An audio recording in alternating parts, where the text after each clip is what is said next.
这是哪儿？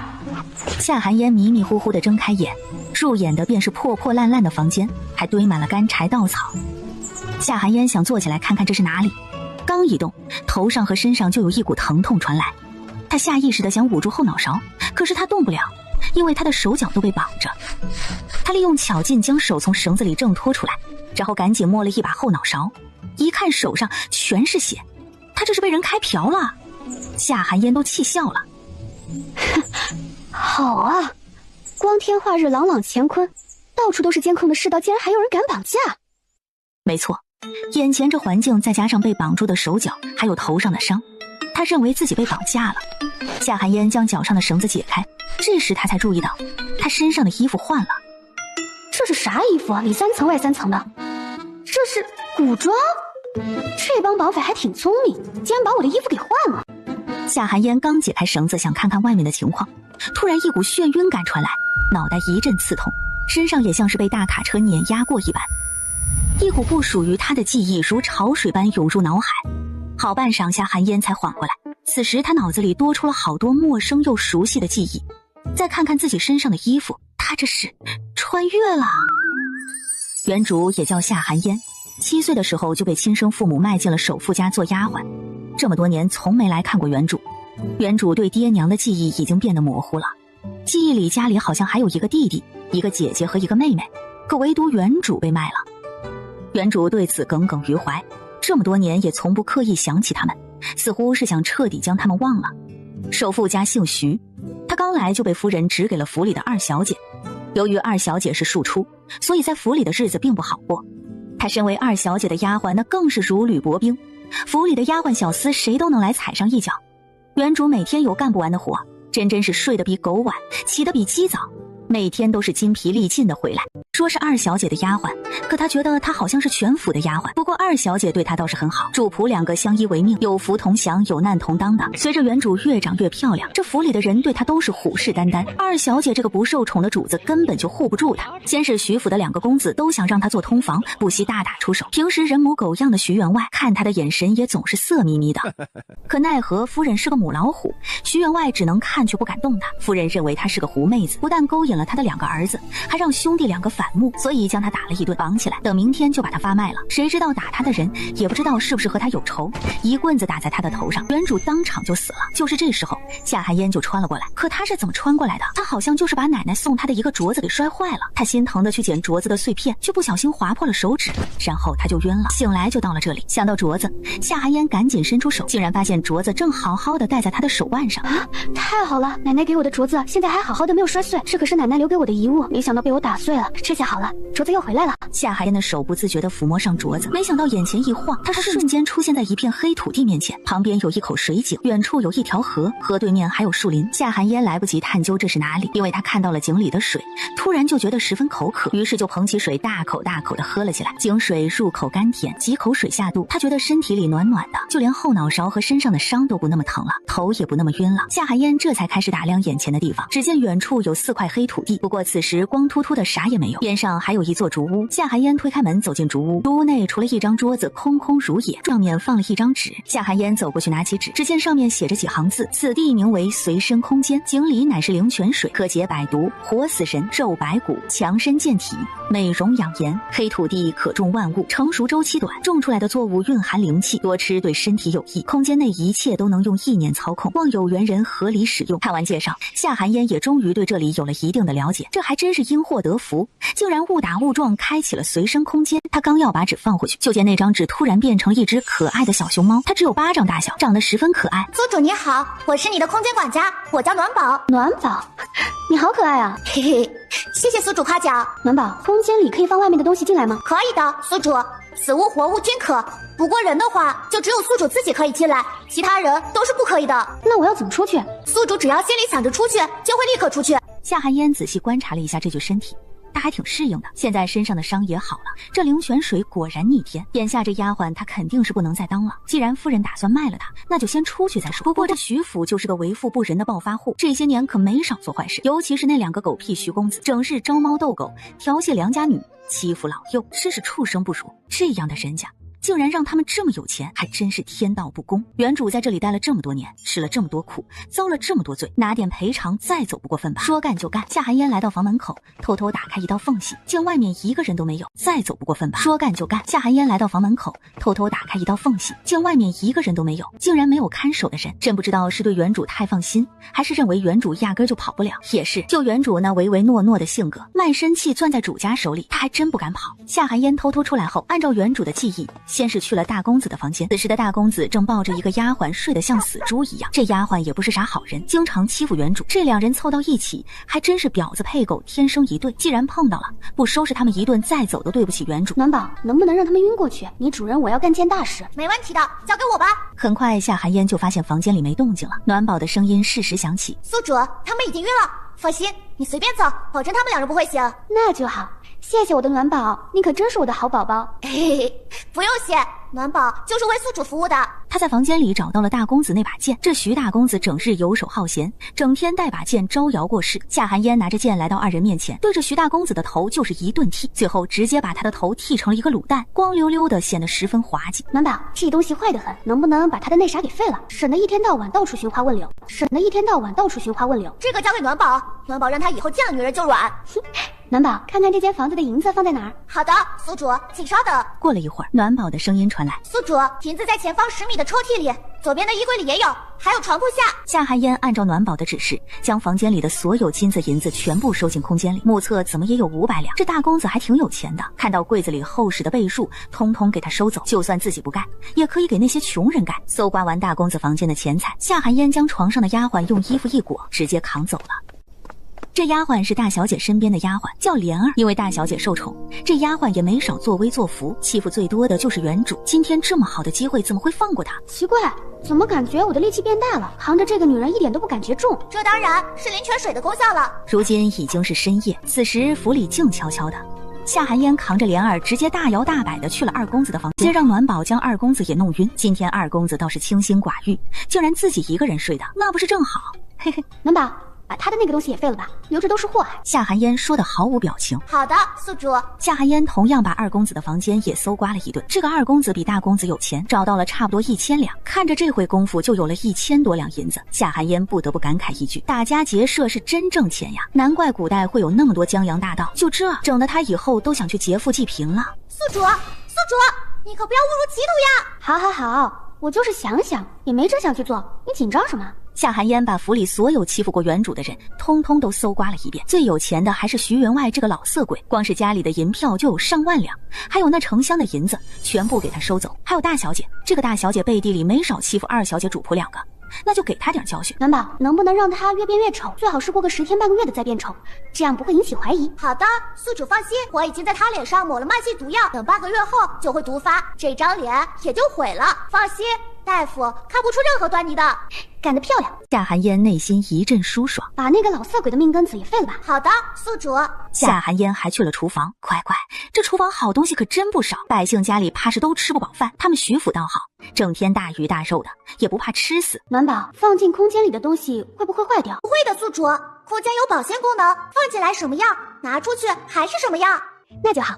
大米白面收，鸡鸭鱼猪肉收，各种蔬菜收，做好的肉包子连带蒸笼收，燕窝收，各种调料收，锅碗瓢盆收。眼看厨房被收得差不多了，他又去了偏院的马厩。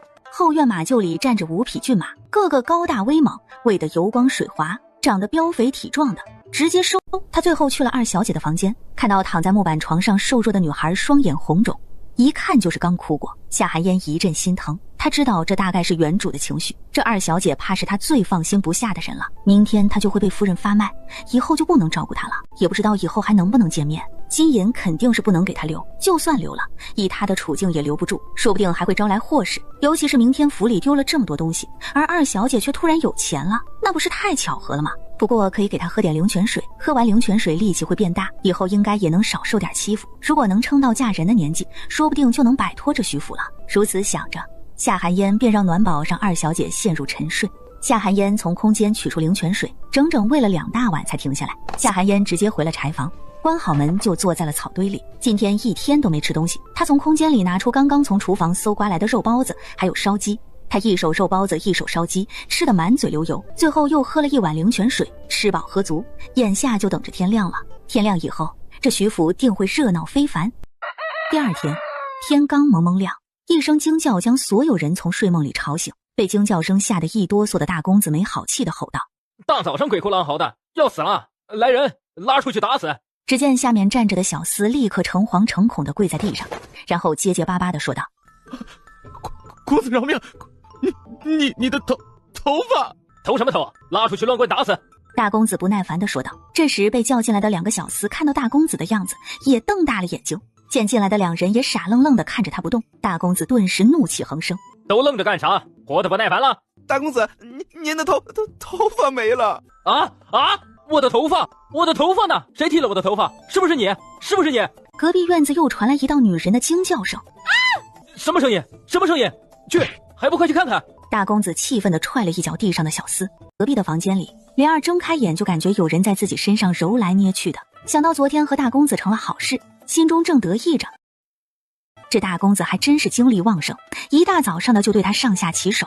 哼，夏寒烟那个狐狸精长得好看又如何，还不是没福气。等老爷夫人一去，这万贯家财可都是大公子的，到时候他再好好伺候大公子。如果再生个一儿半女的，那后半生可就稳了。而夏寒烟那个小贱货只有被发卖的份儿，最好被卖到穷山沟沟里才好。莲儿娇滴滴地叫了一声：大公子，你讨厌！这一抬头看到眼前的人，顿时惊叫一声：怎么是二公子？二公子怎么会在我的床上，还对我上下其手？我明明记得昨晚是和大公子一块睡的，不可能看错。听到女人尖叫的声音，又喊的是大哥，二公子顿时气不打一处来，什么都是大哥的，连一个卑贱的丫鬟都选大哥不选他。本来早上醒来的时候，发现自己怀里多了个女人，还有些惊讶，定睛一看，原来是大姐身边的丫鬟莲儿。怎么了？看到小厮进来，莲儿赶紧钻进被子里躲起来。大公子听到消息，这才想起来自己昨晚是和莲儿一起睡的，结果他现在却爬上了老二的床，他的头发肯定是这个贱人剃的，就是老二授意的。这个贱人竟然敢背叛他，那就把他卖进窑子里，让他好好尝尝背叛他的下场。这边的鸡飞狗跳到底还是惊扰了徐员外和夫人。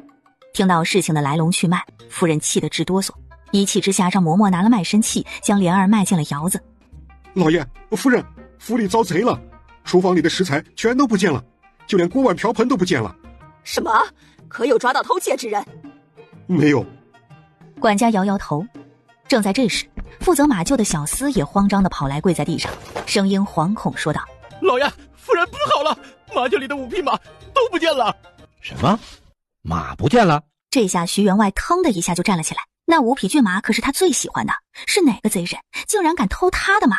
快去看看府里还少了什么。说完就跑回了自己的房间。这一看不要紧，好多人发现丢了银钱，徐员外和徐夫人更是差点撅过去，他们钱都不见了，这些东西就好像是凭空消失的一般，一点线索都没有。整个府里人心惶惶，最后徐员外无奈只能选择报官，可官府的人来查了半天，啥也没查出来。夏寒烟在柴房左等右等，门被大力推开后，便走进来一个小厮和一个婆子。只见赵嬷嬷上下打量了夏寒烟几眼，随后便在他身上一顿翻找。穷鬼，啥也没有。夏寒烟看了看自己手腕上的镯子，他没看到这个镯子。宿主，这个镯子别人是看不到的。行了，你把他带走吧，夫人说了，直接送去牙行。是，嬷嬷。他被小厮领进牙行，很快就有一个伙计走过来，不等伙计说话，那小厮就开口说道：这人你看给多少钱？5两银子，你看可还行？行，人交给你们了，这是他的卖身契。伙计把夏寒烟带到后院的一个房间里，3天他只喝了3碗稀到不能再稀的米汤。到第4天，突然有人把他和另外10几个小姑娘带到了一个房间里。夏寒烟一进来就看到这房间里坐了一个穿着粗布麻衣、头发花白的老太太，约莫50多岁的模样，看样子不像有钱人，从她拘谨的模样中就可以看出来，这人应该是第一次来这种地方。那这样的人为什么要买下人呢？嫂子您看，这都是符合您条件的小姑娘，她们基本都15、16岁的年纪，有的是被父母卖掉的，还有是被主家发卖的，您看看可有合眼缘的？好，我看看。只见那老太太走到众人面前，从左到右的看着这些姑娘。夏寒烟看了看其他人，只见他们都尽量低着头，好像生怕被老太太选中一般，他们都希望自己能被卖到有钱人家，至少吃穿不愁。可夏寒烟却不是这样想的，他只想尽快脱身，只要有人买他就行。他身上有的是钱，他只想拿回自己的卖身契，最后再弄个户口，这样以后去哪儿都可以。于是其他人都是低着头不看妇人，只有夏寒烟抬头挺胸。那老太太见这些小姑娘都低着头，一看就是不想被她选中。老太太名叫曹春香，今年也才39岁，不过因为常年干粗活，家里外头都是她一个人忙活，头发花白，身子单薄。她今天来这里就是想买个15、16岁的小姑娘回去，一来能帮家里干点活，二来她想给4个儿子买个媳妇儿。可这些小姑娘看样子都不愿意呢，时间紧迫，她根本就没时间去给儿子相看人家。再说就他们家的条件，娶媳妇还真是困难，只怕没有人愿意把姑娘嫁进他们家。无奈她只能来这里买一个。这些不愿意的小姑娘她自然不会选，她要买就买心甘情愿跟她走的，不然回了家只怕也不得安宁。夏寒烟排在倒数第2个，其他人都是低着头，只有夏寒烟挺胸抬头。曹春香看过去的时候，她还点头笑了一下。曹春香几乎是瞬间就相中了这个姑娘。这个姑娘怎么卖的？伙计一看曹春香指着夏寒烟，立刻就笑了。哎呀，嫂子您可真是有眼光啊，这小姑娘可是从大户人家当过丫鬟，啥活都会干，您买她指定不亏。这小姑娘要10两银子。10两？曹春香怎么也没想到这小姑娘竟然这么贵，她手里只有8两银子，看来是买不了这个小姑娘了。哎呀，嫂子，我看您也是诚心想买，价格好商量，您看您手里有多少钱？曹春香一看伙计的态度，眼睛一转说道：身在家里穷，就只有这6两银子。那伙计一咬牙，6两就6两。行，嫂子，这丫头您给6两领走。真的？那谢谢伙计了。不用客气，嫂子您到这边办理一下手续。夏寒烟默不作声地跟着2人去了前厅。曹春香给了钱，小厮就将卖身契递了过去。姑娘，跟我走吧。夏寒烟点点头，便跟在曹春香身后走出了衙行。他站在阳光下，看着前面的曹春香，不管这人要买他做什么，夏寒烟都是感激他的。等他的户籍办好后，就给这婶子一笔钱，从此以后他就是自由身了。夏寒烟跟着曹春香来到城外，掏了4文钱，2人便坐在了牛车上。夏寒烟看着天都快黑了，他仍然坐在牛车上晃悠。就在夏寒烟迷迷糊糊要睡着的时候，突然感觉自己的肩膀被人拍了拍。丫头，你醒了，我们今晚在这里住一晚，明天再继续赶路。还没到？没到呢，明天就到了。夏寒烟跟着进了一家小客栈，曹春香要了一间最便宜的房间，2人急急便歇下了。看到身旁的人睡熟了，夏寒烟让暖宝让人睡得更深些。他意念一动，便闪身进了空间。刚一进来，就发现他的空间好像变样了。只见黑土地旁边多了2个围栏，一个里边关着5匹骏马，一个里边关着鸡鸭。远处的河里还有鱼儿在欢快地跳跃着。暖宝，这些都是你整理的吗？夏寒烟看着飞来飞去的暖宝问道。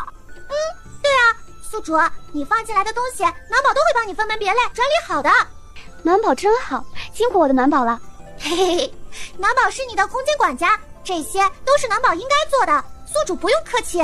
夏寒烟走进竹屋，就见竹屋被分成了3个房间，一间是卧室，里边放了木床和衣柜，一间是厨房，从徐府收进来的厨房用品全都安置在这里，食材也全部分类放好。还有一间用来储物，这里多出了好几排一格一格的货架，他在徐府搜刮来的金银珠宝还有银票全都整整齐齐地放在格子里。夏寒烟躺在床上迷迷糊糊的便睡过去了。第2天天刚亮，曹春香又带着夏寒烟走了1刻钟去坐牛车，又走了1个小时便到了一处村落。下了牛车，曹春香付了4文钱的车钱，夏寒烟则是在打量眼前这个村子。入眼便是一排排的茅草房，好一点的有泥土房，家家的院墙都很矮，几乎没啥私密性可言。夏寒烟看到这个村子后，心里就1个字：穷；2个字：真穷；3个字：特别穷。2人刚走进村子，就有人和曹春香打招呼道：哟，这不是春香嫂子吗？这是打哪儿回来呀？这怎么还跟着个小姑娘啊？是铁蛋娘啊，我刚从隔壁镇上回来，这姑娘是我买回来干杂活的。哎呦，那可够远的，赶紧回家歇歇吧。行，那我就先走了。2人前脚刚走，铁蛋娘后脚就把曹春香带回一个小姑娘的事传得人尽皆知了。春香婶子还说是买回来干杂活的，我看呐，就是给她那4个儿子买的媳妇儿。哎呦，这小姑娘进了他们家，那不是进了火坑吗？谁说不是呢？就他们那一家子老弱病残的，进了他们家，那就得像个老黄牛一样起早贪黑的干，早晚得累死。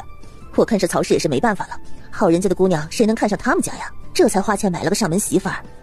你且看着吧，这姑娘在冷家待不了几天就得跑了，最多10天。我猜呀，5天。我猜呀，3天都带不上。哼，没准啊，一会儿知道冷家的情况就得跑。到了，这就是婶子家。此时夏寒烟站在院子外面，看着院子里只有一座摇摇欲坠的茅草屋，还有到小腿的篱笆院，几块破木板做的漏风大门，院子里还有一口水井。早就知道这婶子家里穷，可也没想到这么穷呀。看到夏寒烟在打量自家院子，不知道为什么曹春香内心十分紧张。这姑娘虽说是她买来的，可这个家实在是太穷了，只怕她根本就留不住她。走吧，丫头，进去吧。夏寒烟说完便跟着曹春香进了院子，院门咯吱一声被打开，夏寒烟随后就看到一个大概10来岁的小男孩从茅草屋里跑了出来，看到曹春香立刻扑过来喊道：你回来了，你累不累？四郎给你倒水喝。说完就噔噔噔跑回了茅草屋里，不一会儿就端着一个和了口的粗瓷碗，小心翼翼地走了出来。娘，你喝水。曹春香把碗接过来，转身递给了夏寒烟。丫头呀，喝口水吧，赶了1天的路了。谢谢婶子。夏寒烟把碗接了过来。牛车走了几个小时，她也确实渴了，又不能把空间里的水拿出来喝，眼下也顾不上瓷碗缺不缺口了。她是真的渴了，接过来就喝了起来。娘，这就是你给我和哥哥们买来的媳妇儿吗？夏寒烟喝到嘴里的水一下子就喷了出来。啥玩意儿？买来的媳妇儿？还他和哥哥们？那我要到底给几个人当媳妇儿？看到夏寒烟的反应，冷四郎憨憨地摸了摸脑袋说道：媳妇儿，你咋了？难道是水不好喝吗？这下夏寒烟更是风中凌乱了。啥玩意儿？媳妇儿？你个小屁孩才多大呀？看着也就7、8岁的样子，就管我叫媳妇儿？夏寒烟有些尴尬地看向曹春香，干巴巴地说：婶子，这……咱们进屋说吧。夏寒烟也不喝水了，将碗递给四郎。四郎看着夏寒烟甜甜一笑，然后接过了瓷碗。谢谢。夏寒烟习惯地说了一句：不用谢，以后你就是我媳妇儿，你要我干啥都行。夏寒烟只能尴尬地笑了笑，跟着曹春香进了屋，留下冷四郎嘿嘿傻乐。媳妇儿朝他笑呢，那是不是说明他喜欢我啊？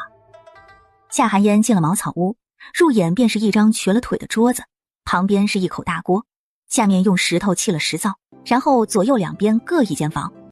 左边的房间里还有咳嗽声传来，右边的房间里倒是没什么动静。房间里干净得很，因为啥也没有，这还真是家徒四壁。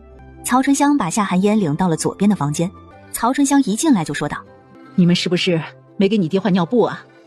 娘，我给爹换过了，不过我都放在这个布盆里了，还没来得及去洗。那尿骚味儿就是从那里散发出来的。夏寒烟移开目光，又看向了木板床上的人，只见木板床上正躺着一个瘦骨嶙峋的老人，看着像是个披着人皮的骷髅架子，有些吓人。这是曹春香的相公冷言，因为给人家盖房子从房顶摔了下来，从此便瘫痪在床。要不是不放心曹春香和4个儿子，他早就撒手人寰了。床上的人应该是听到了曹春香说话的声音，这才缓缓睁开了双眼。春香，你回来了。哎，回来了，你感觉怎么样啊？我还好，你不用担心。这就是你买回来的孩子吗？见老人家看过来，夏寒烟笑着点了点头，算是打过招呼了。4郎、大郎、2郎、3郎去哪儿了？娘，大哥去做工了，在县城还没回来。2哥在房间里，3哥不知道去哪里了。去把你2哥叫过来。好的，娘，我这就去。4郎说完就跑了出去。夏寒烟这时候才知道，这婶子有4个儿子。丫头，这屋里简陋，连个坐的地方都没有，委屈你了。没事，婶子，我站着就行。这时门帘被掀起，4郎扶着一个弱柳扶风的男子走了进来。男子眼睛上还系着白布条，皮肤白皙，五官俊俏，看着像是个读书人，就是眼睛好像是看不见，不知道是受了伤还是天生的。这人便是冷2郎，名字也能看出来，在冷家排行老2。以前冷言会盖房子，能挣钱的时候，他们也在县城读过书。不过除了冷2郎，其他人都不是读书的料，所以后来便只有冷2郎自己一个人读书。可是有一天，在书院里被人推了一下，头磕在桌角上，当时就磕晕了。等醒来的时候，眼睛就看不到了。大夫说因为磕到头，脑袋里有淤血，才导致失明。这个他也没有办法排除淤血，只能慢慢恢复。等淤血散了，说不定还有希望恢复光明。冷2郎刚走进来就说道：娘，是你回来了吗？曹春香上前扶住儿子的手。哎，娘回来了，娘不在这2天，你怎么样啊？儿子没事，娘不用担心。冷二郎轻声细语地说。好，那就好。曹春香每次看到自己这个儿子，除了难过就是惋惜。曹春香扶着二郎坐在床沿上，这才转过身看着夏寒烟说道：丫头，婶子也不瞒你了，这个家你也看到了，啥也没有，只有一家子老弱病残。这个是我相公，叫冷言，婶子娘家姓曹，生了4个儿子，大郎今年20有4了，今日去县城做工还没回来，等晚上会回来的。二郎今年20岁，就是他，眼睛因为受伤看不到了。3郎今年16岁，整日不着家，也不知道跑去哪里疯玩了。4郎就是他，今年11岁。夏寒烟看着眼前这个小豆丁，原来这孩子已经11岁了，怎么长得这么小，看上去像是7、8岁的样子。曹春香见夏寒烟不说话，便接着说道：丫头，婶子知道把你买回来让你给我4个儿子做供妻，委屈你了。婶子只求你看在婶子一大家子老弱病残需要照顾的份上，能留在这个家里。你只要能留在这里2年就好，2年后啊，婶子就把卖身契还给你，到那时候你是走是留，婶子绝不拦你。曹春香说了一大堆，夏寒烟一句都没听进去，她只听到了那句给我4个儿子做供妻。供妻？是我想的那个意思吗？4个人共用1个妻子，我做梦都不敢这么做。这到底是个什么时代啊？怎么还有供妻的存在？丫头，丫头！夏寒烟回过神，就见曹春香一脸疑惑的在叫她。见她回神，曹春香问：怎么了，丫头？是不是饿了？还是哪里不舒服啊？没有，婶子我没事。冷二郎也是这时候才知道，娘真的给他们买了一个媳妇儿回来。这声音听着娇娇柔柔的，应该是个性情温婉的女子，只可惜她看不到。夏寒烟想了想当前的处境，她的卖身契还在曹婶子手里，最主要的是她没有户籍，这个就不是她现在能办得了的。如今这婶子只让她留下来照顾他们2年，2年之后她就是自由身了。这具身体现在才15岁，再过2年也才17岁，在现代还是个孩子呢。反正她现在也没地方去，不行就留下来。婶子，我可以留在这里2年，帮你照顾家里，做些杂事。可是我有2个条件，希望您能答应我。你说，婶子听着呢。只要你答应留下来，婶子都答应你。曹春香有些激动。第一，婶子帮我把户籍办了，我要脱离奴籍，还要把户口落在你们家户头。见他回神，曹春香问：怎么了，丫头？是不是饿了？还是哪里不舒服啊？没有，婶子我没事。冷二郎也是这时候才知道，娘真的给他们买了一个媳妇儿回来。这声音听着娇娇柔柔的，应该是个性情温婉的女子，只可惜她看不到。夏寒烟想了想当前的处境，她的卖身契还在曹婶子手里，最主要的是她没有户籍，这个就不是她现在能办得了的。如今这婶子只让她留下来照顾他们2年，2年之后她就是自由身了。这具身体现在才15岁，再过2年也才17岁，在现代还是个孩子呢。反正她现在也没地方去，不行就留下来。婶子，我可以留在这里2年，帮你照顾家里，做些杂事。可是我有2个条件，希望您能答应我。你说，婶子听着呢。只要你答应留下来，婶子都答应你。曹春香有些激动。第一，婶子帮我把户籍办了，我要脱离奴籍，还要把户口落在你们家户头。这个不用你说，我也会这么做的。你和大冷他们成了亲，户口是必须要落在我们家的。等你有了户口，自然就脱离了奴籍。我可以和他们先领婚书，不过我和他们毕竟是陌生人，能不能让我们先培养一下感情？如果合得来的话，我们再圆房。如果……这个你不用担心，婶子本来也是想着让你们相处相处再提这件事的，可想着既然4郎说了，我也就没有必要瞒你了。至于圆房的事儿，这个看你。我这4个儿子呀，你随便挑，看上哪个就和哪个圆房，我保证他们不会有任何意见。你要是一个都没看上，2年后你也可以离开。但是婶子有个不情之请。婶子你说，你要是一个都看不上，婶子能不能收你当个干女儿？你以后啊，只要回来看看婶子就行。夏寒烟着实是没想到，这婶子竟然如此好说话。她提的要求不但全都答应了，还给她足够的选择。从小便没享受过母爱的夏寒烟瞬间心里暖暖的，原来这就是被父母呵护的感受吗？好，我答应婶子。好，婶子这就去做饭，你应该也饿了吧？一会儿大郎和三郎就回来了，你正好都见见。好，那个我能去院子里看看吗？正好熟悉熟悉这里。好，去吧。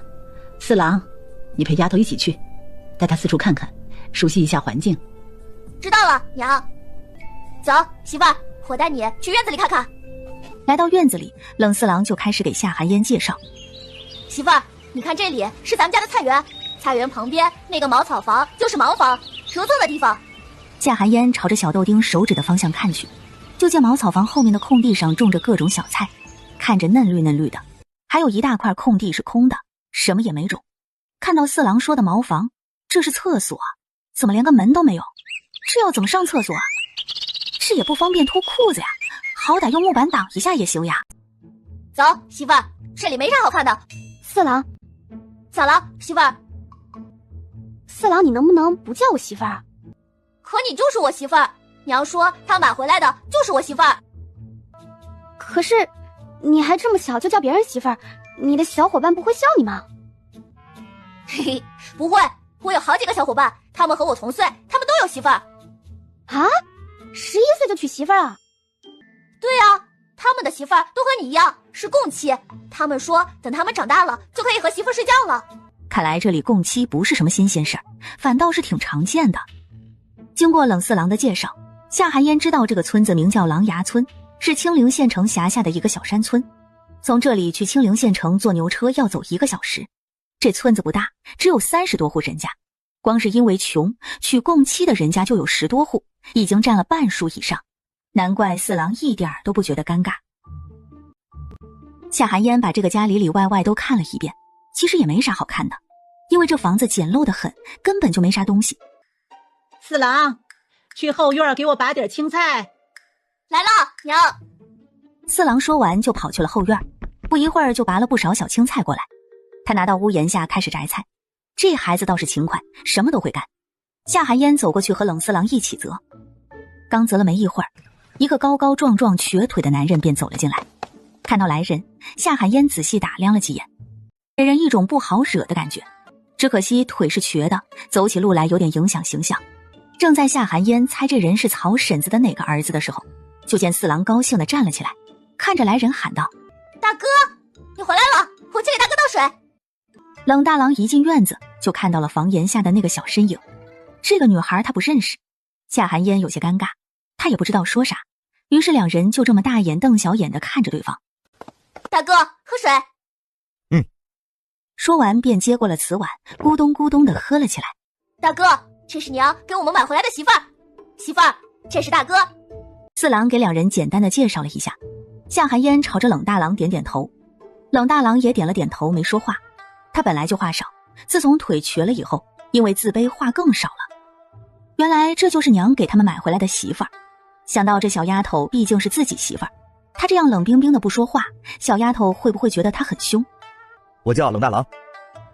大哥好，我叫夏寒烟。我记住了，原来媳妇儿叫夏寒烟，名字真好听。长得虽然有些瘦弱，不过还挺好看的，比村里的翠花好看。翠花是狼牙村村长家的姑娘。这时院门再次被推开，就看到一个男子叼着一根狗尾巴草走了进来，这肯定就是曹婶子说的跑出去疯玩的冷三郎了。这一下4个狼到齐了，果然就见四郎开口喊道：三哥，你回来了，娘刚才还找你呢。冷三郎没管和他说话的四郎，而是用探究的目光看着夏寒烟。哟，这是哪里来的小娘子？比翠花好看。见三哥在打量夏寒烟，四郎赶紧又介绍了一遍。三哥，这是娘给我们买来的媳妇儿。媳妇儿，这是三哥。听曹婶子说，冷三郎今年16岁，比原主大。三哥好。这下冷大郎心里平衡了，嘴角不自觉地扬了扬。媳妇儿不只管他叫哥，三郎也是哥。娘还真给我买了媳妇儿啊！媳妇儿，我叫冷三郎，你叫什么名字？我叫夏寒烟。夏寒烟啊，那以后在外面我就叫你烟烟，在家就叫你媳妇儿。你随意。媳妇儿，你是哪里人呀？我是隔壁县城的，是被大户人家发卖到牙行后，又被曹婶子买下的。夏寒烟并没有撒谎，这些事都是事实，他也没必要撒谎。那你为什么会被发卖？旁边的冷大郎和冷四郎也竖起耳朵听着，他们也想了解一下媳妇儿的过去。不过他在徐府的事也没啥不能说的，于是便开口说：我被爹娘卖给隔壁镇的徐员外家，给他家的庶出小姐做丫鬟。后来我长大了，徐家的2位公子想让我做通房，我不答应。那徐夫人怕我破坏他2个儿子的关系，就把我发卖了。徐家这帮狗娘养的简直不是个东西，还敢肖想我媳妇儿，简直不要脸啊！我那时候还不认识你呢，怎么就抢你媳妇儿了？大郎、三郎，你们回来了。娘。曹春香见几人聊得挺好，便高兴地说：来，把菜给娘，你们聊吧，一会儿就能吃饭了。四郎，去把你2哥也领出来透透气，别整天憋在房间里。知道了，娘，我这就去。四郎说完就跑进了房间里，不一会儿就把冷二郎从屋里拉了出来，给冷二郎找好坐的地方，这才回到夏寒烟身边坐下。媳妇儿，徐府是不是特别有钱？啊，是很有钱，不过他们家都不是啥好人，为富不仁说的就是他们。几人坐在房檐下聊着天，有冷三郎这个社牛和冷四郎这个可爱的小憨憨在，几人聊的倒是还行，至少不会冷场。大郎和二郎就只管听着，因为他们2人话都不多，也不知道说啥，负责听就行。通过聊天，夏寒烟也知道了冷大郎的腿为什么会瘸了。冷大郎从小就长得壮，长大后便经常进山打猎贴补家用，他的腿就是进山打猎摔断的。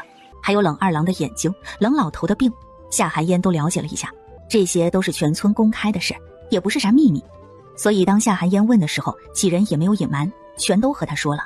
夏寒烟倒是精通些医理，按照他们说的情况，冷大郎的腿要想恢复，就必须敲断重新做手术。而冷二郎估计就是大夫说的，脑袋里淤血压迫神经导致的失明，这个只要淤血散开，自然可以恢复光明。至于冷大叔，这个不好说，就算是在医术发达的现代，也有很多人瘫痪在床，无法行走，这个还要检查后才知道能否医治。正在夏寒烟想得入神之际，曹春香出来喊道：吃饭啦！走，媳妇儿去吃饭。进来就见那张瘸了腿的桌子上放着5个碗，走近才发现碗里是糙米粥，还是很稀的糙米粥。桌上放了一碟炒青菜，看着一点油水也没有，正是他们刚刚择的菜。媳妇儿，你坐这儿，给你吃。谢谢。你们吃，我去你爹那屋和他一起吃。你们几个照顾好燕燕啊。知道了，娘。曹春香端着碗就去了冷老头的那间屋子。每天曹春香都是和几个儿子一起吃的，不过今天夏寒烟来了，家里也没有多余的碗，他只能和相公用1个碗。夏寒烟自然是不知道这些的，他端起糙米粥喝了一口，喝到的都是米汤。等汤喝完了，才看到碗底的那点糙米，他用筷子将糙米扒进嘴里。这不是糙米，这分明就是米糠掺杂着糙米煮出来的。米糠，那不是用来喂猪或是喂鸡的吗？夏寒烟再次被这个家的贫穷震惊了。夏寒烟又夹了1筷子炒青菜，炒青菜他还能接受，毕竟水煮青菜也能吃得下去，不过吃不出什么味道。夏寒烟吃了几口菜叶，糙米粥他是真咽不下去，于是看到在舔碗的四郎，直接把他碗里剩下的都倒进了四郎的碗里。看到碗里多出来的粥，四郎眼睛一亮，抬头看着夏寒烟说道：媳妇儿，你吃饱了呀？我不饿，剩下的你吃。谢谢媳妇儿。说完转身就把粥倒进了冷大郎的碗里，并笑着说：大哥，你吃，你去县城做工辛苦了，多吃点，我人小吃不了这么多。大哥吃饱了，你吃。说完就要把粥倒回去。我真的吃饱了，大哥。冷四郎说完端起碗就跑了，夏寒烟也赶紧跟着走了，他生怕冷大郎再给他倒回来。见人都走了，冷大郎只能把碗里的粥吃了。夏寒烟跟着冷四郎，就见他在喝水，这孩子怕是根本就没吃饱，他却把那点粥给了家里唯一赚钱的冷大郎，眼下只能用水充饥。冷四郎小小年纪，懂事的让人心疼。几人吃完了饭，又遇到了难题。这个家就2间房，曹婶子和冷大叔一间，其他4个儿子一间，眼下夏寒烟却没地方睡。我打地铺就行。不行，他们怎么能让媳妇儿睡在地上呢？要睡也是他们睡。我睡地上，嫣嫣上床睡。大哥，你腿不好，还是我睡地上吧。不行，你那眼睛。哎呀，好了，你俩就别争了，我身体好，我睡地上，你们呢都在床上睡。冷三郎一锤定音，几人便没有再说话。都不用问问我的意见吗？陌生的环境， 4个男人在他身边，再加上又沉又硬的被子，还有一股霉味儿，夏寒烟怎么也睡不着。终于把4个人都熬睡了。夏寒烟赶紧在脑海里呼叫暖宝：“暖宝，暖宝，我在的，宿主。”暖宝的声音传来：“快让他们进入深睡，我要进空间。”好的，宿主，已经好了，宿主。听到暖宝的声音，寒烟意念一动，人就出现在空间里了。唉，还是空间里舒服。暖宝，我能不能在这里洗澡？这具身体都不知道多久没有洗过澡，这衣服也是脏的。宿主可以去远处的那条河里洗，眼下没有浴桶，不然宿主可以尝试泡个淋泉浴，保证宿主的肌肤能掐出水来。行，我记住了，以后方便的时候买一个进来。夏寒烟走到河边，开始宽衣解带。夏寒烟洗完身子，又洗了头发。宿主，这个给你。暖宝的声音从身后响起。夏寒烟转身就看到暖宝拿着几个大大的豆角飞了过来。暖宝，你给我这个豆角做什么？宿主，这不是豆角，这个叫皂荚，你用它来洗衣服、洗澡都可以。这个是我在山上摘来的，你先凑合用吧。皂荚，原来是皂荚呀！谢谢暖宝。暖宝，我把衣服都洗了，等他们醒的时候，衣服能干吗？他总不能穿着湿衣服出去，这也没办法解释。放心吧，宿主，一会儿你洗完了，我带着衣服在空间里飞几圈就干了。那行，我现在就洗。夏寒烟又在空间待了一会儿，直到头发干了，这才出了空间。第二天早上，身边的4郎一动，夏寒烟就醒了。看看时间，也就早上5点左右。走出房间，闻着早晨清新的空气，不愧是无污染的空气，就是清新。夏寒烟开始打水洗漱。夏寒烟看着盆里的倒影，巴掌大的瓜子脸，皮肤白皙，眉目如画，眼睛明亮而有神，挺翘的鼻梁，樱桃小嘴儿。等夏寒烟洗漱完，来到桌子旁准备吃饭的时候，见几人像是见了鬼一样的表情，都一脸惊讶地看着他。怎么了？我脸上有脏东西吗？没有。哇，媳妇儿，你咋变这么好看了？好看？我之前很丑吗？不是，不是，媳妇儿，你之前也好看，不过没有现在好看。还真是啊，媳妇儿，看着真比昨天漂亮了，是不是，大哥？好看。原来媳妇这么好看。那大概是我在牙行把脸弄脏了吧，又生了病，加上这几天长途跋涉着急赶路，人看着就憔悴了。昨晚睡了一个好觉，刚才又好好洗了脸，所以你们才觉得我变好看了。媳妇说的有道理啊。冷二郎这时候变得有些失落，他们说的话他能听见，可是他看不见。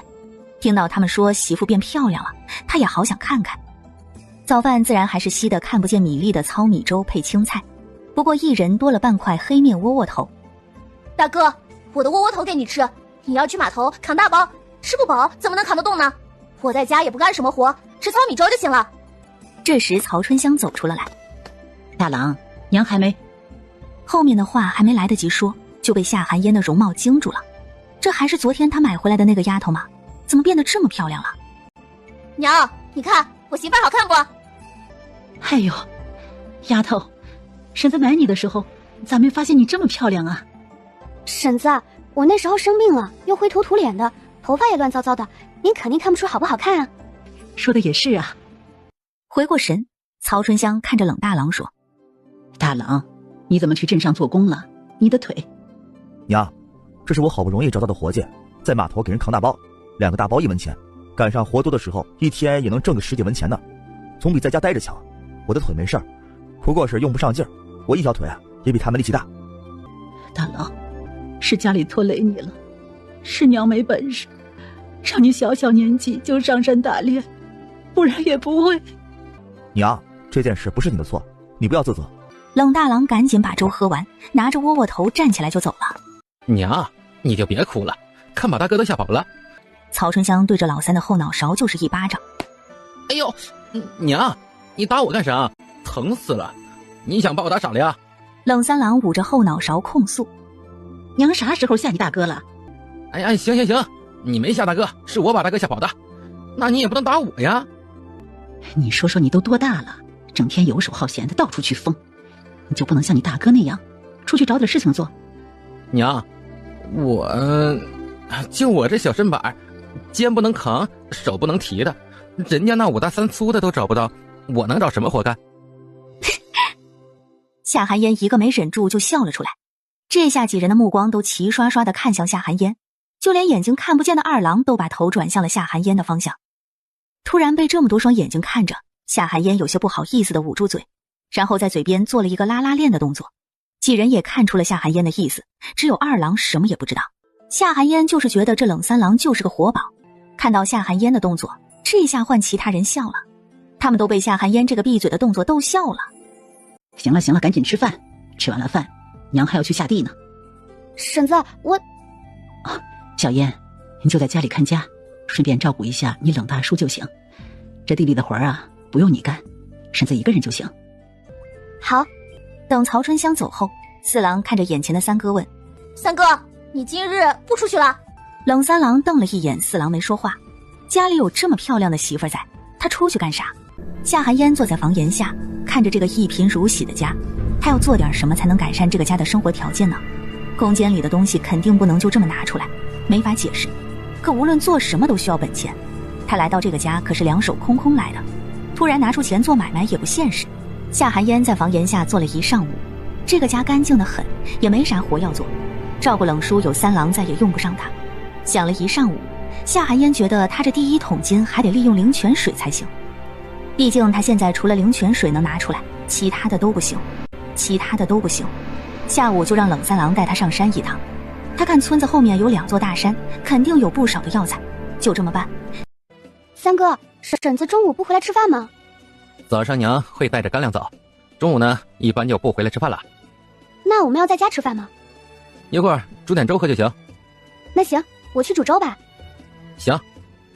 夏寒烟留个晚上一顿的，剩下的全煮了，又去后院拔了几样小青菜放进锅里一起煮，悄悄地从空间里拿出来一点盐加进粥里，想了想又加了几滴灵泉水进去。这一家子老弱病残，还是先给他们喝点灵泉水改善一下体质吧。哇，媳妇儿，你煮的粥怎么会这么好吃啊？对呀，媳妇儿，你是怎么做的？这粥咸淡适中，还带着一股清香，可真好吃。我就是在粥里加了点盐。嘿嘿，反正媳妇儿做的就是好吃。四郎边吃边说。吃完午饭后，夏寒烟看着三郎说：三哥，咱们去村后的山里看看，那里说不定有什么能吃的东西。那山里没啥吃的，除了野菜就是野草。我们家地里有菜，野鸡野兔倒是有，可我们又抓不住啊，去了也没用。哎呀，三哥，我们就是去看看，说不定运气好能找到什么吃的东西呢。反正家里也没事，在家闲着也是闲着。三哥，你要是不带我媳妇儿去，那我带媳妇儿去了。谁说我不带媳妇儿去了？走，媳妇儿，我带你上山。等等，三哥，家里有背篓吗？我们拿一个。实在找不到啥，我们挖些野菜回来也行啊，总不能白去一趟。行，我去找背篓和弯刀。好，四郎，你在家好好看家，知道吗？我和三哥很快就会回来。知道了，媳妇儿，你们去吧，我会照顾好爹爹和阿哥的。四郎拍拍小胸脯，四郎真乖。夏寒烟摸了摸冷四郎的脑袋。两人走在村子里，路过的人都好奇地打量着夏寒烟，没想到这冷家买回来的小丫头竟然如此好看。两人走到村口的时候，迎面便走过来一个妇人，看样子是去河里洗衣服了。一个中年妇人问：三郎啊，这就是你娘给你买回来的供妻啊？是啊，刘婶子，这是我媳妇儿，叫小烟。媳妇儿，这是刘婶，就住在咱家隔壁，以前没少帮衬咱家。刘婶好。哎，好。哎呀，你们几个臭小子可有福气了，娶了小烟这样的漂亮媳妇儿。小烟啊，以后他们几个臭小子要是对你不好，你就来找刘婶子，婶子替他娘收拾他们。好，谢谢刘婶。你们这是要出去吗？是啊，刘婶，我让三哥带我出来熟悉熟悉环境。没错，以后啊，你就在这里住下了，是应该熟悉熟悉这里。那你们快去吧，刘婶就先走了。好，回见刘婶。好。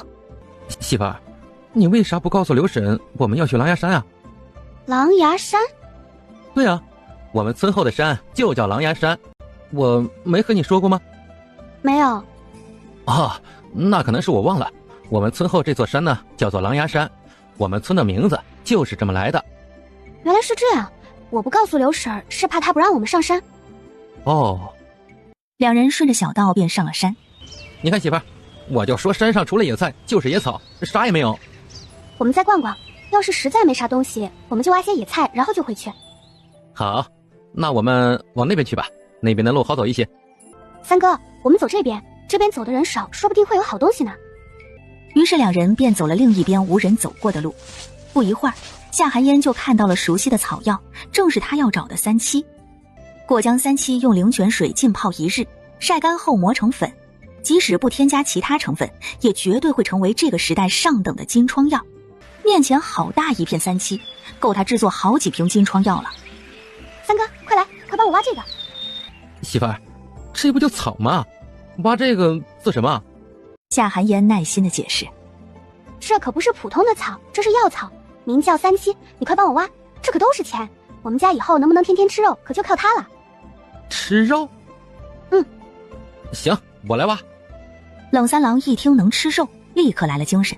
他有多久没吃过肉了？他都忘记肉是啥味儿了。夏寒烟趁冷三郎不注意，将挖出来的三七移植到空间的黑土地里几颗。等两人挖完这一片三七，已经是1个时辰以后了，挖了整整半背篓的三七。两人挖得十分小心，所以颗颗根须完整。这草药不知道长了多少年，一看就是上品，连根须都粗壮得很。就算不拿来做金疮药，拿去城里的药铺卖，应该也能卖不少钱。三哥，我们再往里面走走，看看还有没有其他的草药。媳妇儿，没想到你还认识草药呢，你真厉害。冷三郎笑着说，以前在学院外家当丫鬟的时候，跟着府医学的。夏寒烟随便找了个理由，冷三郎也没有怀疑，又往里走了走，期间还挖到了清热解毒的蒲公英，利水消肿的车前草，有滋补功效的黄芪，补元气的柴胡。两人挖的时候，夏寒烟都趁冷三郎不注意，往空间的黑土地里扔了不少。空间里种出来的草药肯定药效更佳。暖宝，刚刚我收进空间里的草药，记得帮我种好，再浇点灵泉水。知道了，宿主。两人挖了整整1背篓的草药，见时辰不早了，便回了村里。到家后，夏寒烟便打水开始清洗草药。三七和黄芪还有柴胡，夏寒烟都单独放着，而蒲公英和车前草洗干净后，就放在房檐下自然晒干。这2样他准备晒干后直接卖给药房，而三七、黄芪还有柴胡，他要做成成药卖给药房，也就是金疮药和补药。他相信经过灵泉的浸泡，药效绝对立竿见影。等夏寒烟鼓捣完这些草药，看着天色不早了，曹婶子和冷大郎应该也快回来了，于是他赶紧去做饭了。夏寒烟刚做完晚饭，冷大郎和曹春香就陆续回来了。在院子里玩的四郎看到冷大郎，欢快地喊道：“大哥回来了！”听到喊声，夏寒烟走出来，边给冷大郎边打水边说：“大哥，你回来了，先洗洗手，等婶子回来我们就吃饭了。”好。等冷大郎洗完后，曹春香也回来了。夏寒烟赶紧招呼四郎：“四郎，快去给婶子打水洗脸，我们这就吃饭了。”好的，媳妇儿。夏寒烟将饭菜端上桌后，就去了西屋。二哥，吃饭了，走，我扶你出去吃。好，麻烦你了，妍妍。没事的，二哥，以后你要多出来见见阳光，不要总把自己闷在房子里。好。婶子，我就找到6个碗。没事儿，我和你冷叔用1个碗就行，我去屋里吃，你们在这儿吃啊。曹春香说完就站起身去了东屋和冷言一起吃。夏寒烟赶紧抓起4个菜团跟着进了屋，将菜团放进2人手里。婶子，一会儿喝完粥出来盛汤，还有萝卜汤呢。好，婶子知道了。那行，婶子你们吃吧，我就出去了。夏寒烟说完就出去了。让他没有想到的是，他回来后发现4个郎都没动筷子，都在等着他回来。夏寒烟笑着说：“你们怎么不吃啊？快来，媳妇儿，我们等你一起吃。”好，快吃吧。来，大哥，吃菜团，你在城里做工辛苦了。夏寒烟说完就把菜团递了过去。谢谢妍妍。我也要，媳妇儿，我也要你给我加菜团。好。晚饭1人半碗糙米粥，2个菜团外加1大碗萝卜汤，这是大家吃的最饱的一顿晚饭，而且还特别好吃。小烟呀，你这饭菜是怎么做的呀？怎么就这么好吃啊？吃完你做的饭啊，我感觉这浑身上下一点都不疼了，还特别有劲儿。那肯定是因为婶子吃饱的缘故。晚上等大家都睡熟后，夏寒烟闪身便进了空间，刚一进来就被黑土地上的药材震惊了。只见下午才栽种的药材，此时已经长大了1大圈。夏寒烟挖了1株三七出来，根茎特别粗壮，这绝对是上品的灵药，这才1个下午，药材就长大1圈，这黑土地种东西可真是个宝地。夏寒烟洗完澡后便出了空间。第二天一早，夏寒烟早早起来做饭，糙米已经没有了。夏寒烟也没发现其他的米，他将黑面倒进无油无水的铁锅里，小火来回翻炒，又做了一锅菜团，炒了一盘小青菜，油还是不能放，只能放些盐，又将曹春香和冷大郎腰带的午饭和水装好。冷大郎吃完早饭，刚要去水缸旁灌水，就发现水囊已经灌满了。这时夏寒烟走过来，把包好的菜团递了过去。大哥，这个给你，留着中午吃。好，谢谢妍妍。大哥不用客气。婶子，这个是给你准备的。好，那婶子就先走了。说完，转身扛着锄头就和冷大郎一起出了门。安顿好家里，夏寒烟和冷三郎继续上山挖药材。之前挖的药材都已经按照药理炮制好了。三哥，你陪我去趟县城吧，我们找个药房把这些草药卖掉。行，走吧。县城我去了好几次呢，你要去哪家药房，我带你去。三郎背着药材，两人走了半个多时辰才看到县城的大门，这可真够远的。一进城就看到热闹繁华的街道，人来人往。想不到在乡下有人穷的饭都吃不上，而这县城还挺繁华的。三哥，你说我们去哪家医馆？这县城一共有2家医馆，不过这2家其实也是一家，因为这2家医馆是一对夫妻开的，名叫玉元堂。他们一家主治外伤以及一些男性病，一家主要呢是看一些女性疾病，还有接生的。那就去看外伤那家。那行，走吧。两人来到医馆门口，里面人来人往，看病的人还不少。两人一进来，就有一个小伙计走过来问：二位是抓药还是看病？抓药这边请，看病的话，宋大夫还有3个病人，可能要排队等一会儿。这县城一共有2家医馆，不过这2家其实也是一家，因为这2家医馆是一对夫妻开的，名叫玉元堂。他们一家主治外伤以及一些男性病，一家主要呢是看一些女性疾病，还有接生的。那就去看外伤那家。那行，走吧。两人来到医馆门口，里面人来人往，看病的人还不少。两人一进来，就有一个小伙计走过来问：二位是抓药还是看病？抓药这边请，看病的话，宋大夫还有3个病人，可能要排队等一会儿。小哥，我们不看病也不抓药，请问你们这里收药材吗？我们是来卖药材的。收的，您稍等，我去请吴老过来。不一会儿，一个头发花白的老者便走了出来。不知道你们要卖什么药材，可否让老朽看看呀？当然可以。夏寒烟说完，就把冷三郎身上的背篓取了下来，然后从背篓里一一拿出炮制好的药材。没想到已经炮制好了，这炮制草药的手法不错，不知是谁炮制的？吴老，正是晚辈炮制的。哦，没想到你这小丫头倒是懂得不少，还会炮制药材。吴老过奖了，不知这药材贵店可收？自然是收的。那您看这些药材，您能给多少钱？吴老看着这些药材，算是上品草药。蒲公英比较常见，这个3文钱一斤。车前草我给你8文钱一斤。剩下这3种，黄芪、柴胡还有三七，这3种价格要贵一些。这3个我给你2两银子一斤。如果你同意价格的话，我们这就去过秤。好，我相信吴老不会占我这个小丫头的便宜。你这丫头倒是会说话，放心吧，我老头子一把年纪，不会坑你一个小丫头的。好，那麻烦吴老去过秤吧。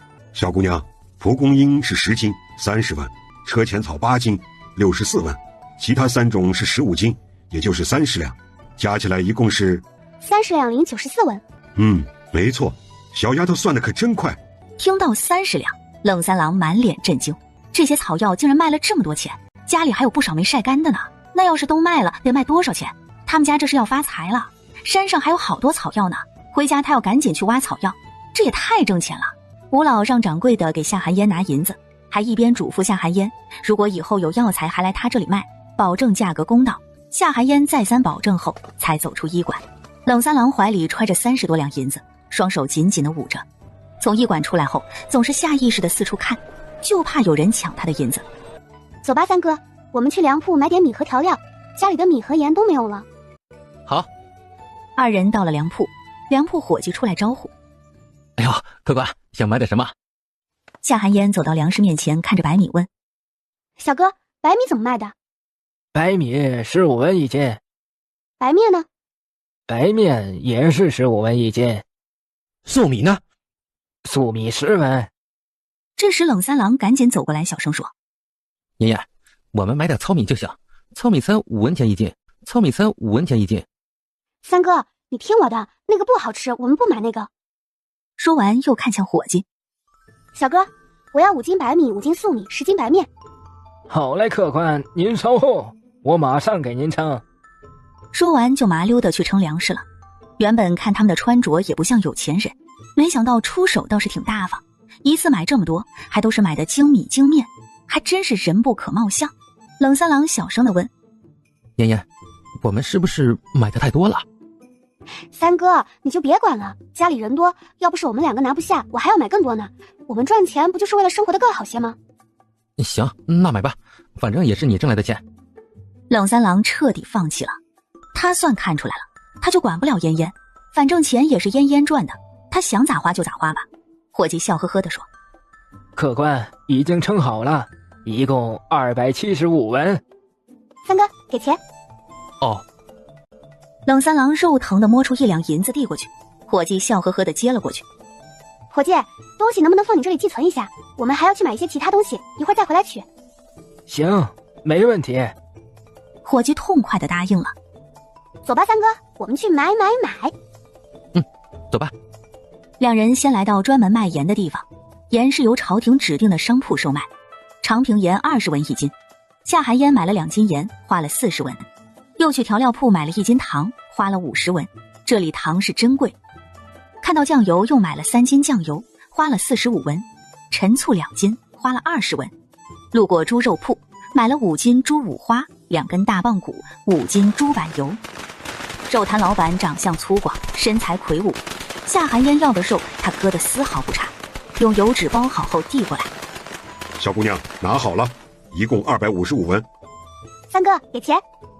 夏寒烟脆生生地喊道：好。冷三郎说完就从怀里掏钱，这次倒是不见他肉疼了。嘿嘿，今晚有肉吃了。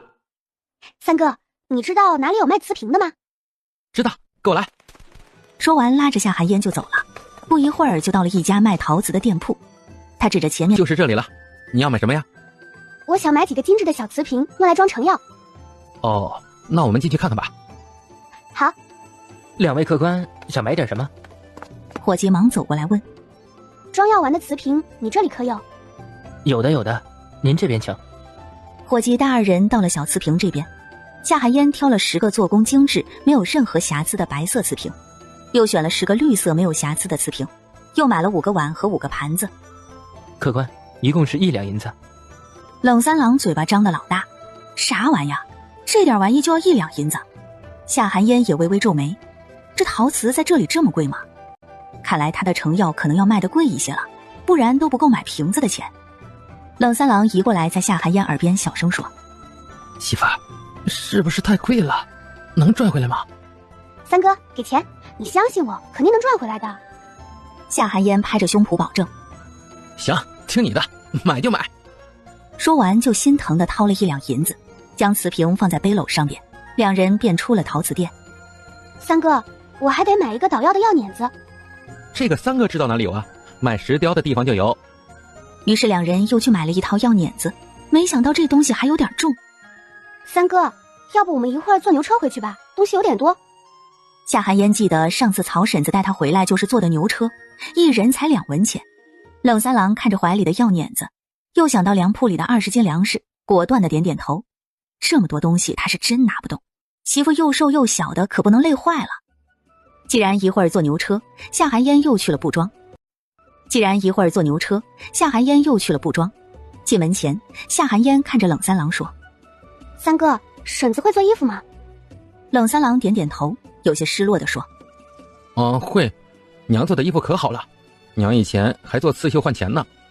不过自从爹卧床以后，家里的活都落到了娘的一个人身上，娘的手越来越粗糙，总是把布刮得抽丝，所以从那以后娘就再也不绣了。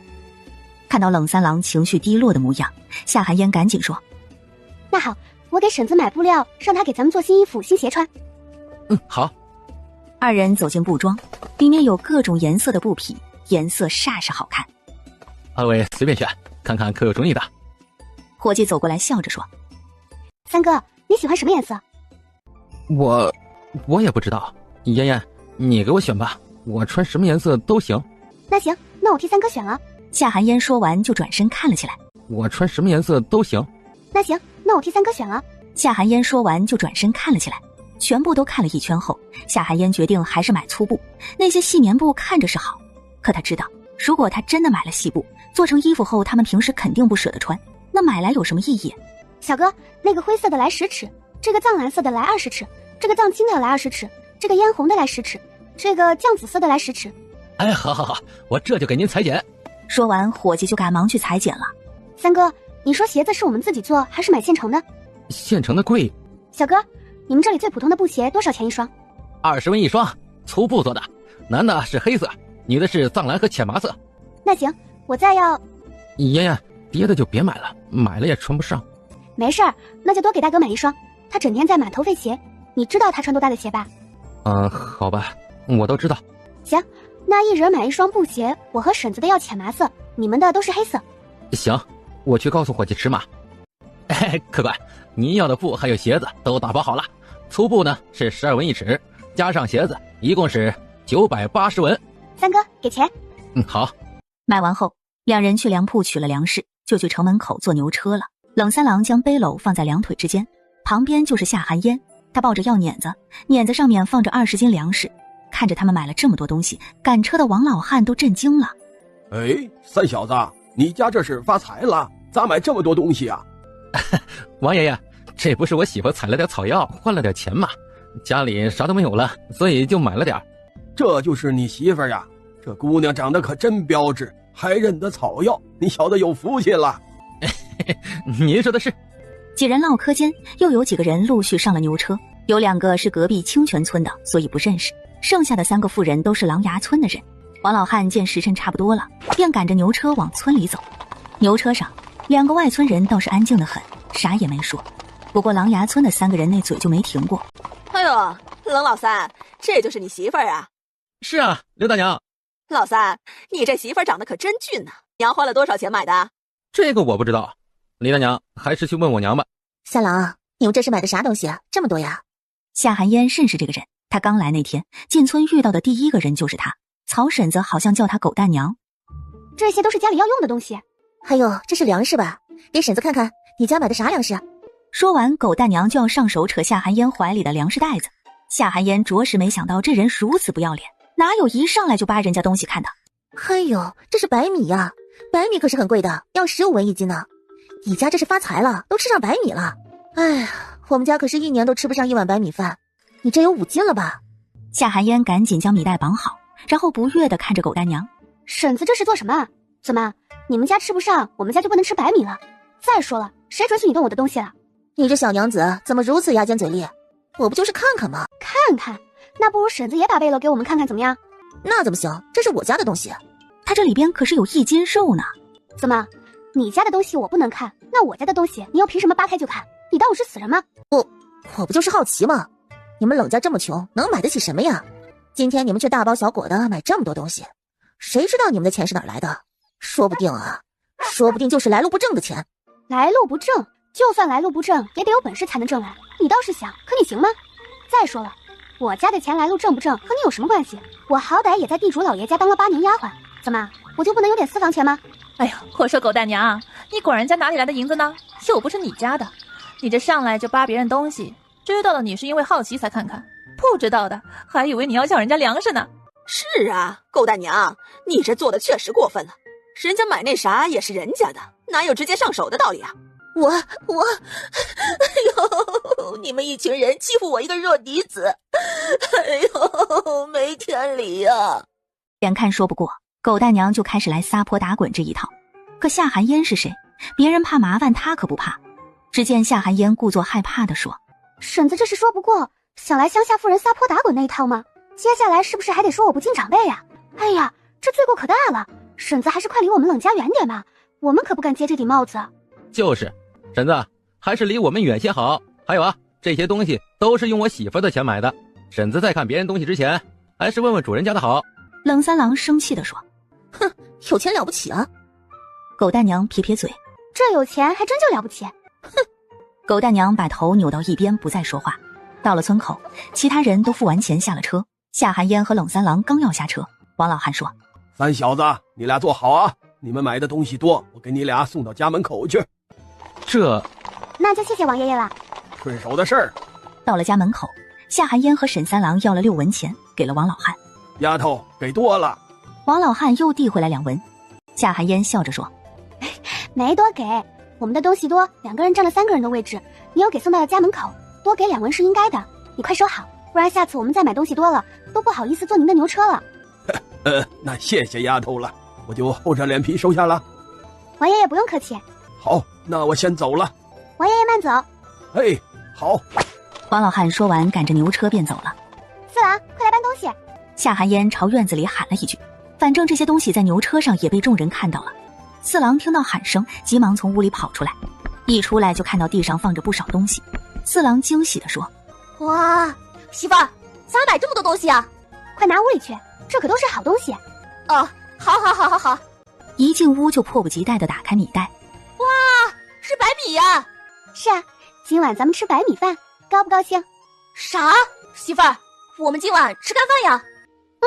我还没吃过干饭呢，我今晚一定要多吃点，吃这么大一碗。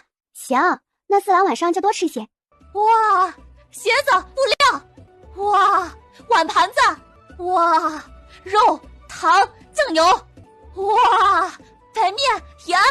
中午几人随便对付一口，夏寒烟便去鼓捣他的成药了。夏寒烟将药碾子用水清洗干净，晒干后，把前2天用灵泉水浸泡过又晒干的3、7根放进药碾子里碾碎，再用细筛过滤几遍，过滤出来的药渣再继续碾，直到全部变成粉末为止。夏寒烟取出1碗没有稀释过的灵泉水，将白色粉末倒进灵泉水里，搅拌至融化。本来制作金疮药除了主要成分3、7以外，还要搭配几种草药，不过如今有了灵泉水的加持，其他的药就不重要了。毕竟他独创的金疮药主要靠的是灵泉水，然后倒进陶罐里开始小火慢煮。看来明天去卖药丸还得买个炼丹炉才行。制作药丸子还是炼丹炉好用。夏寒烟用勺子不断搅拌陶罐里的药，直到最后熬成药丸为止。冷三郎走过来看着盘子里的药丸问：“哇，媳妇儿，这就是你说的成药吗？”“这是药丸。”“媳妇儿，这是管什么病的药丸？”夏寒烟笑着说：“这是补元气的药丸，比如身体虚弱无力、头昏眼花、利水消肿等都可以服用。总之是对身体有好处的药丸，就算没病吃2颗也能强身健体。这可是用灵泉水熬成的药丸，就算没病也能吃。这个也是药吗？”“这个是金疮药，止血的同时还能促进伤口愈合。”“金疮药？金疮药不都是粉末吗？媳妇儿，你这咋是水呢？”“对啊，这是我自制的止血药剂，药效应该比药粉好用。”这时四郎歪着小脑袋说：“媳妇儿，既然是你自制的，那你要不要取个不一样的名字啊？”“那这个药丸就叫固元丹，这个止血药就叫血凝露，怎么样？”“好听，媳妇儿你真厉害。”“嫣嫣，你是在熬药吗？我闻到一股药味，是你生病了吗？”“没有，二哥，我没有生病，我是在制作成药，明天打算拿去医馆卖了。”“成药？”冷二郎惊讶：“二哥，媳妇儿可厉害了，制作了药丸和凝露。”四郎瞪着星星眼：“药丸，能给我摸摸吗？”“给，二哥，你摸摸，药丸现在还有些软，你先别用力捏，明天早上应该就能风干了。”“好。”“二哥，你要不要吃1颗试试？”“不用，嫣嫣留着卖钱。二哥就是好奇药丸是什么样的，之前都没见过。”冷二郎赶紧说：“二哥，你就吃1颗吧，这药丸对你的眼睛有帮助。”“真的吗？”冷二郎有些激动地问。“是真的，不信你吃1段时间试试。”“好，那我吃。”“怎么样，二哥？”“嫣嫣，我觉得现在好舒服啊，身体里暖暖的，5脏6腑好像都被换了新的一样。”“三哥、四郎，你们也吃1颗，再给冷叔吃1颗，等婶子和大哥回来，让他们也吃1粒，我们全家都要健健康康的。”“好。”看时间差不多了，婶子和大哥也快回来了，于是夏寒烟对跑出来的四郎说：“四郎，你给我看着这些药，千万别弄洒了，这些可是我要去卖钱的，我去做饭了。”“放心吧，媳妇儿，我肯定看好他们。”夏寒烟往锅里倒了些荤油，等油热后，把切好的五花肉块放进去煸炒。五花肉在锅里滋滋作响，逐渐变得金黄，油脂也被逼了出来。接着，他加入葱姜蒜爆香。夏寒烟往锅里添了些水，没过五花肉，盖上锅盖，开始小火慢炖。不一会儿，厨房里弥漫着红烧肉的香气。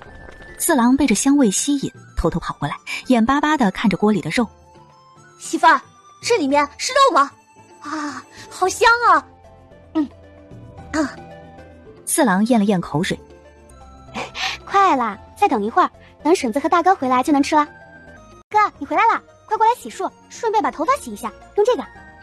夏寒烟指了指旁边的皂荚，说完后又回了厨房。大哥，你快洗，媳妇儿说这个叫皂角，可好用了，头发洗的可干净了。冷大郎洗完后，曹春香也回来了。曹春香一进来就闻到了肉香，他们家怎么会有肉呢？他忍着怀疑用皂荚洗了头，这时红烧肉也出锅了。众人看到桌子上的白米饭和红烧肉，全家都震惊了。小烟啊，这是……曹春香惊讶地说不出话来。哇，媳妇儿果然没骗我，今晚真的吃白米饭和红烧肉。嘿嘿，婶子，这粮食还有肉都是我买来的，我们放心吃，家里还有，吃完我们再买。娘，媳妇儿不但买了粮食和肉，还买了好多东西呢，有布料，有鞋子，还有糖、盐。小烟呀，你哪里来的钱买这么多东西啊？婶子，我们先吃饭吧，一会儿饭菜都凉了，我们边吃边说。说完，夏寒烟给众人开始盛饭。今天买了新碗，所以曹春香也在外屋和大家一起吃的饭。红烧肉简直是太好吃了，我从没吃过这么好吃的肉。一大碗红烧肉被吃得干干净净，最后连汤都没剩，一盆米饭也没了，就连用猪油炒的青菜都见了底。小燕，现在你能告诉婶子，你哪来的钱买这么多东西了吧？婶子，这钱是我和三哥2天前去狼牙山采药赚的，三哥，把剩下的钱给婶子。好，我马上去拿。婶子，药材一共卖了30两零94文，我们买东西花了大概2两，这是剩下的钱，你收起来。回过神的曹春香看着眼前的巨款，惊讶地看着夏寒烟问：小燕，这是你赚的钱，你自己放着，我们一家人就跟着吃喝就不错了，你咋还把剩下的银子给我了？婶子，这钱你收下，就当是你买下我的报酬，有了这笔钱，我们家的日子也能好过不少。不行，这钱还是不能放在婶子这儿，我整天去地里干活也不在家，这放在家里多危险，再被有心人惦记上。好吧，那这银子我先收着，你们谁如果用钱就和我说。好，他们几个臭小子不用钱，要钱你也不能给，婶子如果用钱的话就跟你说。好。燕燕，真没想到你竟然还认识草药。都是以前在徐府学的。娘，你是不知道，那草药可值钱了，就那一杯篓就卖了30多两。我们小燕可真厉害呀。夏寒烟笑了笑没说话，今天是30两，明天只怕会更多，可不要吓到他们才好。第二天一早，夏寒烟早早便醒了，这大概已经形成了这具身体的生物钟。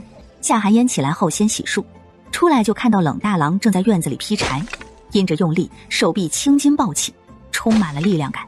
大哥起这么早？冷大郎停下动作。妍妍，你也起来了？两人打过招呼后，夏寒烟便开始做早饭。冷大郎劈好了柴，便进来给夏寒烟烧火。早饭夏寒烟做了葱油饼，又煮了一锅蛋花汤，把家里的5个鸡蛋全打了，一会儿去镇上再买就是了。无疑一家人又吃撑了，这日子简直太幸福了。夏寒烟给曹春香和冷大郎装好水和葱油饼放在一旁。两人出门后，夏寒烟见盘子里的固元丹已经晾干了，拿过绿色的瓷瓶，一个小瓷瓶里装10粒，一共装了10瓶。血凝露也已经沉淀好了，白色瓷瓶要稍大些，一瓶大概有50克左右的样子。灌了10瓶，药还剩下不少，可惜没有瓷瓶了。夏寒烟便将剩下的药放进了空间里，一会儿卖了药，还得去买些瓷瓶才行。冷三郎和夏寒烟又去了县城，这次两人是直接坐牛车去的。到了城门口，两人下了牛车便进了城。两人直奔医馆，到了医馆接待他们的仍然是昨天的伙计。哎呀，姑娘，您又来了，还是来买药材的吗？是啊，小哥，还麻烦您帮我叫一下吴老。好，你们稍等，我马上就去。说完就跑进了后院。丫头，你来了。吴老。丫头，你这次来是想卖什么药啊？夏寒烟拿过背篓，从背篓里拿出2个瓷瓶放在柜台上。吴老，这瓶是血凝露，和金疮药有异曲同工之妙。这瓶是固元丹，药如其名，补元补气，滋阴润燥，增强体质。说完，夏寒烟将2瓶药推到了吴老面前，竟然是成药。吴老将药丸拿到鼻子下面闻了闻，顿时一股清凉传遍全身。没想到这姑娘如此厉害，不但会制作药丸，药效还如此厉害。光是闻着气味就知道，这绝对是上品。吴老小心翼翼地将药丸放回瓷瓶里，然后又拿起血凝露的瓷瓶。吴老，这个是液体，小心些。液体止血药。吴老有些意外。吴老，这个是液体，小心些。液体止血药。吴老有些意外。闻言，吴老同样放在鼻子下面闻了闻，里面他只闻出了3七的味道，其他的成分竟然分辨不出来。难道是什么独家秘方？液体止血药倒是头一次见，就是不知道效果如何。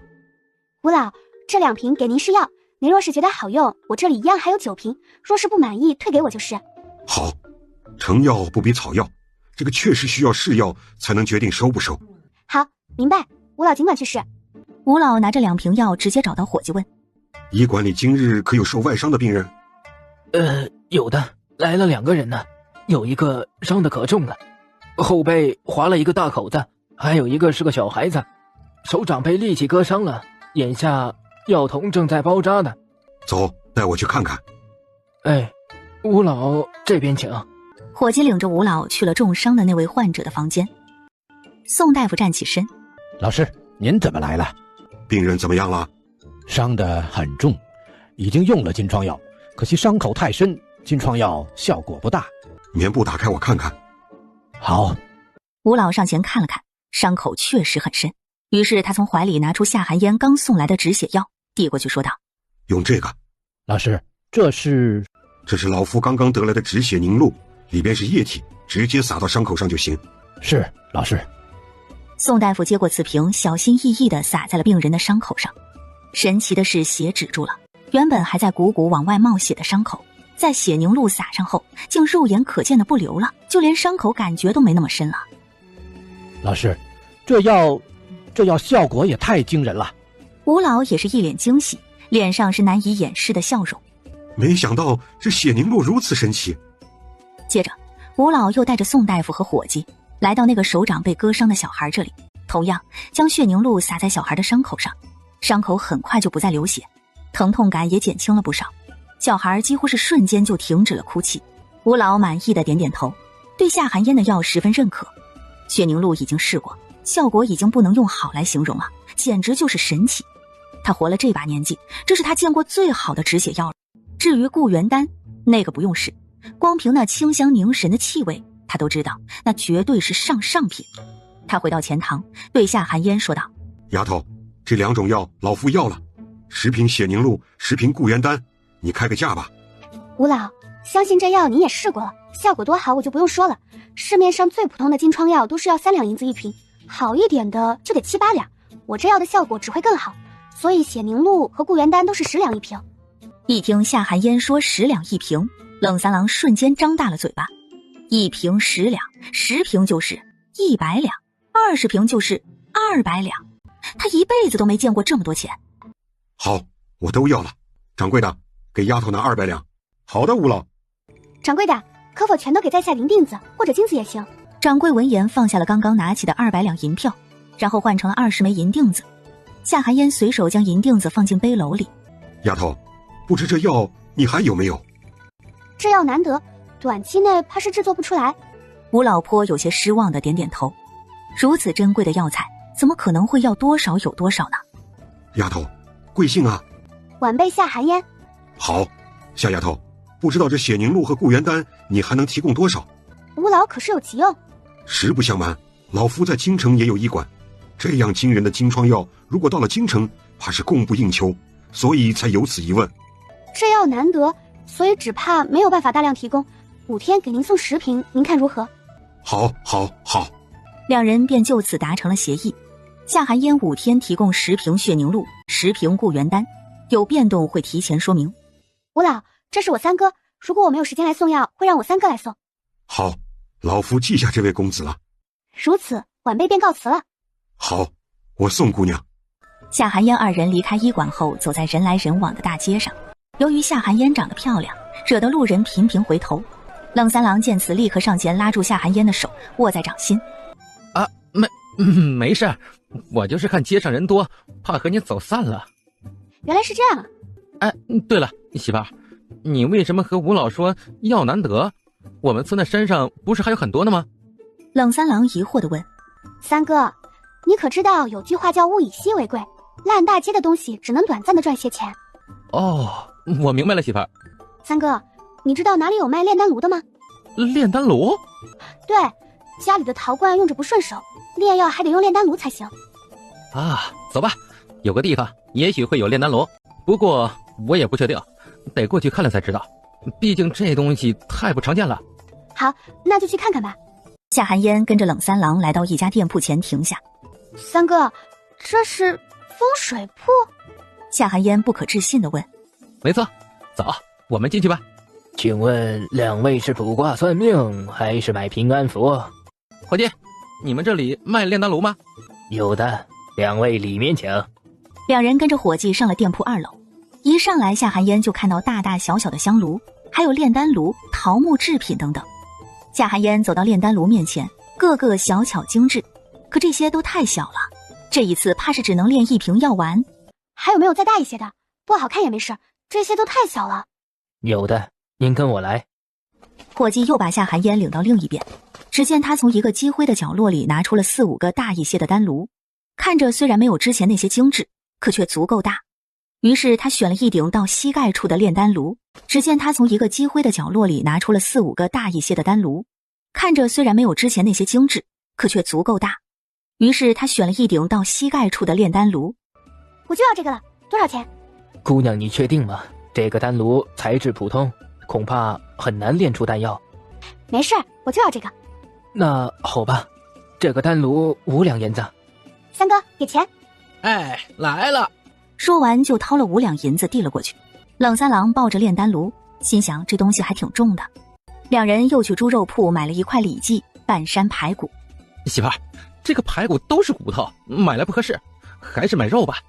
还有这个瘦肉不好吃，买肥肉。五花肉咱们家还有呢，我想吃瘦肉。好，你吃就买。看到卖鱼的，冷三郎说鱼不好吃，可在夏寒烟的坚持下，还是买了1条大鲤鱼。两人去粮铺又买了5斤白米，这才去城外坐牛车。看到两人又买了一大堆东西，车上的人都面面相觑。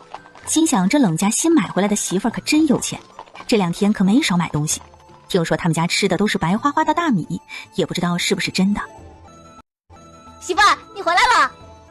是啊。呀，媳妇儿，你咋买了鱼？这东西不好吃。三哥，你怎么不拦着点啊？你怎么知道这东西不好吃？以前爹在外面盖房子的时候，就有人送爹这个，回来娘做完一点都不好吃，有股子腥味儿。那是因为婶子不会做，我做的保证好吃。那行吧，反正都买来了。再说媳妇儿手艺好，说不定真好吃呢。那你等着，晚上我给你做鱼吃。夏寒烟让冷三郎去和村里人买些鸡蛋，鸡蛋易碎，所以便没有在县城里买。中午就做个手擀面，简单吃一口。吃完饭后，冷三郎和夏寒烟又去了狼牙山采药。两人刚到山里，夏寒烟就听到了呼救声。救命啊！三哥，你听到什么动静了吗？冷三郎停下脚步，仔细听了听，摇摇头说：没有啊，什么声音也没有。奇怪，他怎么会听到呼救的声音？难道是他听错了？救命啊！谁来救救我？不对，肯定有人在呼救。于是夏寒烟朝着声音来源处走去，冷三郎紧随其后。扒开草丛后，夏寒烟傻眼了，怎么是只狗崽子？夏寒烟仔细听了听，还真是这只狗崽子发出的求救声。天哪，他怎么不知道自己还有这样一个特异功能？他竟能听懂兽语。这时，空间里的暖宝说：司主，你忘了，我也是动物，你一直都是能听懂兽语的，只不过你如果不特意去听的话，就不会听到。原来是这样。小狗狗，你怎么了？是受伤了吗？谁在叫我狗？我才不是狗呢，本宝宝是狼王的崽儿，是狼，不是狗。谁在叫我狗？我才不是狗呢，本宝宝是狼王的崽儿，是狼，不是狗。夏寒烟一愣，原来是个狼崽子。你乖乖的，我给你看看伤，你不要咬我，知不知道？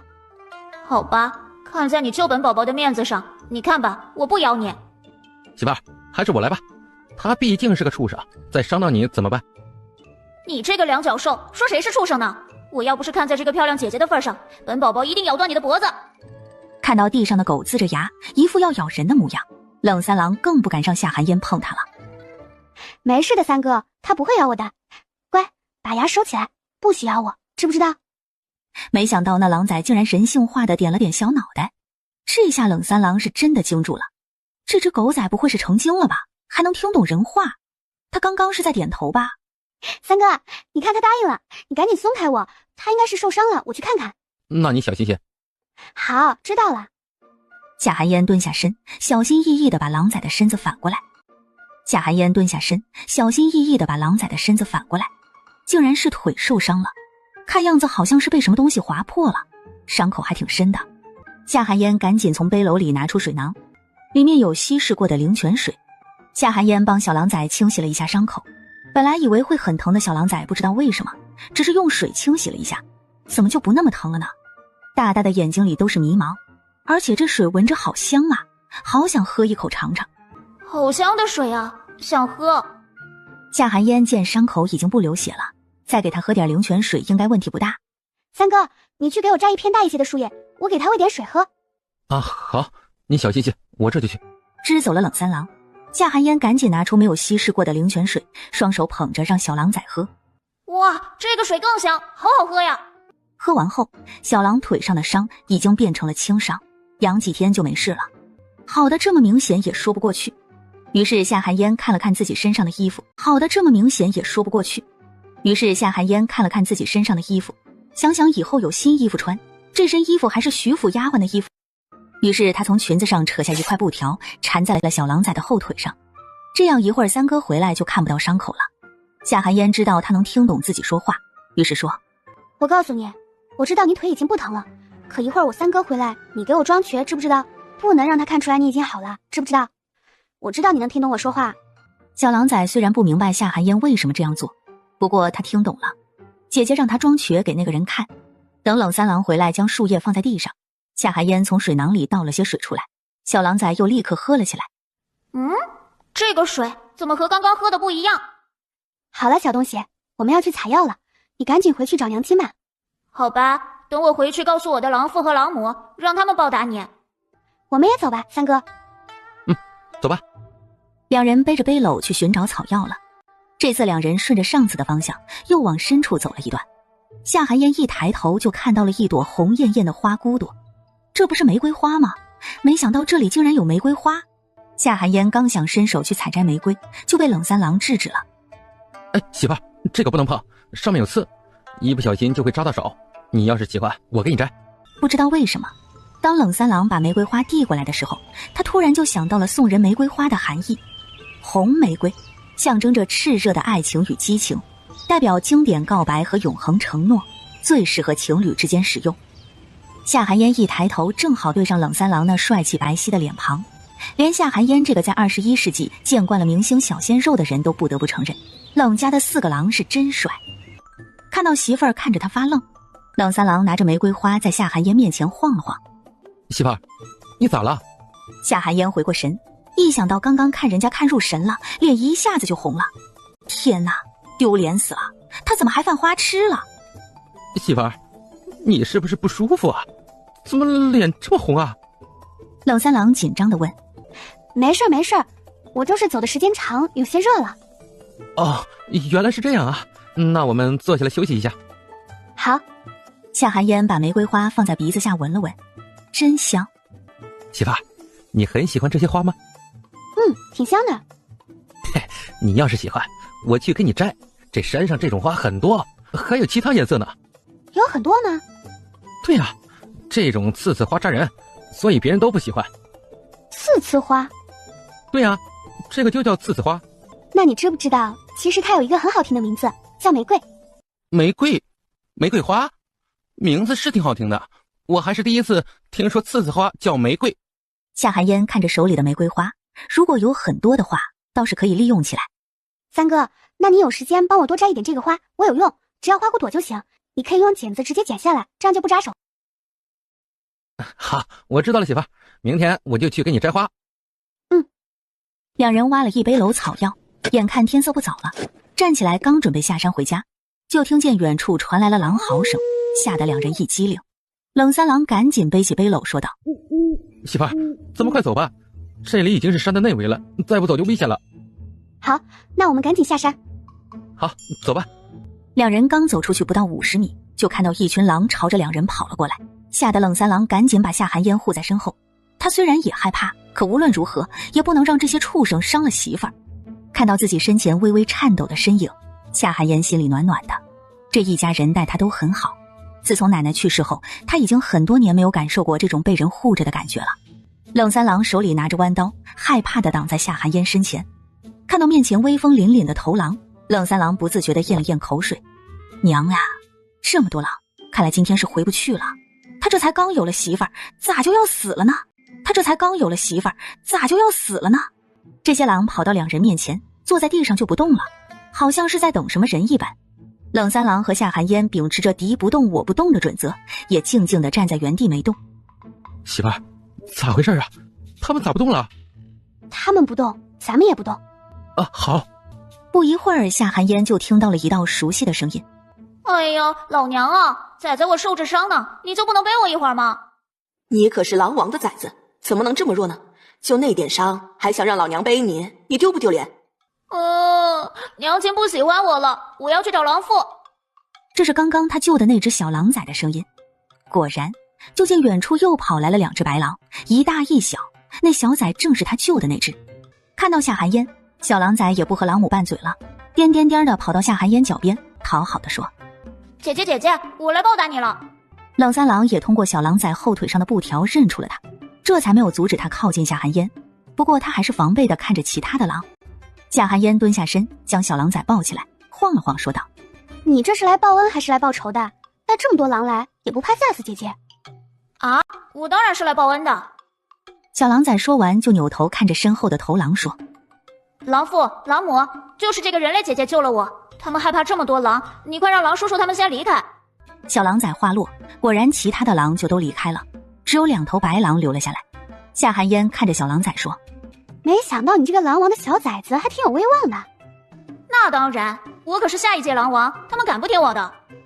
三哥，放心吧，他们是小狼崽的爹娘，是来感谢我们刚刚救了他们的孩子，不会伤害我们的。冷三郎看了看夏寒烟手里的狼崽，又看了看远处的2头白狼，这才放松下来，知道这个狼崽可能会听懂人话。哎呀，你这个小家伙可把我们吓坏了，还以为狼来吃我们了呢。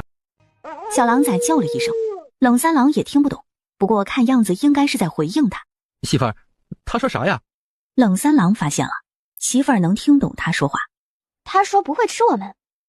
正在这时，那些刚刚跑走的狼又回来了，他们嘴里都叼着猎物，看那扑棱的翅膀，应该还活着。姐姐，这是给你们的猎物，是为了感谢你救了我，都是活的哟，你们吃了不会生病的。谢谢你。嘿，不用谢，姐姐，以后你如果再上山，我就来找你玩。好啊。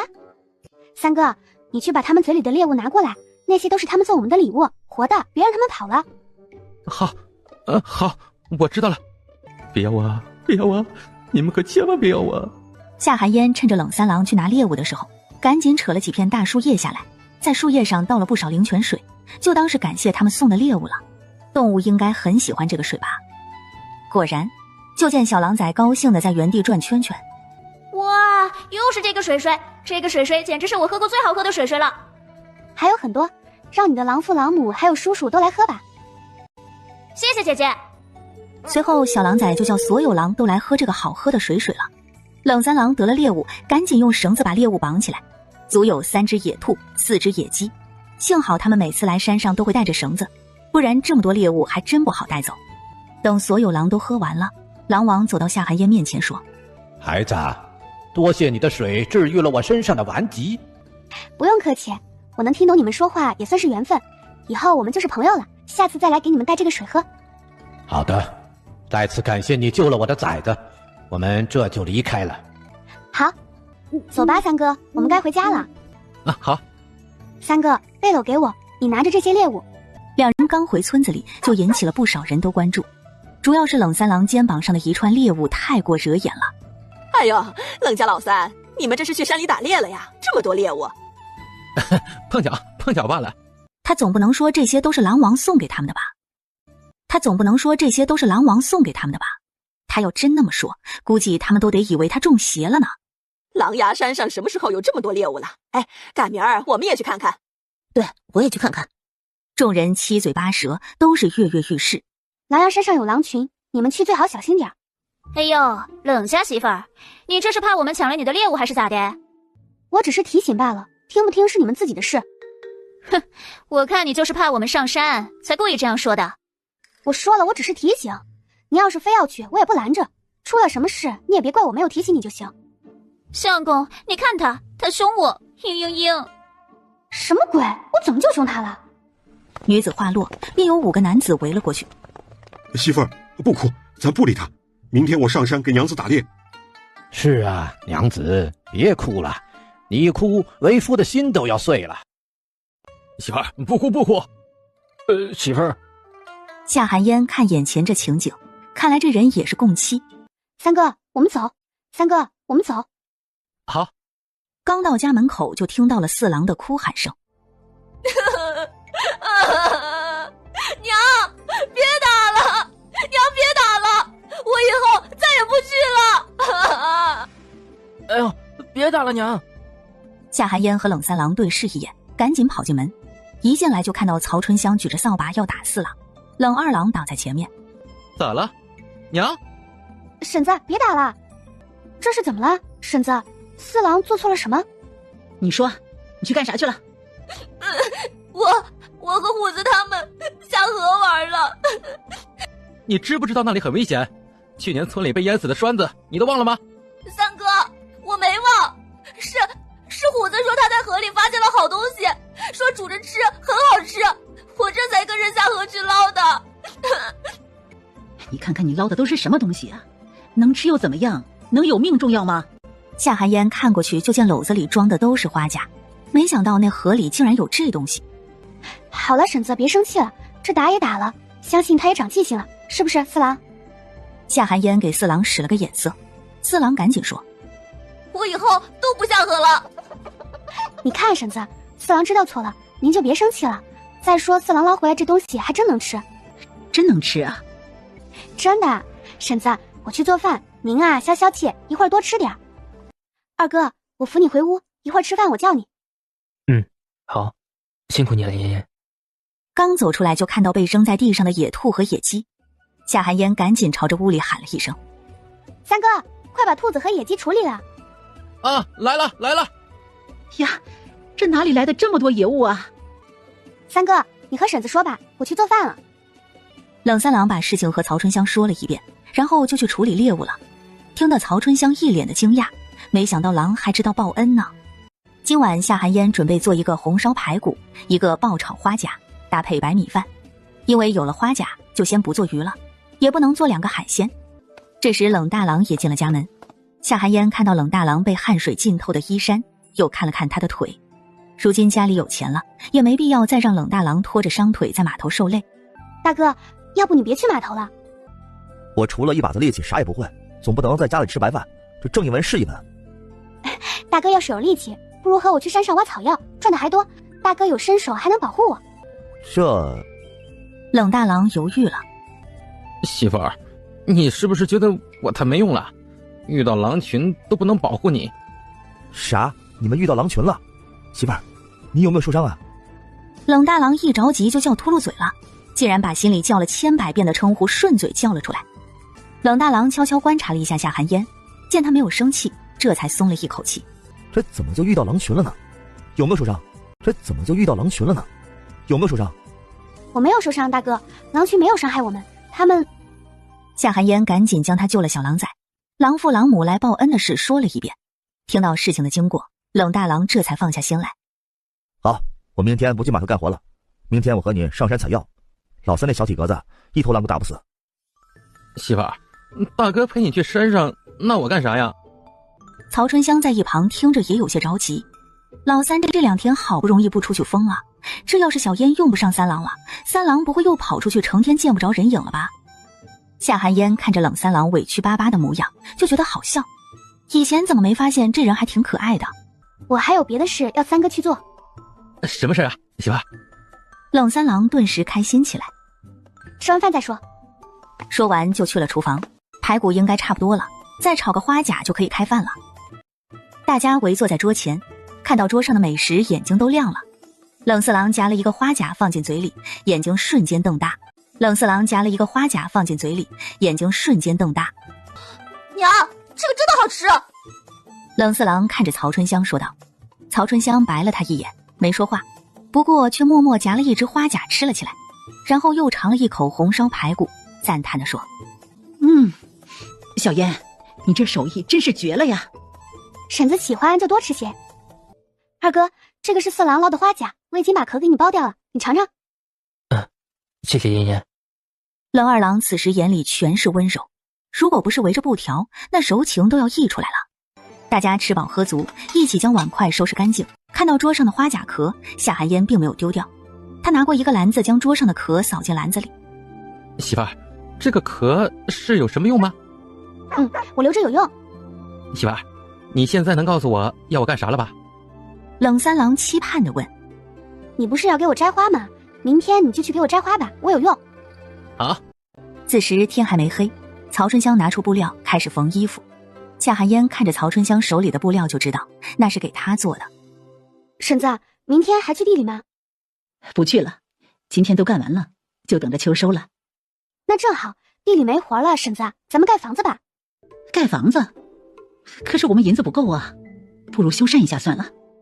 听到曹春香的话，夏寒烟这才想起来，他今天挣了200两的事还没和他们说呢。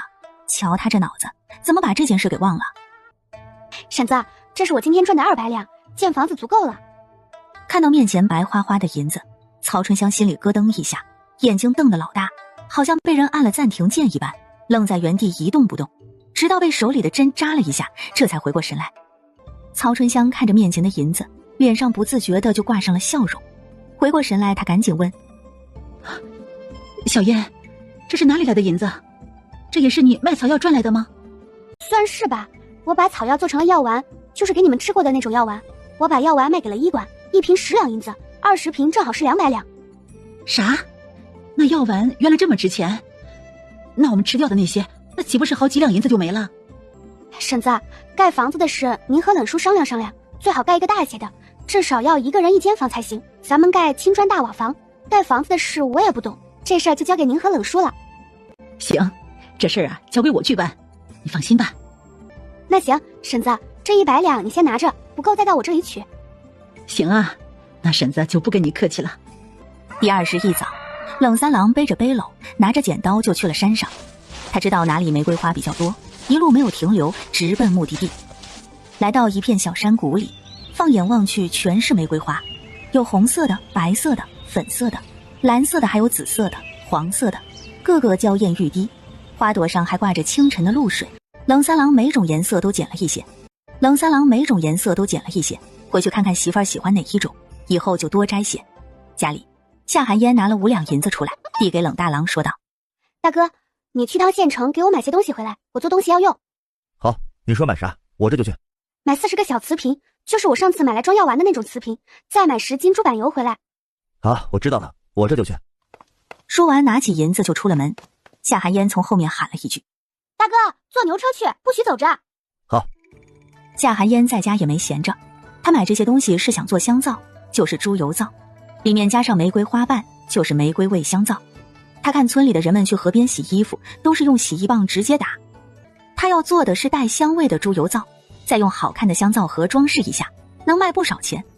将昨晚吃剩下的花甲壳放在火上烧一下，再放进石臼里捣成粉末，天然的生石灰就有了。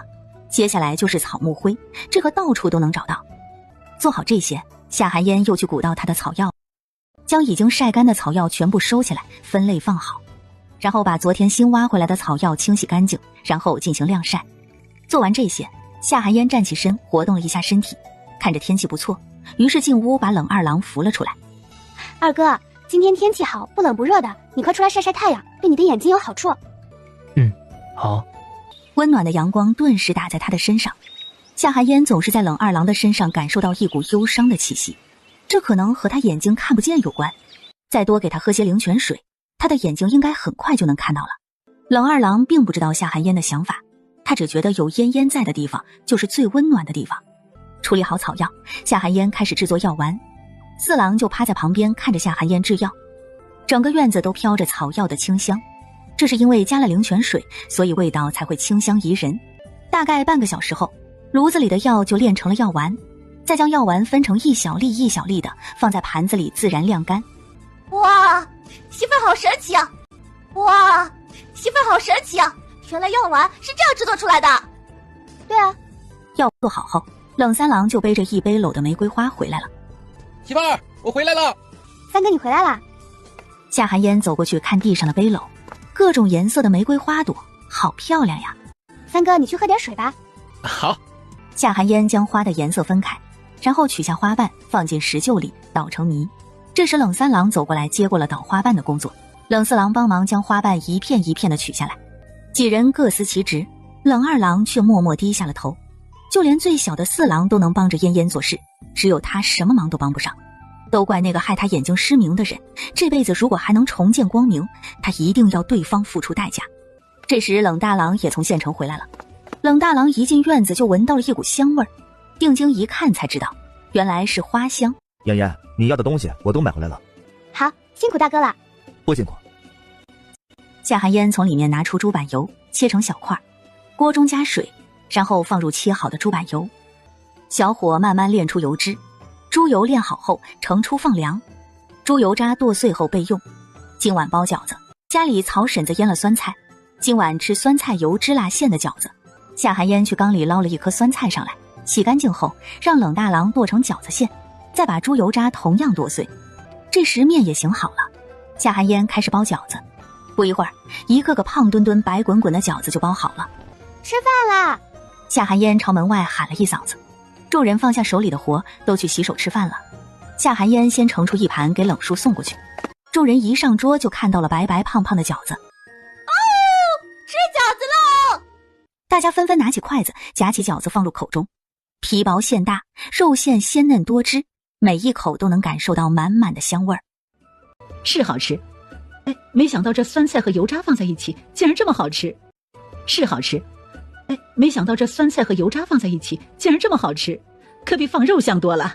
夏寒烟看着大家吃得开心，脸上也露出了笑容。媳妇儿啊，这酸菜和油渣简直是绝配呀！我还是第一次吃这个馅儿，味道就是不一样。媳妇儿，你这手艺越来越好了。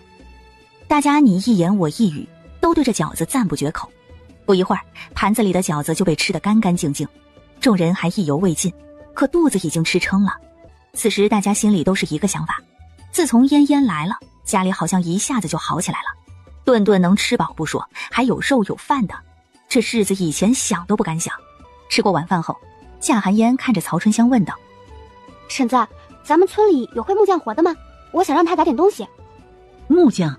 小烟，你想做什么东西？我想做一些小盒子，不要太大，大概这么大一个就行。这么小的盒子用来装啥的呀？婶子，一会儿我想做些东西拿去卖，有了盒子能卖上价。嗨，原来是这样啊，那你不用找别人，咱家你冷叔就会做。冷叔是木匠？你冷叔是啥都会点儿，可是除了盖房子呀，其他的都学得不精。不过你要做这个盒子呀，比较简单，你冷叔应该能做出来。那可太好了，那我这就去画图纸，然后拿给冷叔看看能不能做出来。夏寒烟说完回了房间，他记得二哥有笔墨纸砚这些，和冷二郎要了笔墨纸砚后，夏寒烟开始画他想要的香皂盒子的造型。画好后，夏寒烟拿着直接去了冷大叔的屋子。曹春香在旁边缝衣服，冷言就这么温柔地看着他。夏寒烟一进来就看到了这么温馨的一幕，想必他们的感情一定特别好。冷叔，您看看我画的这些，您能用木头做出来吗？冷言接过图纸，都是比较简单的样子，于是点点头说：能做出来，不过这个盒子需要买零件，回弯的地方需要安装折页，其他的就比较简单了，主要是打磨比较费功夫。好，我知道了，那冷叔就先做这个模具吧，这个明天要用，零件我让三哥明天去县城买。好，叔知道了。这几天家里伙食好，再加上夏寒烟时不时就往吃食里加灵泉水，冷言的气色明显都变好了。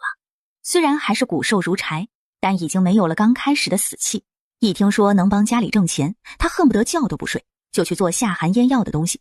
最后还是因为天黑看不见了，这才放下手里的砂纸。第二日一早，夏寒烟起来做早饭的时候，就听到了东屋传来的沙沙声，看来冷叔已经在打磨木头了。夏寒烟来到厨房，今天早饭就吃鸡蛋面条好了。吃过早饭后，夏寒烟让冷三郎去县城买零件，再买些颜料回来。曹春香一早就去了村长家，村长家的大儿子就是盖房子的，当初冷言他们都是在一起干活的。村长正愁儿子没活呢，没想到这生意就上门了，村长自然满口答应。夏寒烟在家开始做香皂，昨天过滤好的碱水已经沉淀好了，最上面一层已经变成了清澈的水。将粗盐捣成细盐后，倒进猪油里，然后搅拌均匀，直到盐和猪油彻底融合，再加入碱水，最后倒入玫瑰花捣出来的汁水，用勺子不停地搅拌，直到变得粘稠，最后倒入长方形的模具内。夏寒烟闻了闻，有一股玫瑰花的香味儿，颜色也有些微微发红，很是漂亮。夏寒烟将表面刮平后放在阴凉处定型。这时曹春香正好回来，看到夏寒烟便笑着说：小烟呀，下午盖房子的人就来了，你这些东西有没有不能让外人看的？赶紧先收起来。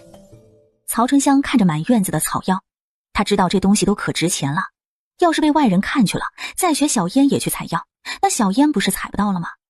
曹婶子的意思夏寒烟明白，四处看了看，也没啥不能看的。曹婶子的意思夏寒烟明白，四处看了看，也没啥不能看的。这药材山里就有，他也不怕别人学。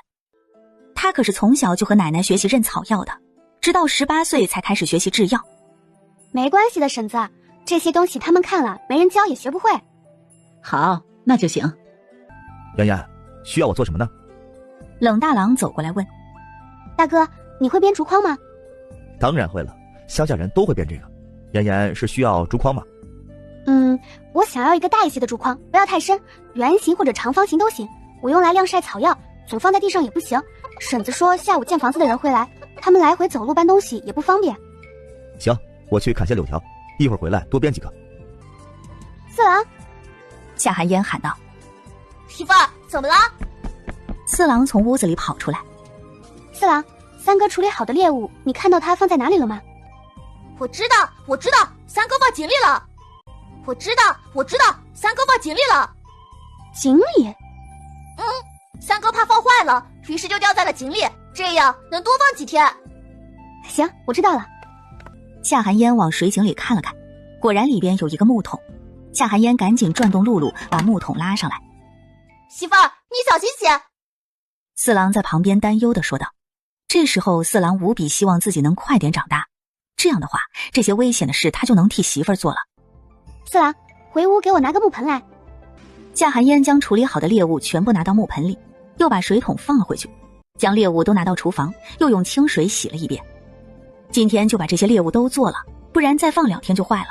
留出1只鸡1只兔子，留着中午和晚上吃，剩下的全部做成肉干，这样就可以储存很长时间都不坏。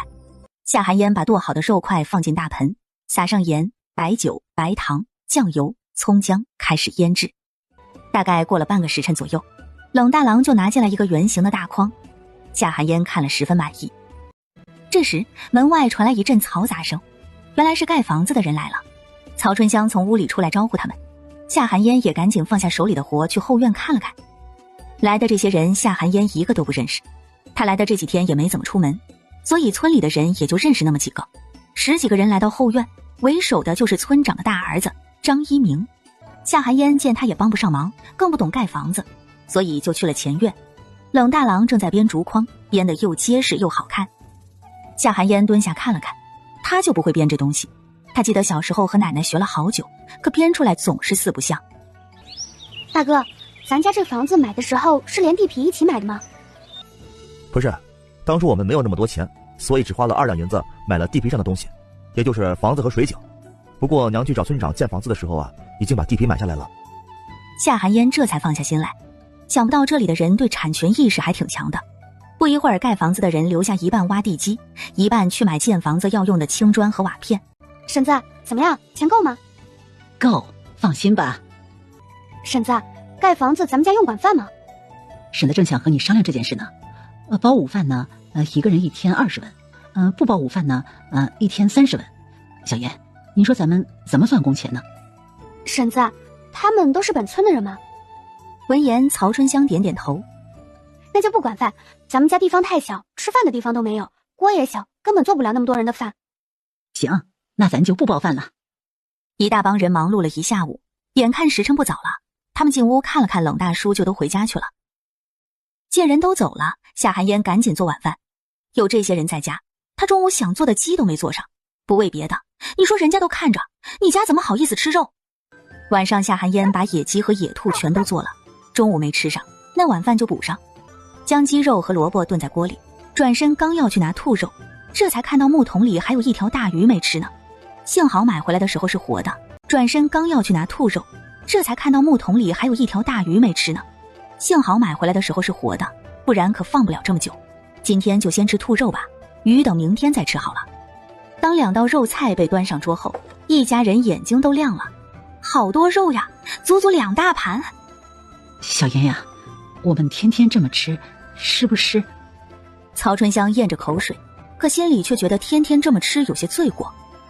婶子，我们赚钱就是为了更好的生活，不然整天累死累活的赚那么多钱做什么？这话虽然听着有些别扭，可细想却觉得十分有道理。二哥，吃肉，这2块没有骨头，你慢些吃。好，谢谢嫣嫣。冷二郎听觉很敏锐，即使嫣嫣不说，他也知道嫣嫣给他加了肉。二哥不用客气，你眼睛不方便，我照顾你是应该的。一家人把一只鸡、一只兔子，连带着一根萝卜都吃得干干净净，就连最后的汤汁都被4郎泡饭吃了。冷家要盖房子的事像长了翅膀一样，顿时在村子里炸锅了。吃过晚饭，太阳还没落山，大家闲着没事就爱在村头的大树下东家长西家短的唠唠嗑。哎，听说了吗？冷家要盖房子了。这么大的事儿，哪能没听说呀？真没想到冷家竟然有钱盖房子。哎，你说他们家的钱真的是那买来的媳妇带来的？不然冷家能有那么多钱盖房子？听说呀，那房子盖的可不小。我可是听说那买来的小媳妇儿去了狼牙山好几趟呢。就咱们这山上能有啥呀？不是野菜就是野草的。今天我家那口子去山上转了一圈了，连个兔子影都没看着。我们家的也是，不过他说明天再去碰碰运气，要是还打不到就不去了，这不是浪费时间吗？哎呦，你说人冷家怎么就打了这么多野鸡野兔呢？众人七嘴八舌地说着八卦，说者无心，听者有意。一旁默不作声的狗蛋娘可不认为冷家盖房子的钱是那个丫头骗子带来的。那丫头刚来的时候，她可是看得清清楚楚，那丫头是空着手来的，啥也没有，怎么可能突然就有了这么多钱盖房子？再说了，那丫头要是真有这么多钱，又怎么会被卖到这穷山沟沟里？肯定是他们在山上找到了什么挣钱的宝贝。那丫头带着冷三郎去了好几次后山，哪次回来呢，背篓可都是满满当当的，也不知道装的是啥，下次得让相公注意一下。夏寒烟完全不知道他已经成了村里八卦的对象，更不知道已经有人惦记他挣钱的法子了。夏寒烟将剩下的玫瑰花瓣全部放进箩筐里晒干，这样想用的时候随时都能拿来用。家里到处是箩筐也不方便，于是他便和冷大郎说要打一个木架子，一层一层的，这样这些箩筐就都能放在木架子上了，能省不少空间。第二天盖房子的人早早就来了，随着太阳慢慢的升起来，这天气是越来越热。在大太阳底下，众人只觉得身上都快晒冒烟了。在大太阳底下，众人只觉得身上都快晒冒烟了。这天太热了。夏寒烟一早上起来吃过早饭后就煮了绿豆水，还让暖宝在空间的山里找了薄荷叶，绿豆水里放几片薄荷叶，煮好后他也学冷三郎放到井里吊着，这样等中午热的时候就能喝了。就在人们口干舌燥汗流浃背的时候，夏寒烟赶紧让冷三郎去把井里的绿豆水拉上来给他们拿过去。一想自己家里的碗也不够，于是只能到隔壁刘婶子家里借几个。大家正口渴难耐，自己带来的水都快喝完了。正在这时，冷三郎大声吆喝：各位叔叔大爷，快过来喝水，凉快凉快。众人一听，立刻放下手里的活聚拢过来。冷三郎赶紧给众人盛汤，夏寒烟见冷大郎还没过来，他今日也跟着盖房子了，赶紧让冷三郎盛了一碗绿豆汤端了过去，一会儿该不凉了。大哥，快过来歇歇，我煮的绿豆汤，你喝一碗。来了。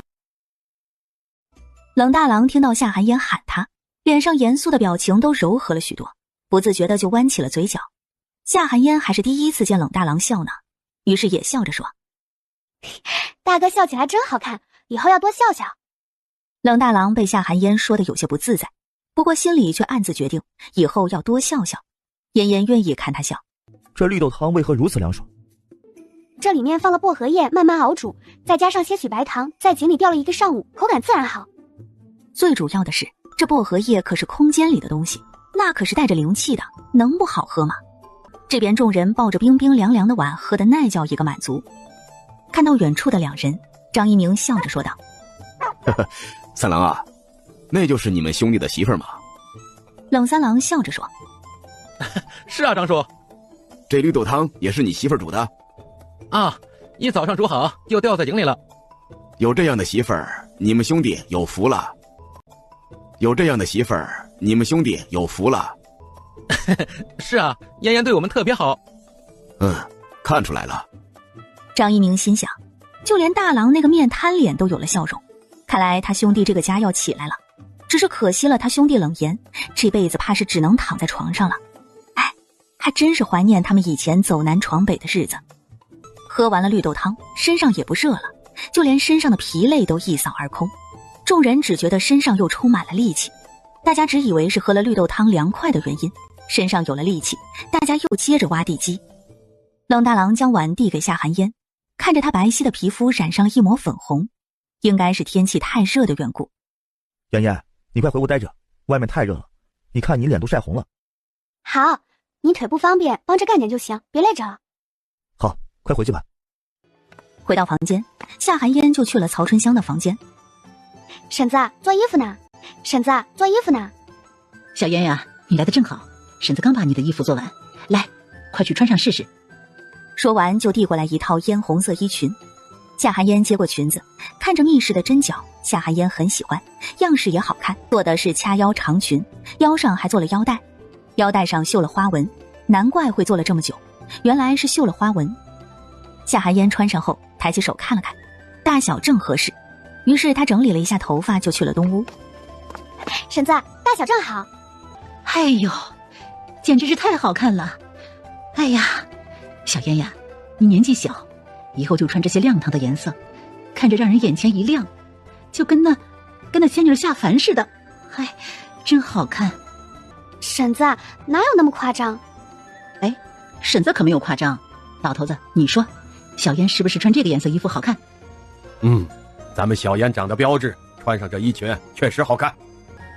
小妍呀，婶子想等家里房子盖完了，就去官府给你办理户籍。可要想把你的户口落在婶子家户头上，你就得和大郎他们办理婚书，还要找人担保。不过这4个人只能有1个人能和你领婚书。婶子想问问你，你看你想和谁领啊？这时候的婚书应该就和现代的结婚证一样吧，和谁领都一样，反正他也不和他们圆房，以后如果他们找到喜欢的人也能娶进门，他不过是想要个户口罢了。他都想好了，到时候婚书作废，他就单独立个女户，他想去哪都行。婶子，那就和大哥领吧，大哥毕竟是家中长子。行，那这事儿就这么定了。等房子建完了，你和老大呢就把婚书领了，婚礼咱先不办，等你想好了再说。好。婶子，我来是想问问您，4郎今年都11岁了，如今家里有钱了，不如让4郎去读书吧。可是小燕呢，读书很贵的，光是束修就要5两银子，再加上笔墨纸砚吃喝用度，平均1年下来怎么也得20两。婶子，20两不多，我多做2瓶药就赚回来了。小燕，婶子知道你能赚钱，可那都是你的钱，婶子不能要。婶子也不想让4郎觉得这钱来得太容易了。婶子，4郎如今11岁了，不是没有过过苦日子，他从小到大几乎没有吃过饱饭，他比任何人都知道现在的生活有多难得，所以我相信4郎不会误入歧途的。那一会儿问问4郎吧，看他愿不愿意去，读书也是需要天赋的。行，婶子有时间问问他，看他愿不愿意去。说完，夏寒烟便出去了。回到房间，就看到冷二郎坐在窗边发呆。夏寒烟这才想起来，冷二郎也是个读书人，而且是个很有天赋的读书人。嫣嫣，你来了。二哥，你怎么知道是我？夏寒烟鬼使神差地抬起手，在冷二郎的眼前晃了晃，没想到冷二郎竟准确地抓住了夏寒烟的手。夏寒烟鬼使神差地抬起手，在冷二郎的眼前晃了晃，没想到冷二郎竟准确地抓住了夏寒烟的手。二哥，你能看见呀？没有。那你怎么知道是我来了？还知道我在做什么？嫣嫣身上有股特别的香味，你一来我就闻到了。你手在我面前晃，有风打到我的脸上，所以才能精确地抓住你。二哥真敏锐。眼睛看不见，自然会变得敏感。二哥，我给你把一下脉吧。嫣嫣会医术吗？学过一些，不过不是很精通。我的强项是制药。夏寒烟说完，便将手按在了冷二郎的手腕处。夏寒烟闭上眼仔细感受，这时脑海里传来暖宝的声音：宿主，暖宝可以帮你给他们检查身体哦。夏寒烟猛地睁开眼睛，有些惊讶地问：真的吗？你可以检测他们身体状况？是的，宿主。那其他人也可以吗？只要是宿主想要检测的人都可以。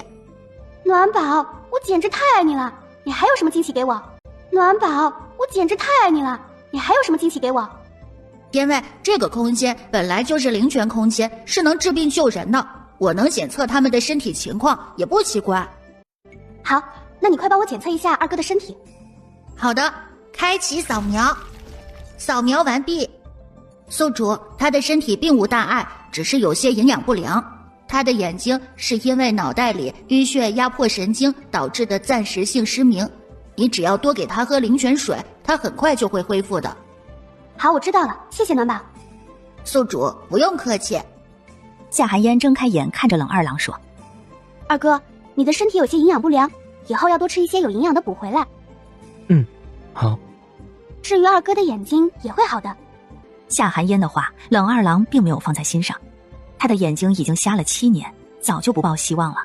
他只是淡淡的嗯了一声，嘴角始终挂着微笑。夏寒烟知道他并没有相信他的话。冷家这边热火朝天的忙着盖房子，村长闲着没事也会来看看。这时门外突然跑进来一个年轻汉子，看到村长焦急地喊：村长，不好了，刘柱受伤了。啥？到底咋回事？今天刘柱和几个村民去狼牙山狩猎，可刚刚被人抬了回来，说是被狼牙山上的狼给伤了。人呢？在村口呢。快走去看看。村长说完就急匆匆地走了。媳妇，你说咬伤刘柱的不会是我们认识的那群狼吧？不知道哎，不过那群狼很有灵性，如果不主动招惹他们，他们是不会伤人的。走，三哥，我们也去看看。好，走。说完，两人也跟着众人去了村口。相公，你咋了？这是咋了呀？一个女人扑到满身是血的男人身上就开嚎。夏寒烟来的时候，就见那女人还在哭。定睛一看，这不是那天看他有敌意的女人吗？原来受伤的是他的相公。定睛一看，这不是那天看他有敌意的女人吗？原来受伤的是他的相公。村长来了，村长来了。村长走进人群里，夏寒烟也看到了满身是血的人，胸前被划了2道很深的大口子，正在鼓鼓往外冒着血。再这么流下去，人可就危险了。那深可见骨的伤口也不知道包扎一下，用破衣服捂一下也行呀。这时村长走近一看，这满身是血的模样，也吓了一跳。看到哭哭啼啼的女人就闹心，于是不耐烦地喊了一嗓子：哭啥哭？人还没死呢。这时狗蛋娘赶紧上前拉着他站到了一边。看来他们2个的关系不错。夏寒烟转头小声问冷三郎：三哥，那2个人是什么关系啊？他们呀，他们是堂姐妹。原来是姐妹。他终于知道那女子对他的敌意是从哪里来的了。这时村长见人都快昏迷了，赶紧说：快送到县城医馆里去。听到村长的话，夏寒烟下意识地皱了皱眉头。这人怕是挺不到送医馆了。不说别的，就这一路的颠簸，这人就挺不住。在众人要将人抬上板车的时候，夏寒烟出声说道：村长，这一路这么颠簸，这人怕是受不住。那可怎么办呢？我的儿啊！一个老妇人扶着板车就哭了起来。夏寒烟想了想，从怀里拿出一瓶血凝露递过去说：把这个给他撒到伤口上，先止血，再送医馆吧，不然病人怕是撑不到县城了。好，谢谢啊，谢谢你。老太太接过来连忙道谢。这时狗大娘却悠悠地开口说：我说刘大娘啊，你可别乱用药，他又不是大夫，要是这药有什么问题，你儿子这条命可就没了。刘大娘有些犹豫，拿着药不知道该不该用。我确实不是大夫，刘大娘要是信不过，便把药还给我吧。说完便伸出了手。这时狗大娘旁边的女子，也就是男人的媳妇儿崔氏，突然就想起了前天夏寒烟说过的。他早就提醒过他们山上有狼，可那时候他就是听信了堂姐的话，对他有偏见，还不听劝的让相公去山里打猎。没想到相公他们真的遇到了狼。想到这里，他擦了擦眼泪，一个箭步上前就夺过了婆母手里的药。月娥呀，这药……娘，相公的情况你也看到了，冷家媳妇儿说的对，相公只怕撑不到送医馆，如今就死马当活马医吧。崔月娥说完，打开瓷瓶，将相公的衣服打开后，对着伤口刚要撒，就被狗大娘制止了。月娥，你怎么真相信他说的话？你可别害了你相公。堂姐，当初要不是听了你的话，我也不会让相公去狼牙山狩猎，相公也就不会伤成这样了。我说崔月娥，你可别血口喷人，我可什么也没说，你怎么往堂姐身上泼脏水呢？这件事绝对不能怪到自己身上，不然村里一人一口唾沫星子都能淹死他。而且刘家兄弟多，他可不能得罪。看到堂姐翻脸，崔月娥用凉飕飕的眼神看了堂姐一眼。就是他在他面前一直说冷家媳妇儿的坏话，所以才让他对冷家媳妇儿产生了偏见。堂姐还说他肯定是在山上发现了好东西，这才不让大家伙上山。还说刘家兄弟多，让他们去山上看看，说不定能碰到好东西，就是多打几个野鸡野兔也是好的。而堂姐的2个相公却待在家里，啥事没有。他这是被堂姐当先锋了，明明就是堂姐好奇狼牙山上有什么，这才撺掇他让相公去山上看看。崔月娥心里暗自决定，这次如果相公能逃过一劫，他便和堂姐划清界限。看到崔月娥的眼神，狗大娘莫名就有些心虚，可一想到他也没做什么，又不是他让刘柱去的狼牙山，他不过是在堂妹面前发了几句牢骚罢了。想到这里，他那点心虚瞬间消失得一干二净。看到堂姐的模样，崔月娥不再理他，将手里的药毫不犹豫地倒在了刘柱的伤口上。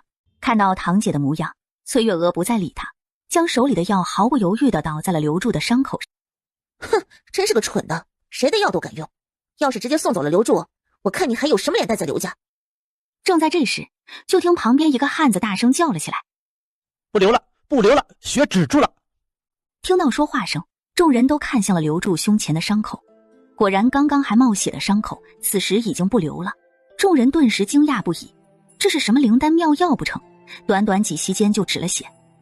狗大娘顿时用一副见了鬼的表情看着夏寒烟，她的药还真管用。刘老太和崔月娥也是一脸激动，血止住了，相公儿子有救了。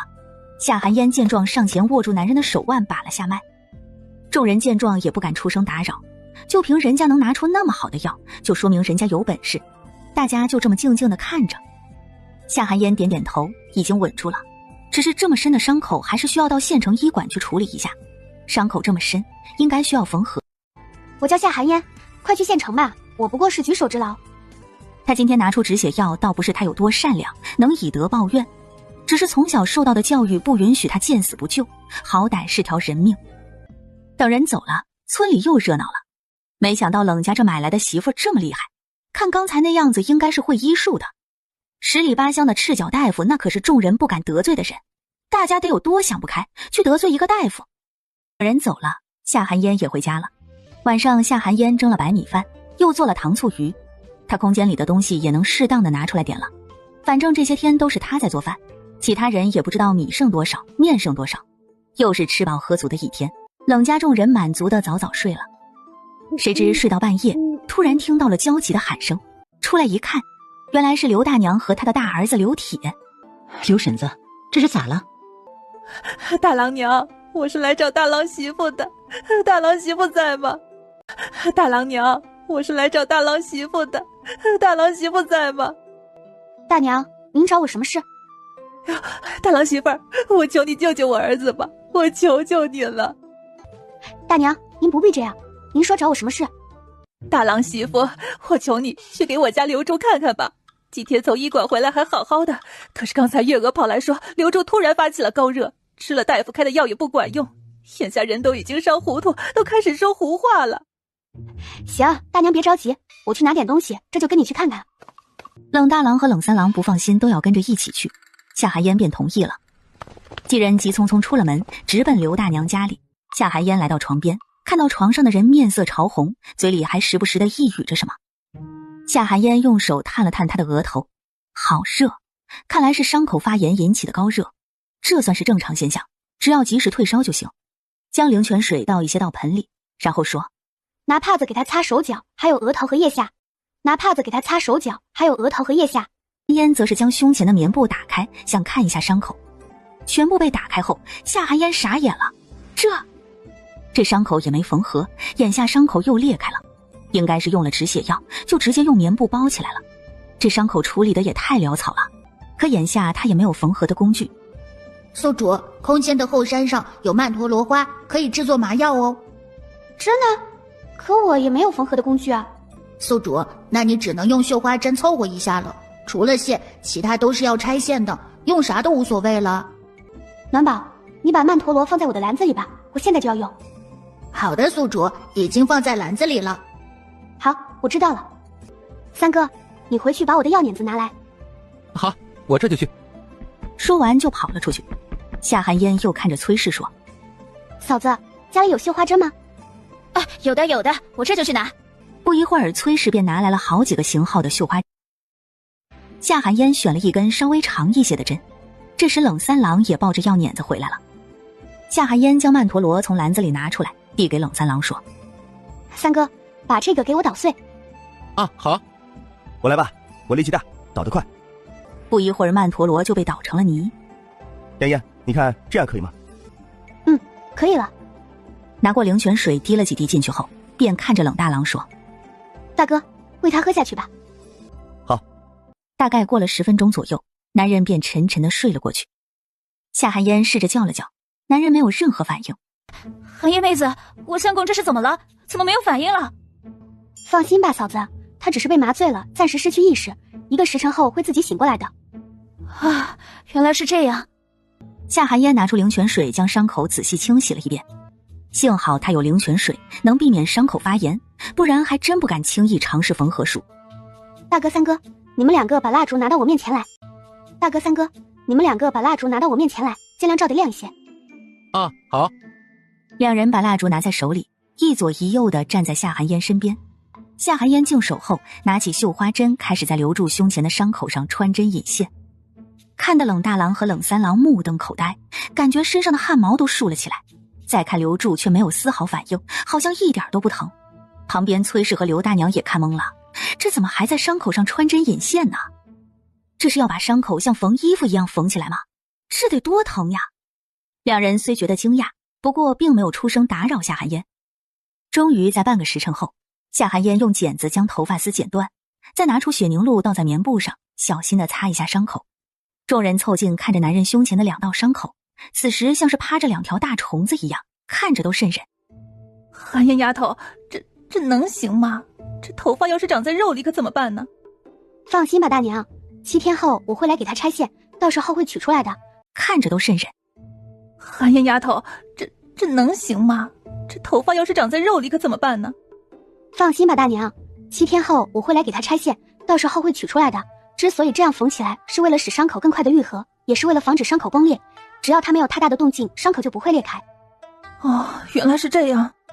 娘，我觉得寒烟妹子说的有道理，把伤口缝起来，伤口就不会一动就裂，这样恢复的肯定快。哎，是这么个理儿。不过这柱子咋一声不吭的，我看着都疼啊。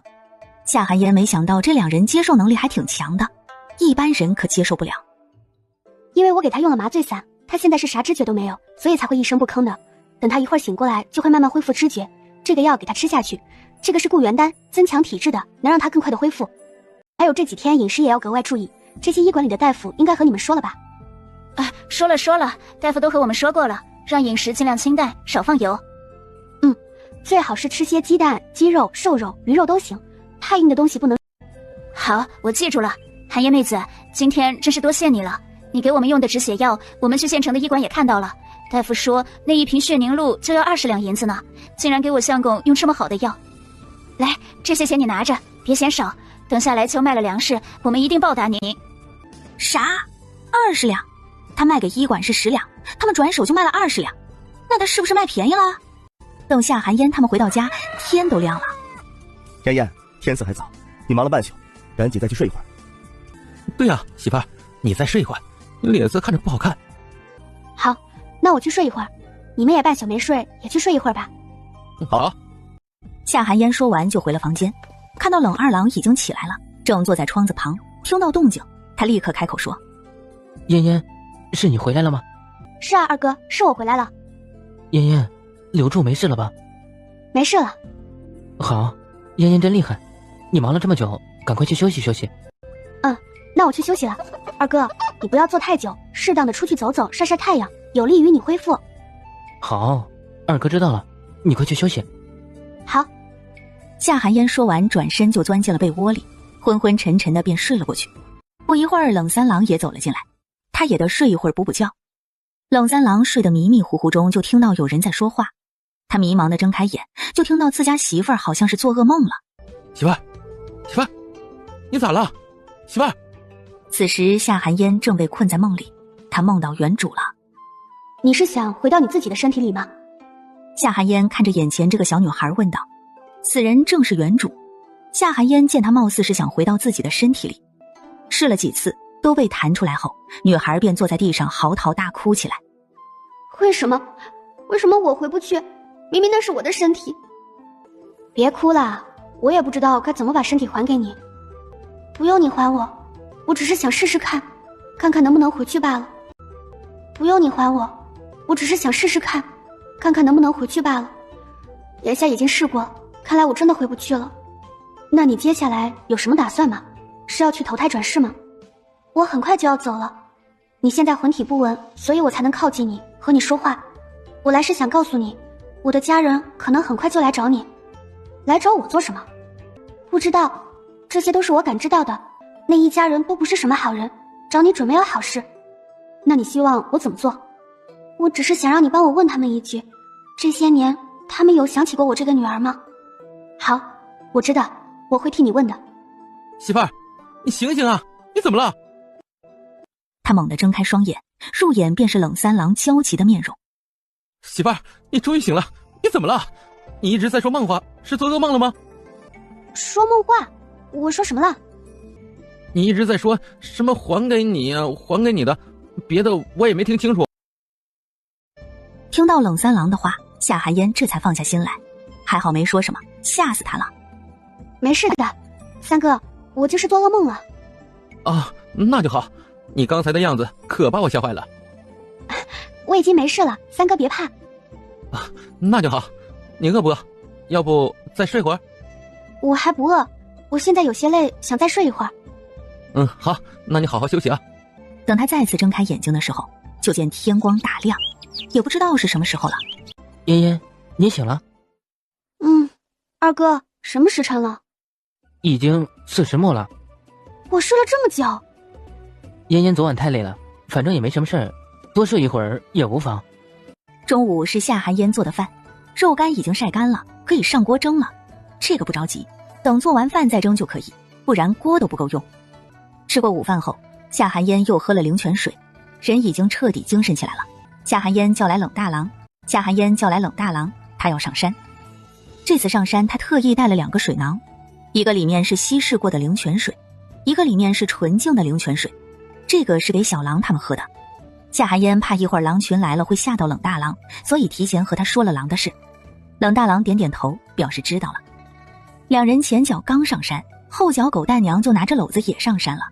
他倒要看看夏寒烟这个贱蹄子在狼牙山有什么秘密。这时夏寒烟脑海里突然传来暖宝的声音：宿主，身后有人跟踪你。跟踪我们？是谁啊？是你们村的狗蛋娘，她就在你们身后不远处的大树后面。夏寒烟转过头，果然就见不远处的一棵大树后面露出了衣服的一角。夏寒烟也没有打草惊蛇，他倒要看看这人想做什么。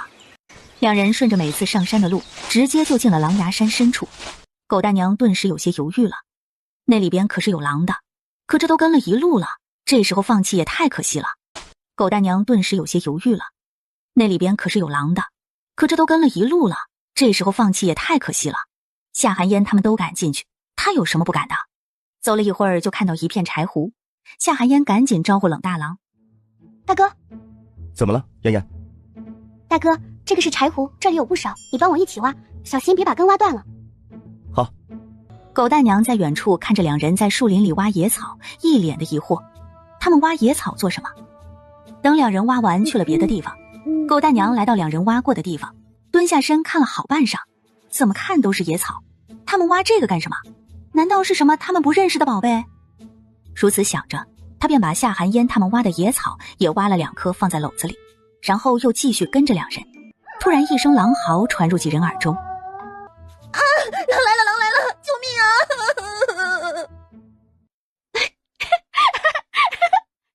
看到狗大娘吓得撒丫子就跑，夏寒烟不厚道的哈哈大笑。妍妍，他是一直跟着咱们吗？可不是，跟了咱们一路了。你早就发现他了？狼群来到夏寒烟面前便停了下来。姐姐，姐姐，我来找你玩了，这些都是我的小伙伴。小狼崽的声音传来，夏寒烟循声望去，就见小狼崽正趴在一只灰狼的背上。夏寒烟走过去，想把小狼崽从灰狼背上抱下来，可冷大郎却上前阻止了夏寒烟。妍妍，太危险了，我们还是离远一些吧。夏寒烟这时才发现，冷大郎一直都绷着神经，高度紧张防备着他们。大哥，你放轻松，他们不会伤害我们的，放心吧。姐姐，你身边的哥哥怎么换了？上次那个哥哥呢？上次那个是我三哥，这个是我大哥，他们是兄弟。妍妍，你是在和他说话吗？你能听懂他说话？是啊，大哥。那他是在问我吗？是啊，大哥，他问我身边的哥哥怎么换人了，还问三哥干什么去了。我能摸摸他吗？好吧，看在你是姐姐哥哥的面子上，让你摸一下。你快摸呀！我告诉你，一般人本宝宝可是不给摸的。听着小狼崽傲娇的语气，夏寒烟扑哧一下就笑了出来。冷大郎感受到手里毛茸茸的，于是便摸了好几下。这小狼崽手感可真好，白白胖胖的，一看就不缺肉吃。夏寒烟去摘了几片大树叶，将带来的灵泉水分给他们喝。这个是给你的，这些是给你的小伙伴的。谢谢姐姐。不用客气，上次答应给你带水喝的。姐姐身上有这个香香水水的味道，要不是狼父狼母不同意她下山，她都希望以后就跟在姐姐身边了。姐姐，你要这个草做什么？这个不是草，这个是药材，可以治病的。那我带你去找，我知道哪里有这些草。真的吗？姐姐，你要这个草做什么？这个不是草，这个是药材，可以治病的。那我带你去找，我知道哪里有这些草。真的吗？真的，姐姐跟我走。走，带姐姐去找草药去了。狼叫声传遍山林，接着便跑了出去。而刚刚被狼群吓到撒丫子就跑的狗大娘，刚想停下来休息一下，就又听到了此起彼伏的狼嚎声，吓得他顾不得休息，立刻又朝着山下跑。一进村子就瘫软在地，得救了，他终于回来了，吓死他了。不过夏寒烟和冷大郎被那么多狼包围了，估计是凶多吉少了吧。叫他们没事去深山，活该。看到村里的乡亲们，狗大娘的一颗心总算是放回肚子里了。狗大娘一下子就哭了起来。我刚才上山碰到狼群了，吓得我赶紧就跑了回来。我还看到。哎呦，狗大娘，你看到啥了倒是说呀，话说一半咋这么急人呢？是啊，你倒是说呀，看到啥了？我看到冷家大郎和他媳妇儿被狼群给包围了，我远远看到狼就跑回来了，眼下也不知道他们两个如何了。哎呦，遇到狼群那还能有好？快去跟冷家说一声。这下众人也不管狗大娘了，都一窝蜂的去了冷家。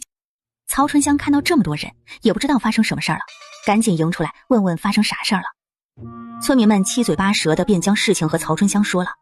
曹春香听后只觉得眼前一片漆黑，脚下也有些站不稳。冷三郎从后院出来，就看到老娘摇摇欲坠的模样。娘，您这是怎么了？小燕，大郎，三郎，快去山上找你大哥和小燕，他们在山里遇到狼群了，快去，你快去呀！好，娘，我这就去看看，你别着急啊。冷三郎倒是没有那么担心，一说到狼，他立刻就想到了他们认识的那群狼。如果是他们的话，那媳妇儿和大哥肯定不会有危险。不过他还是要去看看才行。村里人报完了信，也就都散了。冷三郎把曹春香扶回院子里，小声地说：娘，你别太担心了，媳妇儿我们上次救了小狼崽，这次八成也是那群狼。如果是他们的话，媳妇儿和大哥就不会有危险。这就去山上找找，看看能不能找到。好，你快去，我这心里七上八下的，不踏实，你快去。好，我这就去看看。冷三郎说完就背着竹篓上山了。顺着每次上山的路，冷三郎直奔深处。而此时夏寒烟和冷大郎在小狼崽的带领下来到了一座峡谷内。姐姐，你看那里都是你要的药材。天哪，这是捅了药材窝吧？夏寒烟赶紧蹲下身看看都有什么药材。天哪，他看到了什么？那是人参吗？还好几颗，发了。于是赶紧走上前，开始小心翼翼地挖了起来。大哥，你帮我挖这个草药。好。说完蹲下就开干，也不多问，就是干活。夏寒烟觉得冷大郎的性子更适合带他出来，人麻利话不多，不该问的是一句都不问。夏寒烟想了想，刚才狗蛋娘撒鸭子跑下山的事，那人下了山肯定会和村里人说，家里听到他们遇到狼群肯定会担心。小狼崽，你去外面帮我看着点，看看有没有人上山找我们，要是有，你把他带来这里，回来我给你喝水。好的，姐姐，我这就去，姐姐放心吧。妍妍，你是怕有人上山寻咱们吗？别人肯定不会来，不过没准三哥会来，让小狼去接一下，省得找不到我们，平白让他们担心。还是妍妍考虑的周到。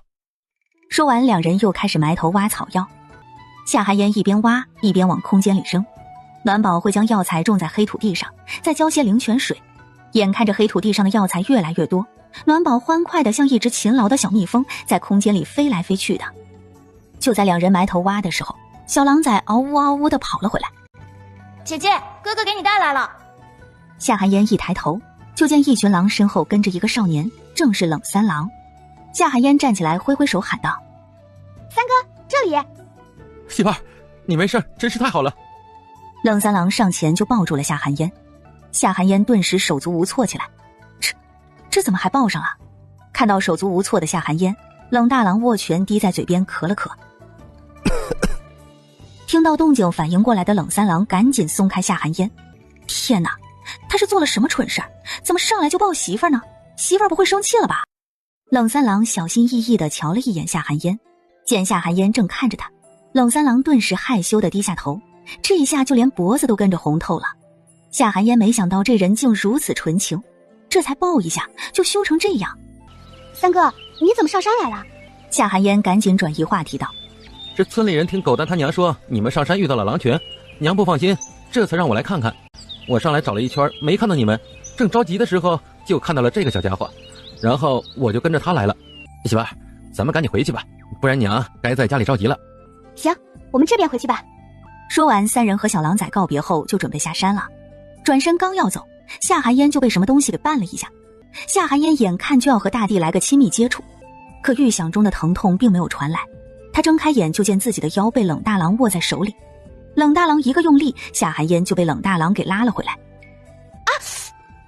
夏寒烟又不受控制地砸在了冷大郎宽大而结实的怀里，他的双手此时正张牙舞爪地抓在冷大郎的胸肌上。夏寒烟只觉得手掌下面硬邦邦的，这手感也太好了吧。夏寒烟鬼使神差的就用力捏了捏，头顶突然传来一声隐忍的闷哼声。天哪，他在干什么？他怎么能摸人家的胸肌呢？夏寒烟立刻红了脸，都不敢抬头看冷大郎了。看到媳妇儿红得要滴血的小耳朵，冷大郎硬朗的脸上突然就多了一丝笑意。看来他这个小媳妇儿也不是什么都不懂。就在夏寒烟想要找个地缝钻进去的时候，他看到了脚下刚刚绊他的东西。咦，这东西怎么这么眼熟？夏寒烟蹲下身，用手将上面的土扒开，露出了一个红红的东西。这是地瓜吗？夏寒烟赶紧又往深处扒了扒，不一会儿，一个完整的红薯就被扒了出来。看着手里又红又大的红薯，夏寒烟笑得像个偷了腥的猫。看到夏寒烟抱着一个红疙瘩傻笑的模样，两个狼赶紧蹲下问他怎么了。大哥、三哥，你们快帮我挖这个，这里肯定还有。两人闻言就往深处挖，果然又挖到了，直到把冷三郎背来的背篓都装满了，两人这才停下来。夏寒烟看了看，下面肯定还有，今天先挖这些，改天再来挖。三人和小狼崽告别后就下了山。小狼崽一脸的忧愁，他的小伙伴们都好奇地凑过来问他怎么了。自从喝了刚才那个姐姐给的水以后，众狼只觉得原本混沌浑浊的脑海突然就灵光了，似乎是多了些意识，明白了许多事，所以才能看懂小狼崽此时脸上的表情，就是忧伤。小狼崽哀叹一声：唉，我只是舍不得那好喝的水水，要是能天天喝到就好了。那你以后多让那个姐姐来看你不就行了？可是姐姐不可能每天都上山来的。要不你去求求首领，让首领放你下山去找那个姐姐不就行了？不行不行，我阿娘说山下的人都是坏人，他们都不欢迎我们，而且很怕我们。可是你还这么小，应该还看不出是狼吧？说不定只把你当狗呢。说到狗，小狼崽突然想起第一次见到姐姐的时候，那时候姐姐好像也把他当成了小狗仔。要是他学会了狗叫，那他就是一只普通的小狗仔，山下的那些人类应该就不会怕他了吧。如此想着，小狼崽赶紧跳上同伴的背，说道：快走，我要回去找狼父。一群狼奔跑在山林里，时不时传来狼嚎。听到狼嚎声，狗大娘手里的碗一下子掉在了地上，摔得四分五裂。两个相公赶紧过来问他怎么了，于是他就和两个相公说了今天的事，得知媳妇儿今天跟着去了深山，还看到了狼群，两人都是一阵后怕，可到底是不舍得说重话，只叮嘱他以后千万别再去深山了。狗大娘心里七上八下的，一直不得安宁。等他来到山脚下，远远的就看到三个人影从山上下来了。走近一看，不是夏寒烟又是谁？奇怪，他明明看得清楚，他们被狼群包围了，为什么能毫发无伤的回来？而且看样子也不像死里逃生的样子。背篓里也是满满当当的。回到家，曹春香看到几人平安的回来了，心中的大石头总算落了地。夏寒烟把今天挖来的草药全部清洗干净，开始分类晾晒。至于挖到的几株人参，夏寒烟全部都放进了空间里。将草药全部处理好以后，夏寒烟又拿过装红薯的背篓，看着又红又大的红薯，夏寒烟便想到了烤地瓜的味道。看到媳妇儿把红疙瘩扔进火堆里，冷三郎不解地问：媳妇儿，这东西是拿回去烧火的吗？当然不是，这个叫红薯，是种能吃的粮食，一会儿你们就等着吃吧，可好吃了。真能吃啊！那明天我再去山上把它们都挖回去，看样子还有不少呢。行，明天咱们一起去，咱们都给它挖回来，顺便再仔细找找，看看其他地方还有没有。行，那我得多准备几个背篓去。夏寒烟把红薯从灰堆里扒出来，还有些烫手，等晾一晾就能吃了。这时四郎跑过来，看着黑黢黢的东西，好奇地问道：媳妇儿，这是啥东西？是梅疙瘩吗？什么梅疙瘩？这可是好吃的。啥？好吃的？可这黑黢黢的。那一会儿你的那份我可就分给大哥喽。不行不行，媳妇儿做的东西我肯定要尝尝的。我们四郎真可爱。好，那一会儿凉了你尝尝，很好吃的。夏寒烟说完就去做晚饭了。今天有红薯，夏寒烟用红薯熬了红薯白米粥，做了一锅五花肉炖红薯。明天去看看那一片有多少红薯，一会儿问问曹婶子，看看家里还有没有空地。他打算种红薯，等红薯丰收了，他就让大哥或者三哥去县城卖烤红薯，也是一份不错的营生。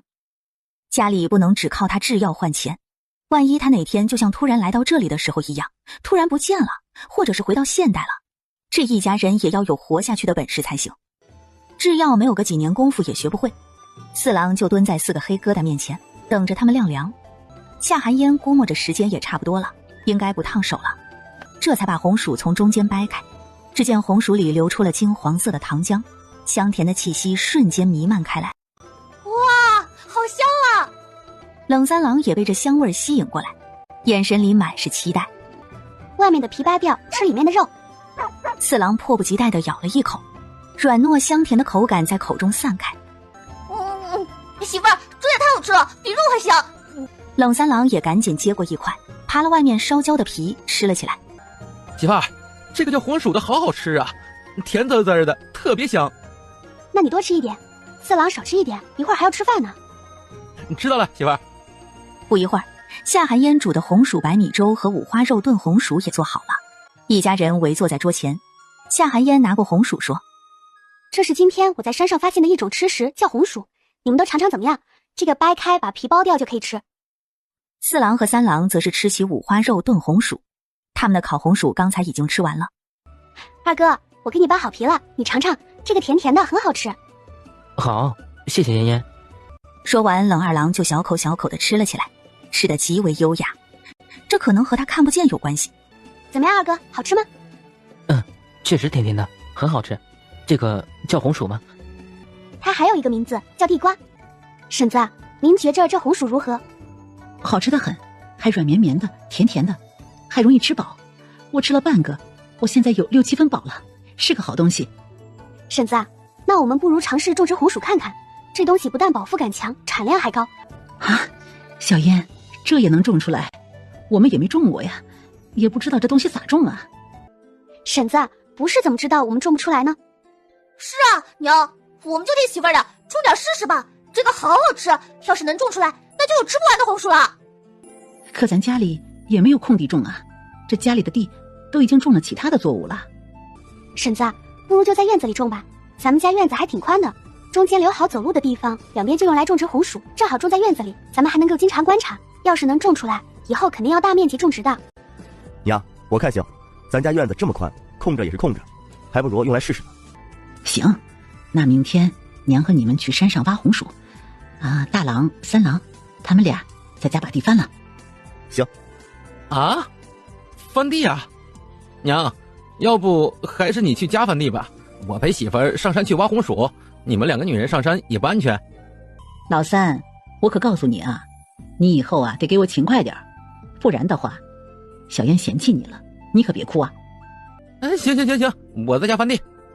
老娘养你10多年了，还治不了你呢。晚上趁人不注意，夏寒烟拿几个红薯扔进了空间里，让暖宝种在黑土地上。他怕万一种植失败了，以后再遇不到红薯了怎么办？所以种子必须要留起来。第二天一早，夏寒烟和曹春香就背着背篓上山了。家里冷大郎和冷三郎2人在家翻地，来盖房子的人看到兄弟2个在翻地，都有些莫名其妙。大郎，这时候翻地是要种啥东西吗？昨天我家娘子在山上找到一种吃食，她想自己试着种植一下，也不知道能不能成，就先在自己家种些试试。众人听后也没在意，前些年也有不少人尝试新作物，可基本没有成功的，所以从那以后人们也就老老实实的种以前种过的作物了。夏寒烟带着曹春香来到山谷里，考虑到小狼崽和他的小伙伴会来看他，所以提前和曹春香说了小狼崽的事。2人来到上次挖红薯的地方，看到地里的红薯，曹春香这才放松下来，开始挖红薯。夏寒烟看着上面的红薯藤，突然有了一个大胆的想法，种红薯要先育苗，可现在有现成的红薯藤，那直接用这个红薯藤不就行了吗？何必再浪费时间去育苗？于是夏寒烟放下铁锹，寻找适合种植的红薯秧。小燕，你摘这个回去做什么？这个红薯叶子也能吃？曹春香疑惑地问。婶子，我是摘回去种的。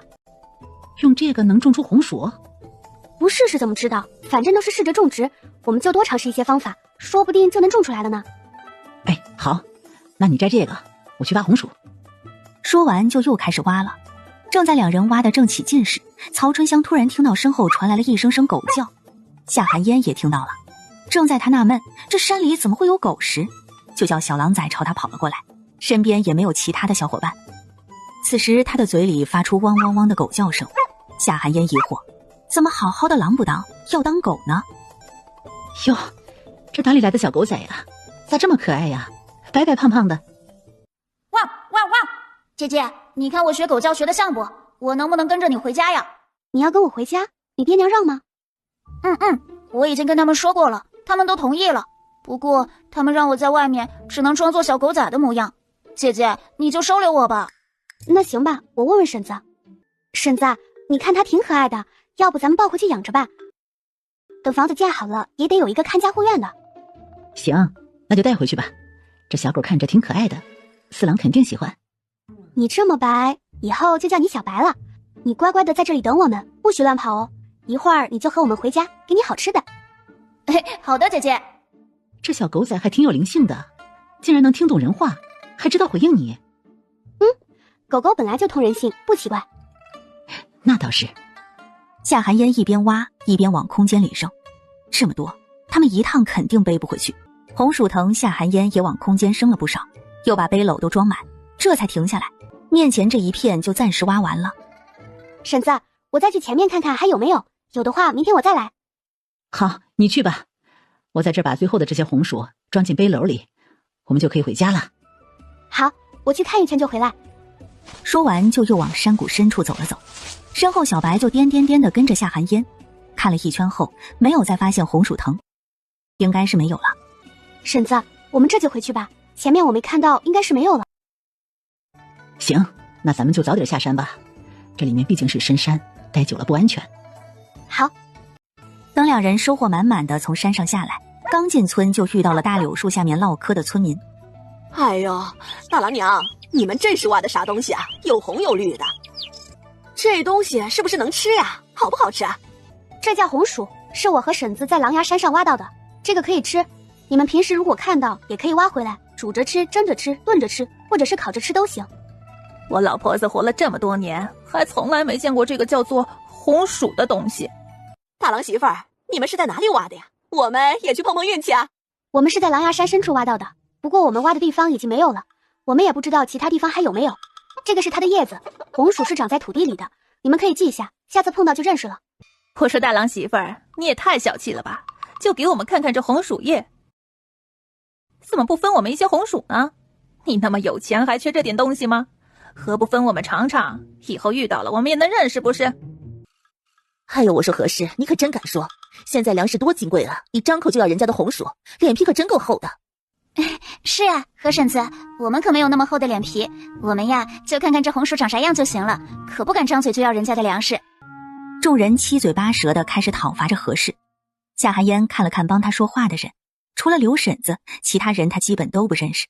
看来这村里的人大多数还是很好的。你们，我哪里说错了？这东西是从狼牙山上挖到的，那就是村里的，凭什么不分给我？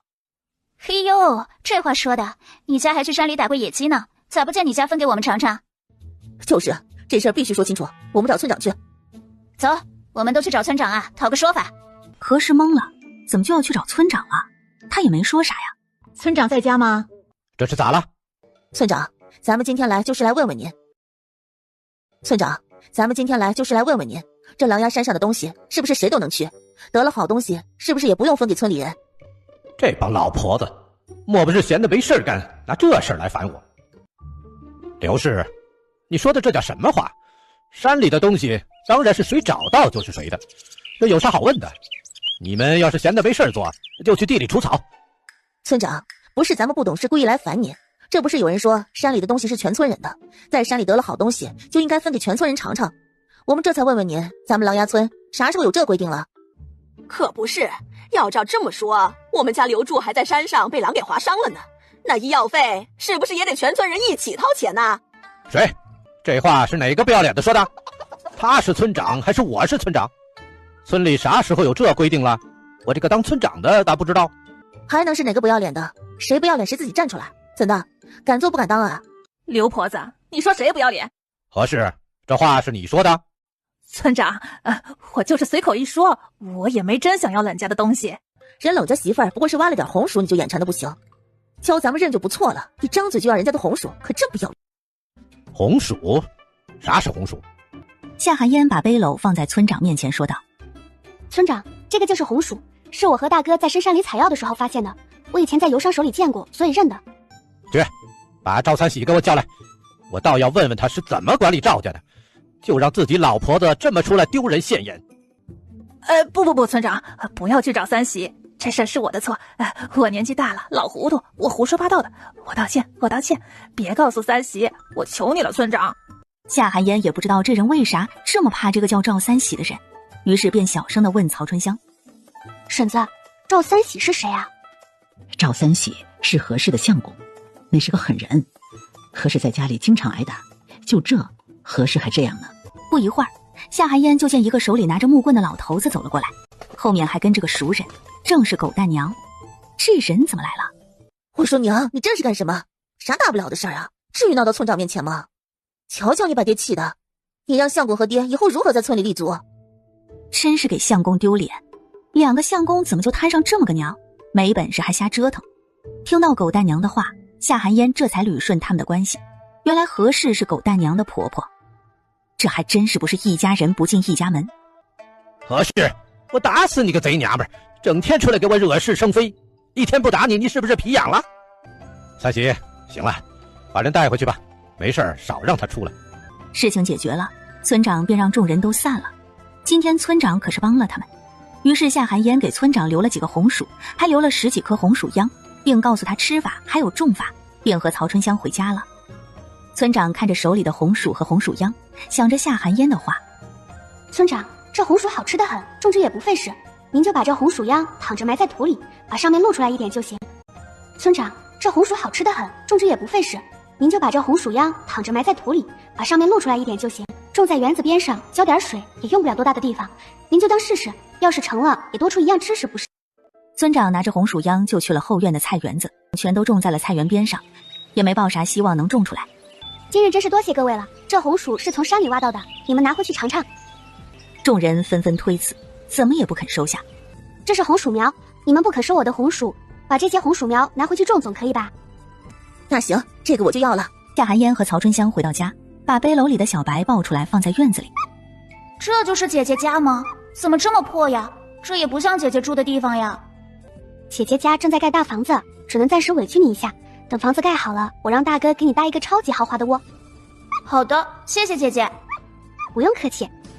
哇，姐姐，这是哪里来的小狗仔？这只狗狗叫小白，十分通人性，你要先问过它的意思，它如果同意你摸它，你以后才能摸它，知道吗？它如果同意你摸它，你以后才能摸它，知道吗？我知道了，媳妇儿。小白，我是四郎，我能摸摸你吗？那好吧，虽然我不喜欢人类小崽子，不过看在姐姐的面子上，你摸吧，我不咬你。小白怕人类小崽子听不懂他说话，于是便人性化的点点头。媳妇儿，你快看，小白是在回应我吗？他好聪明啊！小白已经同意了，你可以摸它了。四郎这才轻轻地摸了摸小白身上的皮毛。哇，小白是吃什么长大的？皮毛怎么会如此光滑？四郎眼里都是喜爱，可想到小白通人性，要是一直摸它，他以后讨厌它了怎么办？于是只带着他在院子里玩，还带他去了后院的新房子。小白，你看，这就是咱们家盖的新房子，以后你就住在这里了。好呀好呀，只有这样的房子能勉强配得上姐姐。冷大郎和冷三郎一出来，就看到四郎和小狼崽在一起。大哥、三哥，你们看，媳妇儿从山里带回来的小狗狗，媳妇儿说它叫小白，可不可爱？它可聪明了，能听得懂我说话呢。两人对视一眼，媳妇儿怎么把小狼崽给带回来了，还和四郎说是狗崽。小白也看到了两人，立刻颠颠颠的就跑到了两人脚下。嘿，两位人类大哥哥，我们又见面了，还记得我吗？两人蹲下身摸了摸小白，小白也任由两人摸他。两人带着疑惑去找夏寒烟，问清楚后，这才放下心来。大哥，等房子盖好以后，你给小白搭一个大大的窝吧，他以后就在我们家住下了。行，这事儿交给大哥，保证给小白布置的舒舒服服的。谢谢大哥哥。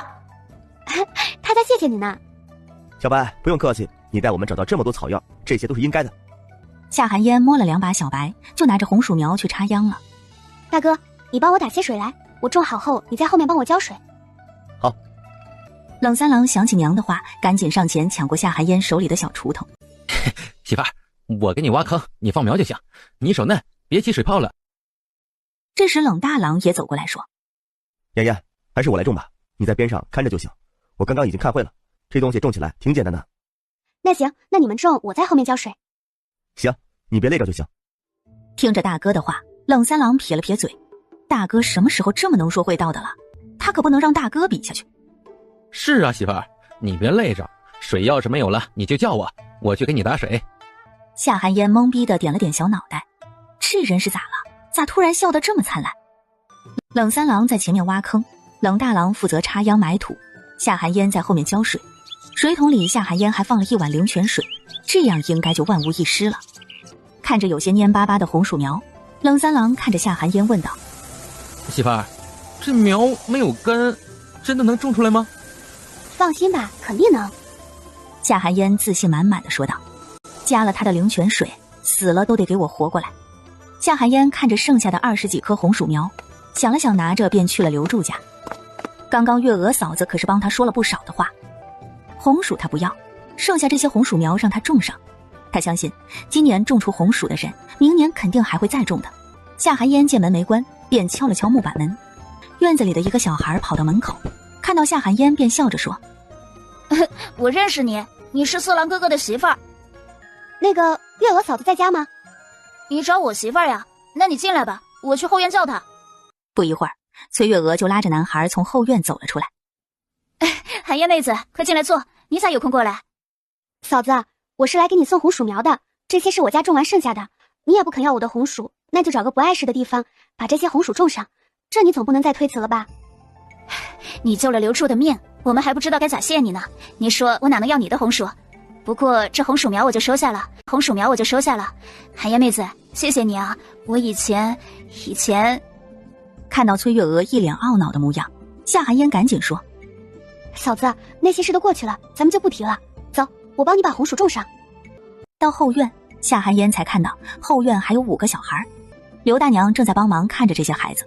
看到夏寒烟，她热情地打了招呼：“嫂子，这都是你的孩子吗？”“是啊，这都是嫂子的孩子，还不快叫人？”“小沈好。”这时，一个4、5岁左右的小女娃走到夏寒烟面前：“姐姐，你真漂亮，我能叫你姐姐吗？”听到小女孩的话，崔月娥无奈地笑着说：“这孩子，当然可以啦，你想叫什么都可以。”逗了一会儿孩子，夏寒烟便帮着崔月娥把红薯种在了后院的菜地里。夏寒烟回到家，就见院子里四郎正和小白玩得欢。夏寒烟弯腰摸了摸小白，就进屋了。他直接去了曹春香的屋子。夏寒烟打了声招呼：“婶子，冷叔。”“小燕来了。”冷大叔打了声招呼，便又低头鼓捣起了手里的木头。夏寒烟看着床上的香皂盒，这才想起来香皂差不多该脱模了。看到冷言，夏寒烟在脑海里和暖宝说：“暖宝，对冷言开启扫描。”“好的，宿主。”“婶子，我来是问问四郎怎么说，他想去读书吗？”“我问他了，他说他不想去读书，他说他想学武。”“学武？”“他说他不是读书的料。”“好，一会儿我再去和他谈谈，您忙吧，我就出去了。”出去后，暖宝的声音便在脑海里响了起来。扫描完成。宿主，冷言是脊髓受压，导致神经功能受损，又医治不及时，这才致使下半身瘫痪。还能恢复吗？因为他的脊髓神经只是受损，并不是坏死，所以多给他喝灵泉水，倒是能修复他受损的神经。后期的康复训练会是一个漫长的过程，如果能坚持下来，是可以恢复的。能恢复就行。他相信，如果还有机会可以站起来，冷叔不管什么困难都能克服，何况只是康复训练。看到院子里还在和小白玩的四郎，夏寒烟走过去，看着四郎问：“四郎，你不想读书吗？”“媳妇儿，我不想去读书，我不喜欢读书，我想学武功，将来当个大将军，保家卫国，保护你。”“可是四郎，你有没有想过，你要当大将军，不只有武功高就行，你还要会排兵，会布阵，最主要的是你要看得懂兵书。武功好只能当一个莽夫，学问高注定会走进庙堂，只做一个文官。你要想当将军，首先要学会认字。这样吧，你先去私塾学认字，等我给你找好了武学师傅，你就一边学认字一边学武，你看可行？”媳妇儿说得对，他不想当一个文官，更不想当个空有蛮力的莽夫。“好，我去私塾读书，媳妇儿，你可别忘了给我找师傅。”“好，我知道了。我会留意的。”说服了冷四郎，夏寒烟便又去了曹春香的屋子。“婶子，四郎已经同意去私塾读书了，您看去私塾都要准备些什么？我也不懂。”“咱们隔壁村就有一家私塾，是高秀才开的。私塾不比书院，束修也相对便宜一些，半年才1两银子。当初二郎就是在高秀才那里启蒙的。”“那高秀才那里的学生多吗？”“挺多的，这也有好几年没有去过了。不过高秀才人好，10里8乡去不起书院的，都愿意把孩子送到他那儿去。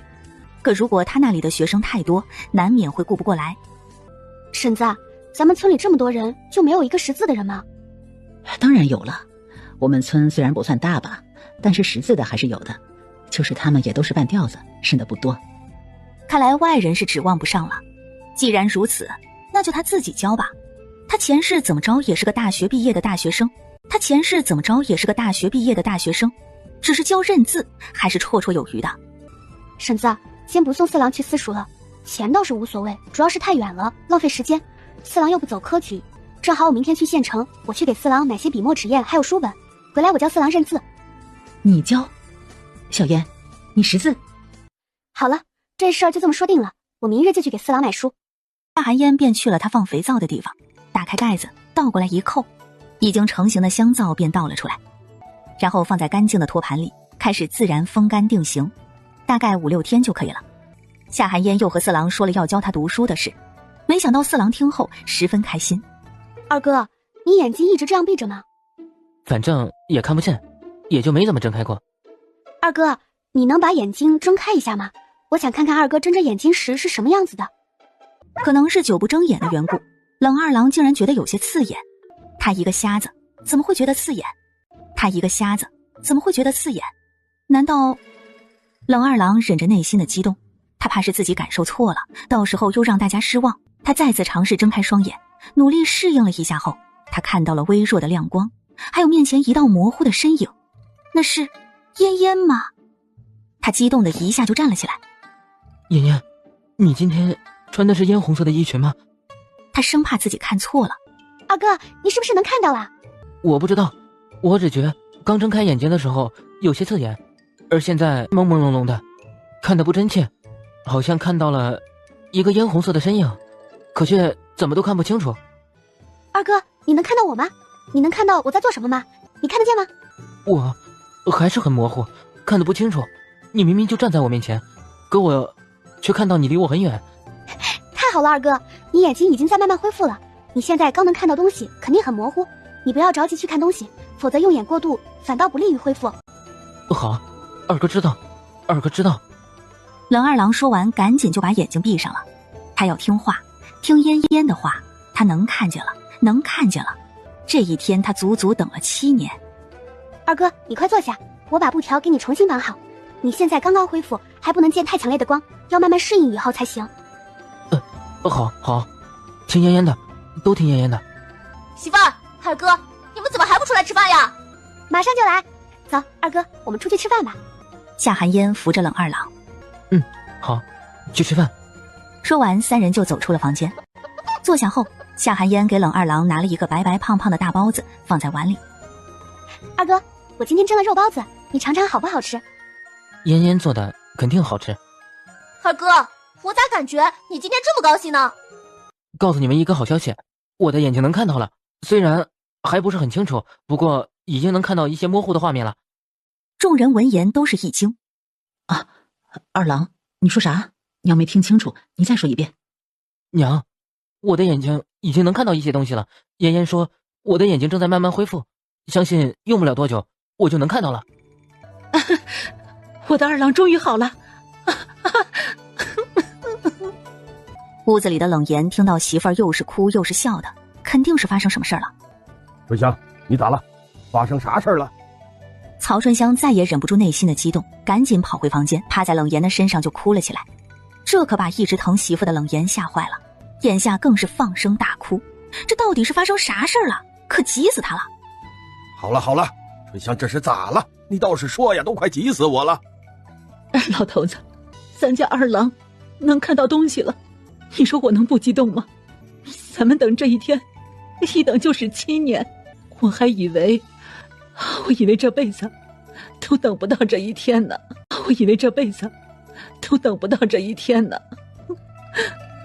说完，眼泪又流了下来。听到曹春香的话，冷言也十分激动，眼眶瞬间就红了。二郎呢？快让他过来，我看看。外面冷二郎听到爹在叫他，他赶紧进了屋子。很快屋里便又传出了哭泣的声音。看到夏寒烟盯着桌上的包子，媳妇儿肯定饿了吧？于是冷大郎赶紧说：嫣嫣，我们快吃饭吧，一会儿饭菜都凉了，我都饿了。大哥，那我们快吃饭吧，我也有些饿了。那吃吧，不等他们了。啊呜！熟包子好香啊！等三人都快吃完了，屋里的3个人总算是平复了心情，出来吃饭了。因着高兴，平时吃很少的冷二郎竟然破天荒地吃了3个大包子。小燕啊，二郎这么吃，真的没事吗？看到冷二郎还要伸手拿第4个包子，二哥，你今天已经吃了3个包子，不能再吃了。你之前吃的太少，一下子吃这么多的话，胃会受不了的。二哥可以慢慢的增加食量，但不能一下子吃这么多，你眼睛才刚好，可不能把身体再吃坏了。好，都听妍妍的，二哥不吃了。冷二郎有些懊恼，是他太心急了。他知道自己现在有多瘦，肯定像个骷髅架子一样。他想多吃点饭，这样就能尽快恢复到正常体重。等眼睛好了，他就可以回书院读书了。他要好好的，将来还要考取功名，让家里人生活得更好。夏寒烟扶着冷二郎在院子里走了大概2刻钟，这才把他扶回屋里。想到冷叔的检查结果，夏寒烟看着曹春香说：婶子，您没事的时候给冷叔按摩双腿，这样能够有效缓解腿部肌肉萎缩，对冷叔有好处。行，婶子知道了。夏寒烟说完就进了屋。冷言还在打磨手里的香皂盒，就见媳妇回来了，一上床二话不说就扒他的裤子。冷言看着外面天还没黑，媳妇这是咋了？他这几日不知怎么回事，下面突然就有了反应，这说明他的病有了起色，所以他刚一发现就和媳妇说了。可眼下天都没黑，媳妇就扒他的裤子，这不是白日那啥吗？不行不行，孩子们都在呢，这要是被孩子们看到了，那不得丢脸死。媳妇儿，你干啥呀？你这天还没黑呢，你。听到相公的话，曹春香就知道他这是误会了。他就是听了小烟的话，想给他按摩腿，觉得穿着裤子不得劲，这才把裤子给他脱了。这老头子想哪儿去了？看到老头子害羞的样子，曹春香忽然就想逗逗他。这天不是马上就要黑了吗？有啥不行的？可是孩子们都在呢。这个时间，他们什么时候来过你的房间？冷言不说话了。看到老头子的样子，曹春香扑哧一下笑出声。行了，不逗你了。小燕说没事的时候让我给你按摩腿部肌肉，说这样对你身体好。我这不是觉得穿着裤子碍事儿吗？这才给你脱了。你这老头子还想歪了。媳妇啥时候这么调皮了？他都做好准备了，眼下媳妇却说逗他玩呢。不过看到媳妇脸上发自内心的笑容，冷言也跟着笑了起来。第二天，夏寒烟刚起来，厨房里就传出了饭菜的香味儿。走出来一看，就见曹春香已经做好了早饭。婶子怎么起来的这么早？今天醒得早，也睡不着，就早早起来了。饭我都做好了，叫他们都起来吃饭吧。好。众人洗漱后围坐在桌前。婶子，一会儿我要去县城一趟，婶子有什么要带的东西吗？婶子没啥要买的，你路上要注意安全，让大郎三郎他们陪你一起去。好。好的，娘，我陪媳妇儿一起去。冷大郎没说话，不过却加快了吃饭的速度。吃过早饭后，夏寒烟刚要收拾，就被曹春香拦住了。时辰不早了，你们赶紧去，早去早回，这些一会儿我来收拾就行。好，婶子，那我们就走了。夏寒烟把准备好的20瓶药放进背篓里，又把一些炮制好的草药装进去，3人便坐着牛车去了县城。好巧不巧的狗蛋娘也在牛车上，此时她身边有一个男人，应该是她的相公。看到夏寒烟手里的背篓，狗蛋娘眼珠子咕噜噜地转了起来，真是巧了，没想到他们今天也去县城。这背篓里也不知道装的是什么。一行人晃晃悠悠的到了县城，背篓直接去了药铺，狗蛋娘就远远的跟着3人。赵老大拽了拽身旁的狗蛋娘，媳妇儿，我们不是要去买肉吗？不是这个方向，肉铺在那边。哎呀，那个不着急，你别出声。看到3人走远了，赶紧追上去想一探究竟。赵老大疑惑地看着自家媳妇儿，不是他吵着要吃肉吗？这怎么又不着急了？不过他也没多想，赶紧去追媳妇儿了。狗蛋娘跟着3人直接来到了医馆，夏寒烟一来，小药童赶紧迎上来。师祖可是一早上就让他在这里等夏娘子了。夏娘子，您可算是来了，您稍等，我这就去告诉师祖。说完就跑进了后院。不一会儿，一道洪亮的笑声就从后边传了过来。夏丫头，你可算是来了，老头子我可等你很久了。让吴老久等了。走，丫头，我们去后院。吴老把2人带到了后院，在外面偷听的狗蛋娘还没等听清他们说的啥呢，就见3人进了里边。狗蛋娘也赶紧跑进去，想跟着去看看。小药童见状赶紧拦住他，不高兴地说：你这娘子好生无礼，怎么横冲直撞的？这是你能乱闯的地方吗？狗蛋娘刚要发火，就被身后的赵老大拉住了。小兄弟勿怪啊，我娘子不懂事，她第一次来医馆，不知道这地方不能乱进，对不住啊。赵老大陪着笑脸把狗大娘拉了出去。狗大娘不高兴地说：“你干啥拉我出来？你当这是咱家吗？你说进就进，说闯就闯。”赵老大有些生气地说：“那凭啥夏寒烟就能进去，我就不能？”什么夏寒烟？我刚刚正好看到夏寒烟，就是冷大郎的媳妇儿，她就进去了，所以我才想进来看看她来医馆做什么。还有我跟你说，我怀疑冷家突然有钱了，肯定和夏寒烟有关系。我就是好奇他是怎么赚钱的，所以才跟着过来看看。要是咱们也能学会，那咱家狗蛋儿还愁没钱娶媳妇吗？那你也不能硬闯啊！这里是医馆，不是我们能随便撒野的地方。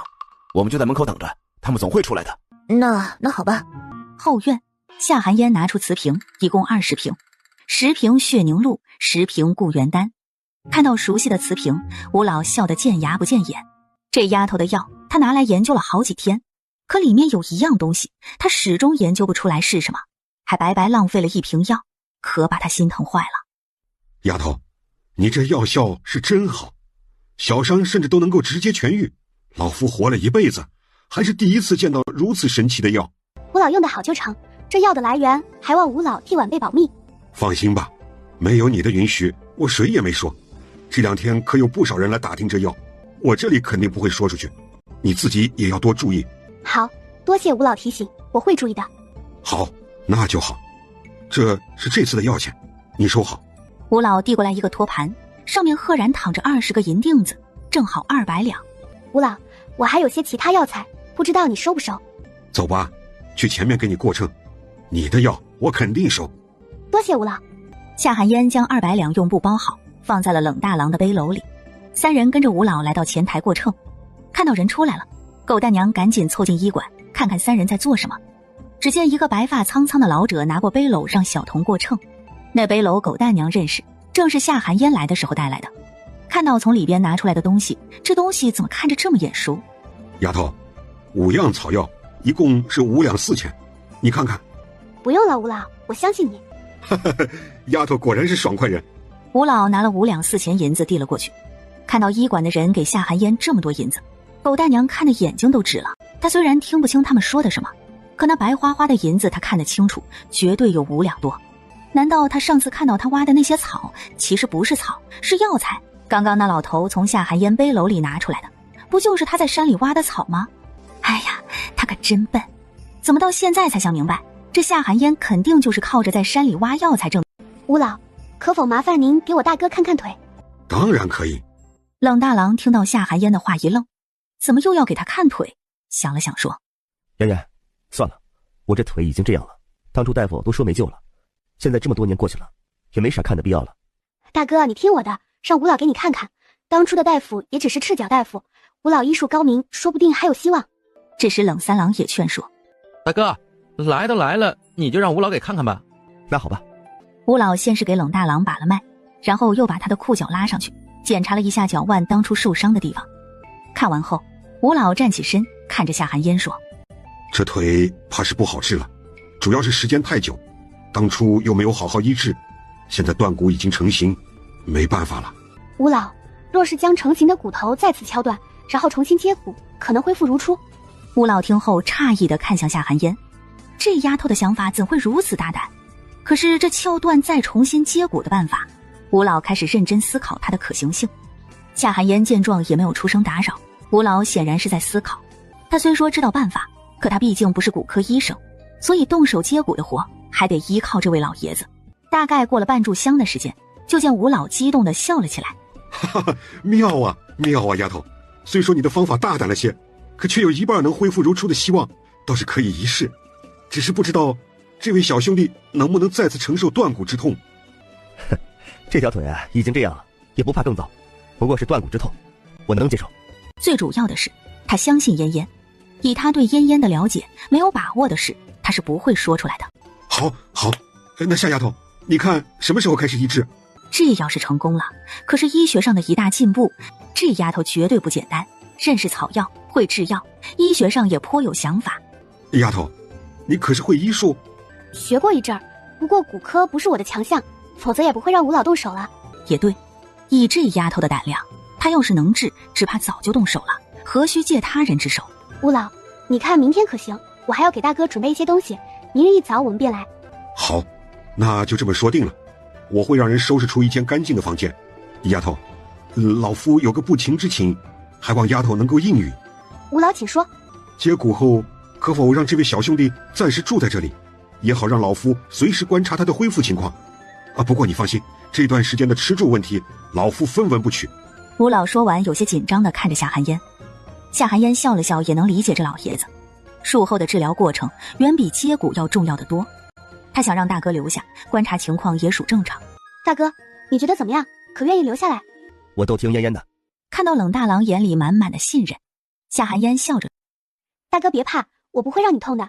接骨后我也会经常来看大哥的。好。夏寒烟被冷大郎眼里的柔情烫了一下，大哥什么时候变得这么温柔了？他怎么一直都没发现？他不会是喜欢上自己了吧？夏寒烟被冷大郎温柔的眼神看得不自在，赶紧别开了视线。看到夏寒烟躲闪的眼神，冷大郎眼里划过一抹失落。嫣嫣还是不喜欢他吗？是不是他平时对他太冷了？那他以后对嫣嫣热情些，主动些，再温柔些。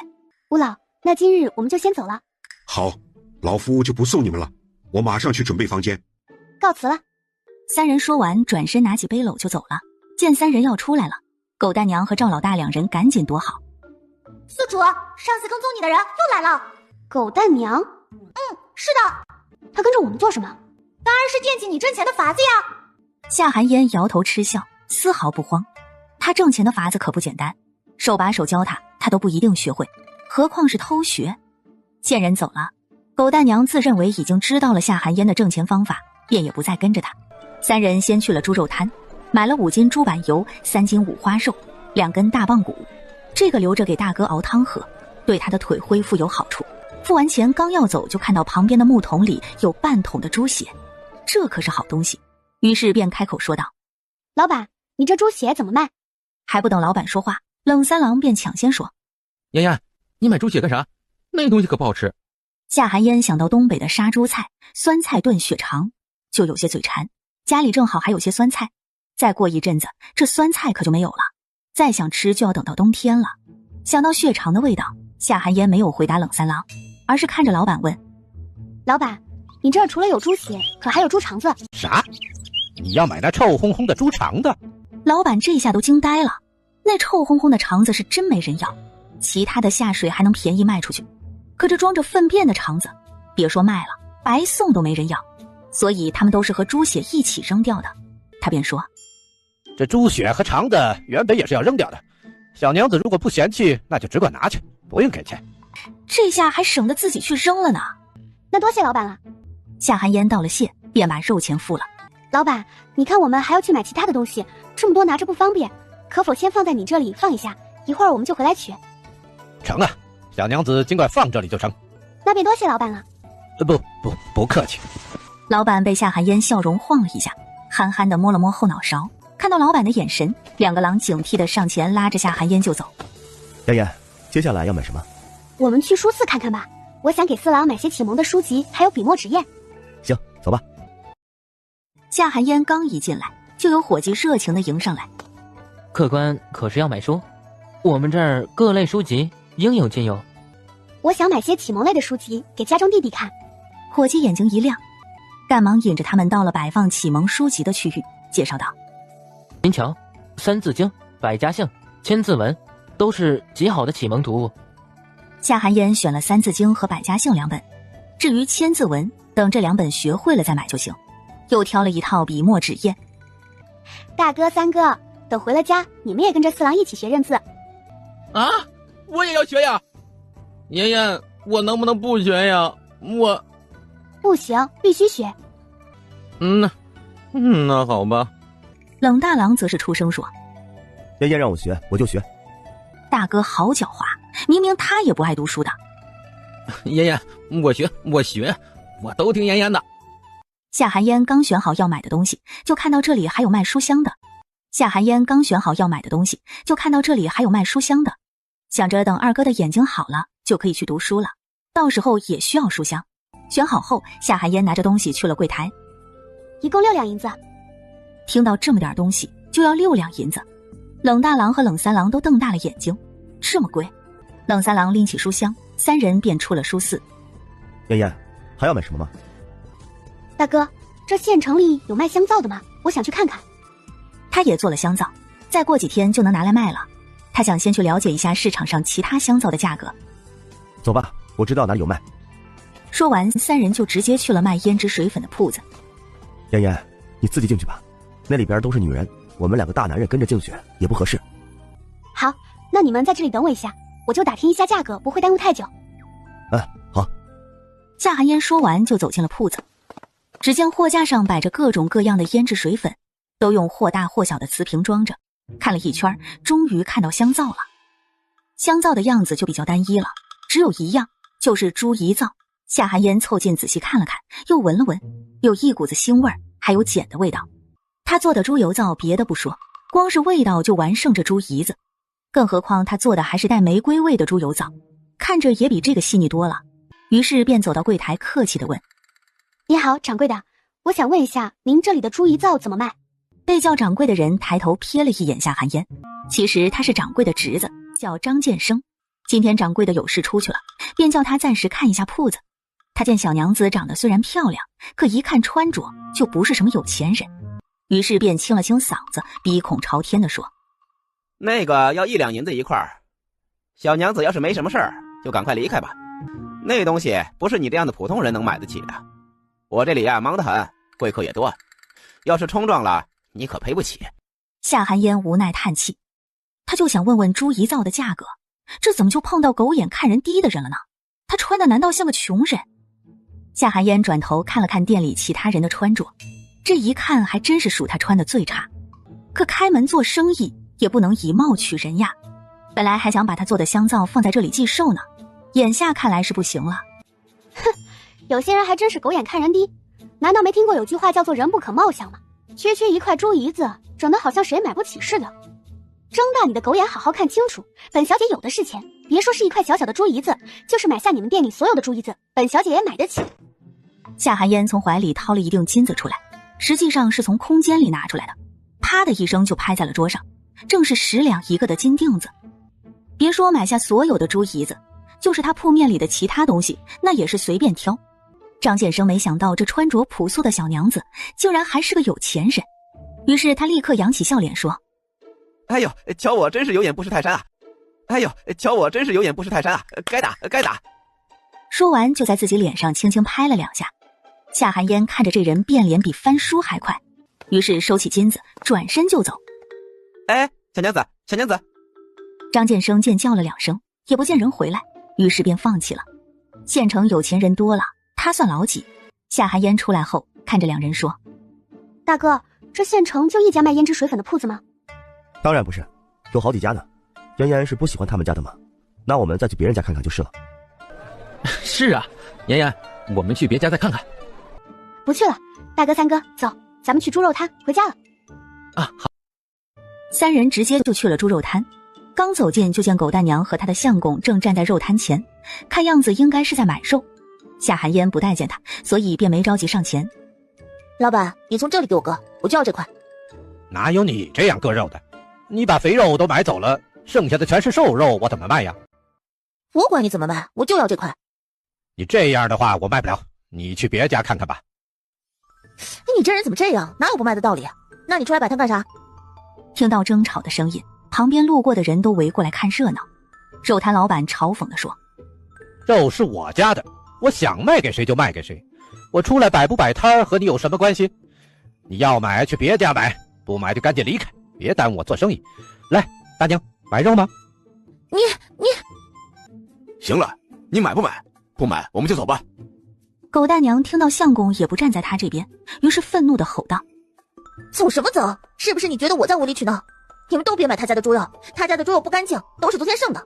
我上次买回去的猪肉都是臭的。你这人好生无礼，我不肯卖你猪肉，你就污蔑我家猪肉不新鲜？怎么会有你这么坏的人？天地良心，我江家肉铺在这里卖肉10几年，哪天不是一早现杀的猪？到现在连猪血都是热的呢。这江老板说的不错，他家猪肉啊，确实是一早就现杀，我天天来买菜都能看到。是啊，江家肉铺可是10几年的老字号了，不可能卖臭肉给顾客。要我说，就是这人无理取闹。可不是嘛，我们都是这周围的住户，都来江家肉铺买肉买了10几年了，我可一次不新鲜的肉都没买到。看到周围指指点点的众人，赵老大觉得十分丢脸。行了，别闹了，还嫌不够丢人吗？嫌我丢人？嫌我丢人就离我远点，爱去哪去哪，别跟着我。说完就挤开人群跑了。围观的人群见人都跑了，便也都散了。赵老大愣在原地，有些不知所措。这是他第一次凶媳妇儿，可今日媳妇儿确实做得有些过分了，咋能随便污蔑人呢？老板，实在对不住啊，都是我家婆娘无理取闹，她都是胡说的，我家根本就没有买过臭的猪肉，各位相信别当真啊。老板，你看你给我割2斤猪肉可行？我这时间紧，去别的肉摊买啊，就赶不上回村的牛车了。小江啊，你就卖给他吧，这汉子也不容易，他媳妇儿不懂事，那是他媳妇儿，这汉子是个明事理的。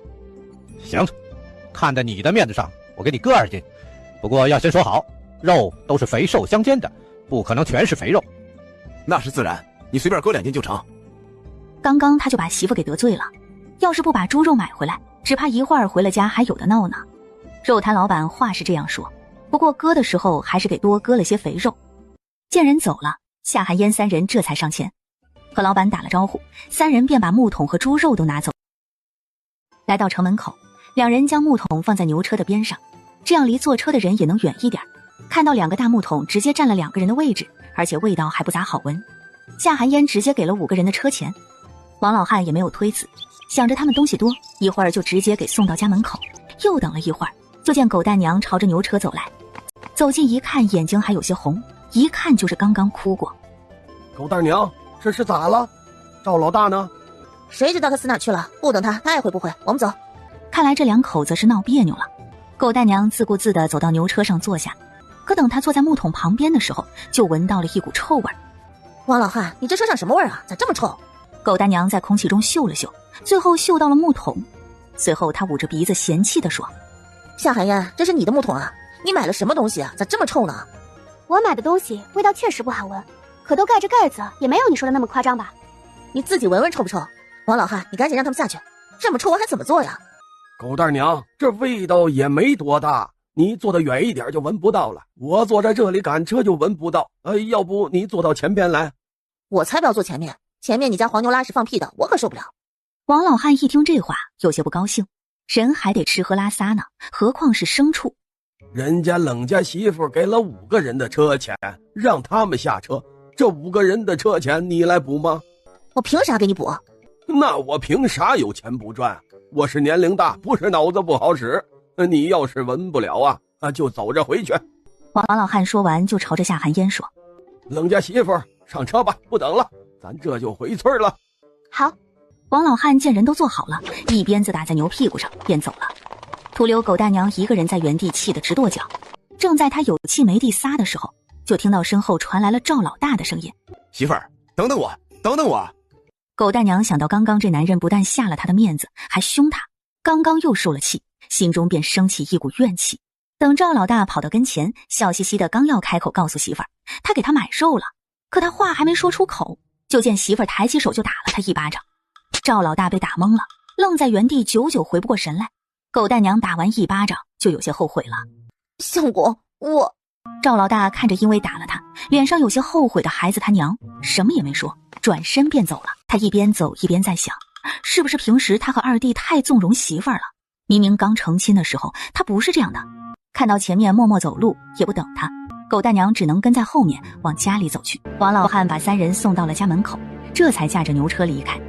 经过今天这件事，夏寒烟决定有时间还是要买一辆车，牛车人多总是不方便，况且明天大哥还要去医馆，他肯定要3天2头的去县城，有辆车来回去看大哥也方便。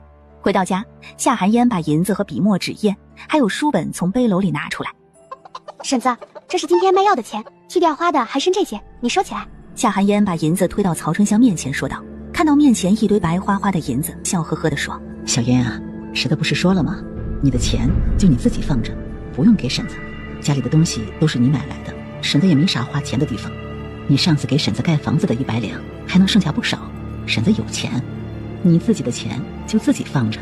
如今家里靠着你挣来的钱，不仅吃穿不愁，还盖了大房子，婶子已经很知足了。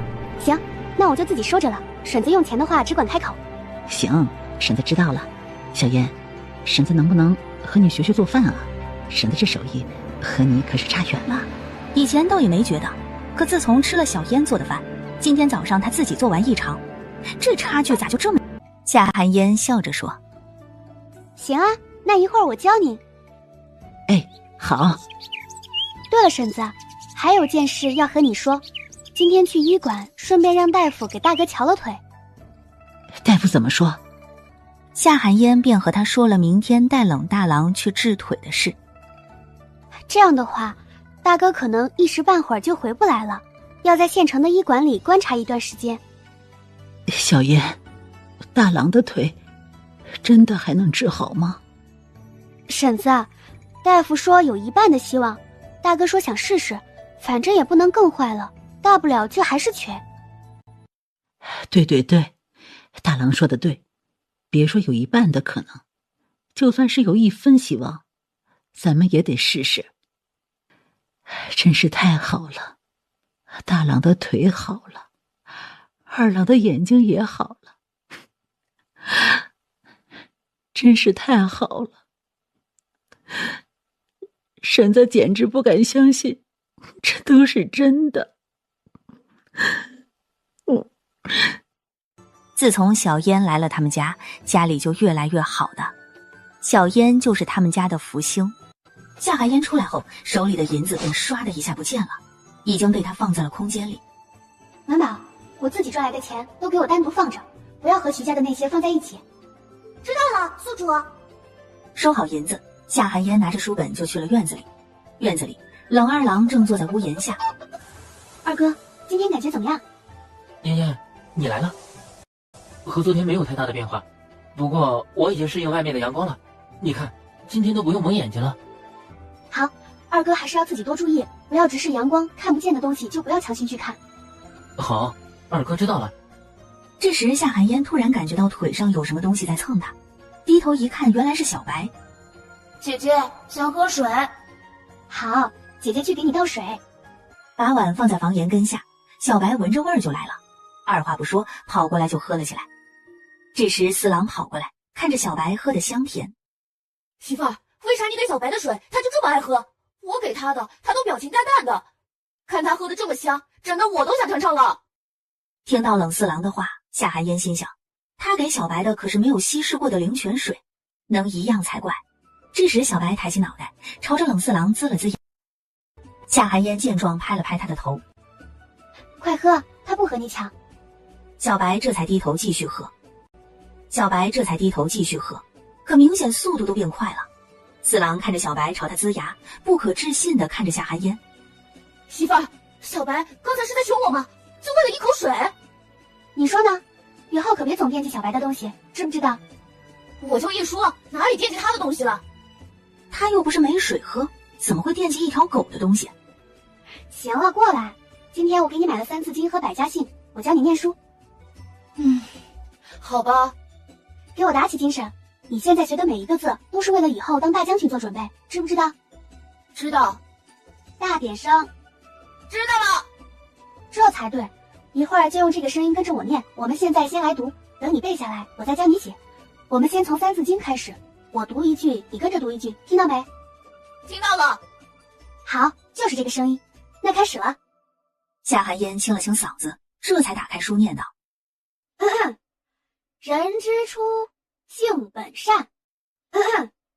人之初，性本善。人之初，性本善。教了2遍，冷大郎便走过来问：妍妍，这2大桶的东西怎么办？总不能一直放在这里啊。夏寒烟这才想起来，他还有事没做呢。二哥，3字经你肯定会吧？会啊。那你教四郎背，再给他讲讲什么意思，我还有事要忙。好，这个不难，二哥来就行，嫣嫣去忙自己的。好，四郎你要好好学，一会儿吃饭之前我要抽查，答不上来就罚你少吃1块肉。啊，那好吧。看到四郎幽怨的小模样，夏寒烟揉了揉他的小脑袋，便走了。嘿嘿，二哥，媳妇儿刚才摸我头了，你看到没？我看不见。哦，对，我忘了，二哥还没好呢。冷二郎咬了咬后槽牙，这个死小子，咋哪壶不开提哪壶呢？夏寒烟起来后，早饭已经做好了，是曹春香做的。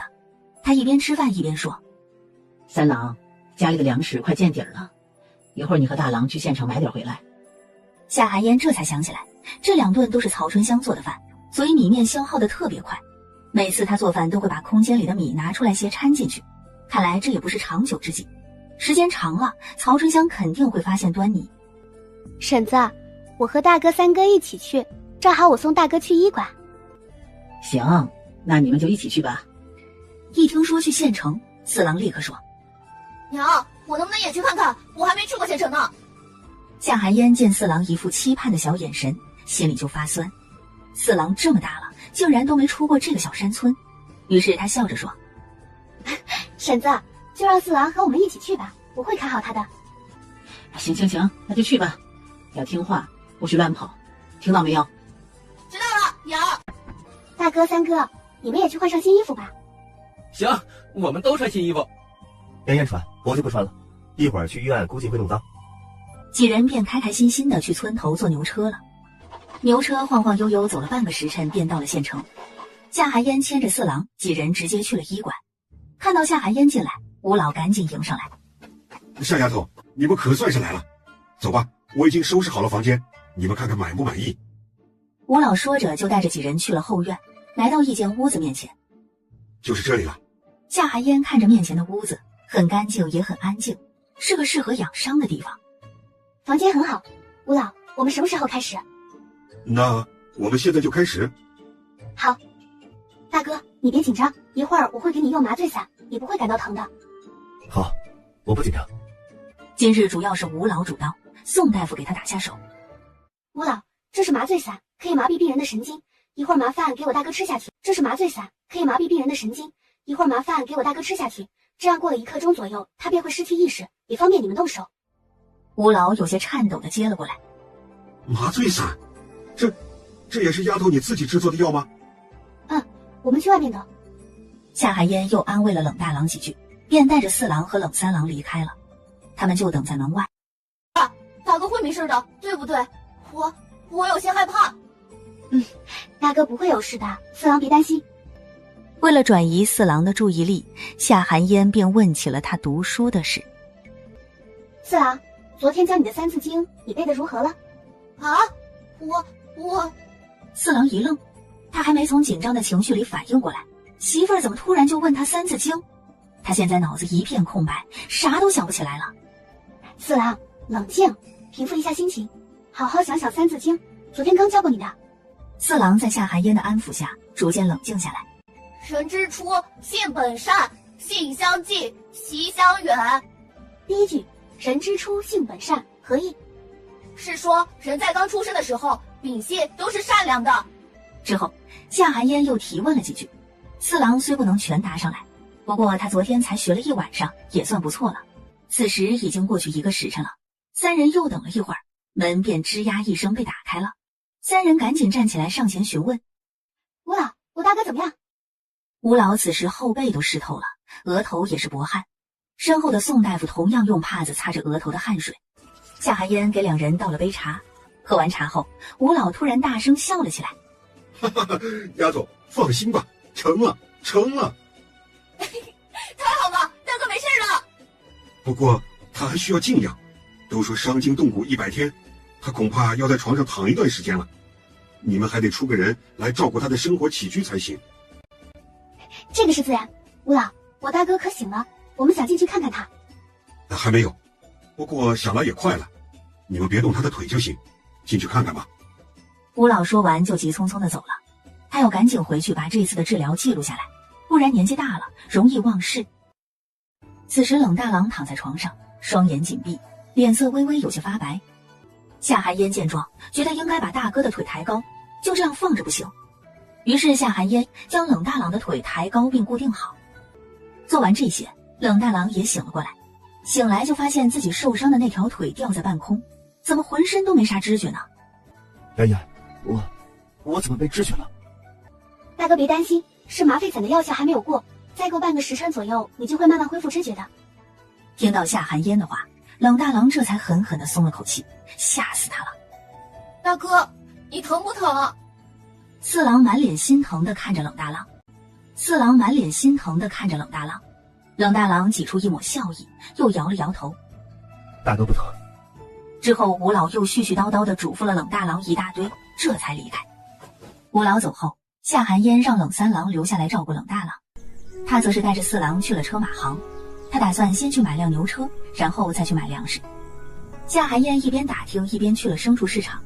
二人顺着打听的路线来到牲畜市场，越是靠近，牲畜的屎尿味便越发重。夏寒烟能和动物沟通，所以一进来他就仔细看这些牲畜。夏寒烟两人走在人不算多的过道上，左右开始寻找合适的耕牛。快走到头的时候，就见街尾处坐着一个面色愁苦的老汉，身后的桩子上绑着一头牛，一头毛驴。夏寒烟便多看了那老黄牛几眼。忽然老黄牛叫了一声，老汉却没有任何反应，可夏寒烟却听到老黄牛在痛苦的呻吟。哎呦，我的脚好疼！夏寒烟下意识地朝着黄牛的脚看去，也没看出什么来，可他听得清楚，那牛就是在说脚疼。于是夏寒烟便走上前，看着老汉问：“老伯，不知你这牛是如何卖的？”小姑娘，不瞒你说，老头子，我这牛是因为走不了路了，所以才去官府备了案，想来这里卖出去。听到老汉的话，夏寒烟这才想起来，古代耕牛是第一劳动力，所以不允许随意买卖或是宰杀。想不到这买个牛还挺麻烦的，还要去官府备案。夏寒烟又看了看老汉身后的毛驴，要不就买个毛驴。如此想着，夏寒烟又问了毛驴的价格。毛驴要7两银子，我这毛驴健壮得很，是头年轻的母驴，去年才刚刚生了一胎。姑娘，你买回去就能立马配种，保证明年就能生个活蹦乱跳的小毛驴出来。我主人说的是真的，我身体好得很，啥病没有。要不是家里急需用钱，他是舍不得卖我的。老伯，你这头毛驴我买了。你买了？小姑娘，你可不要戏耍我老头子呀！他立刻喜笑颜开地接过银子。老汉笑着收起了银子，然后把身后的毛驴从木桩子上解下来，拉着到了夏寒烟面前，有些不舍得把绳子交给了夏寒烟。姑娘，这毛驴听话得很，你平时可别打它，你只要用腿给它指路，它就能自己走。现在天气热，它一天要喝2桶水才行。临走前，夏寒烟又看看老汉身后趴在地上的大黄牛，听到大黄牛痛苦的呻吟声，夏寒烟还是同那老汉说：“老伯，你这头牛走不了路，是因为它脚疼，你应该带它去看看。”脚疼？是啊，老伯，你带它去看看吧。姑娘，你是怎么知道的？我自小便与动物亲近，所以能大概看出来，这牛很痛苦，它的脚里应该有东西。姑娘，你可否给老头子看一看，这黄牛是哪只脚疼，我也好和兽医说清楚。夏寒烟走进黄牛，先是安抚地摸了摸他的脑袋。你叫什么名字？主人叫我大黄。大黄，你告诉我，你哪只脚疼？是这只吗？大黄没反应。是这只吗？是这只。这2只都没事吗？这只也疼，我都不敢走路了。老伯，前后都是左边的脚。你家大黄说这2只脚疼，他不敢走路，只能趴着。老伯，你带着大黄去看看吧，这好了，卖也能卖上价格。好，这好了，我就留着不卖了，我这就带他去看病。老汉之前也不是没想过要带大黄去看兽医，可是家里老伴要吃药，根本就没钱给大黄看病。如今毛驴卖出去了，给老伴和大黄看病的钱就都有了。大黄，你站起来和老伯去医馆吧，再坚持坚持，很快就不疼了。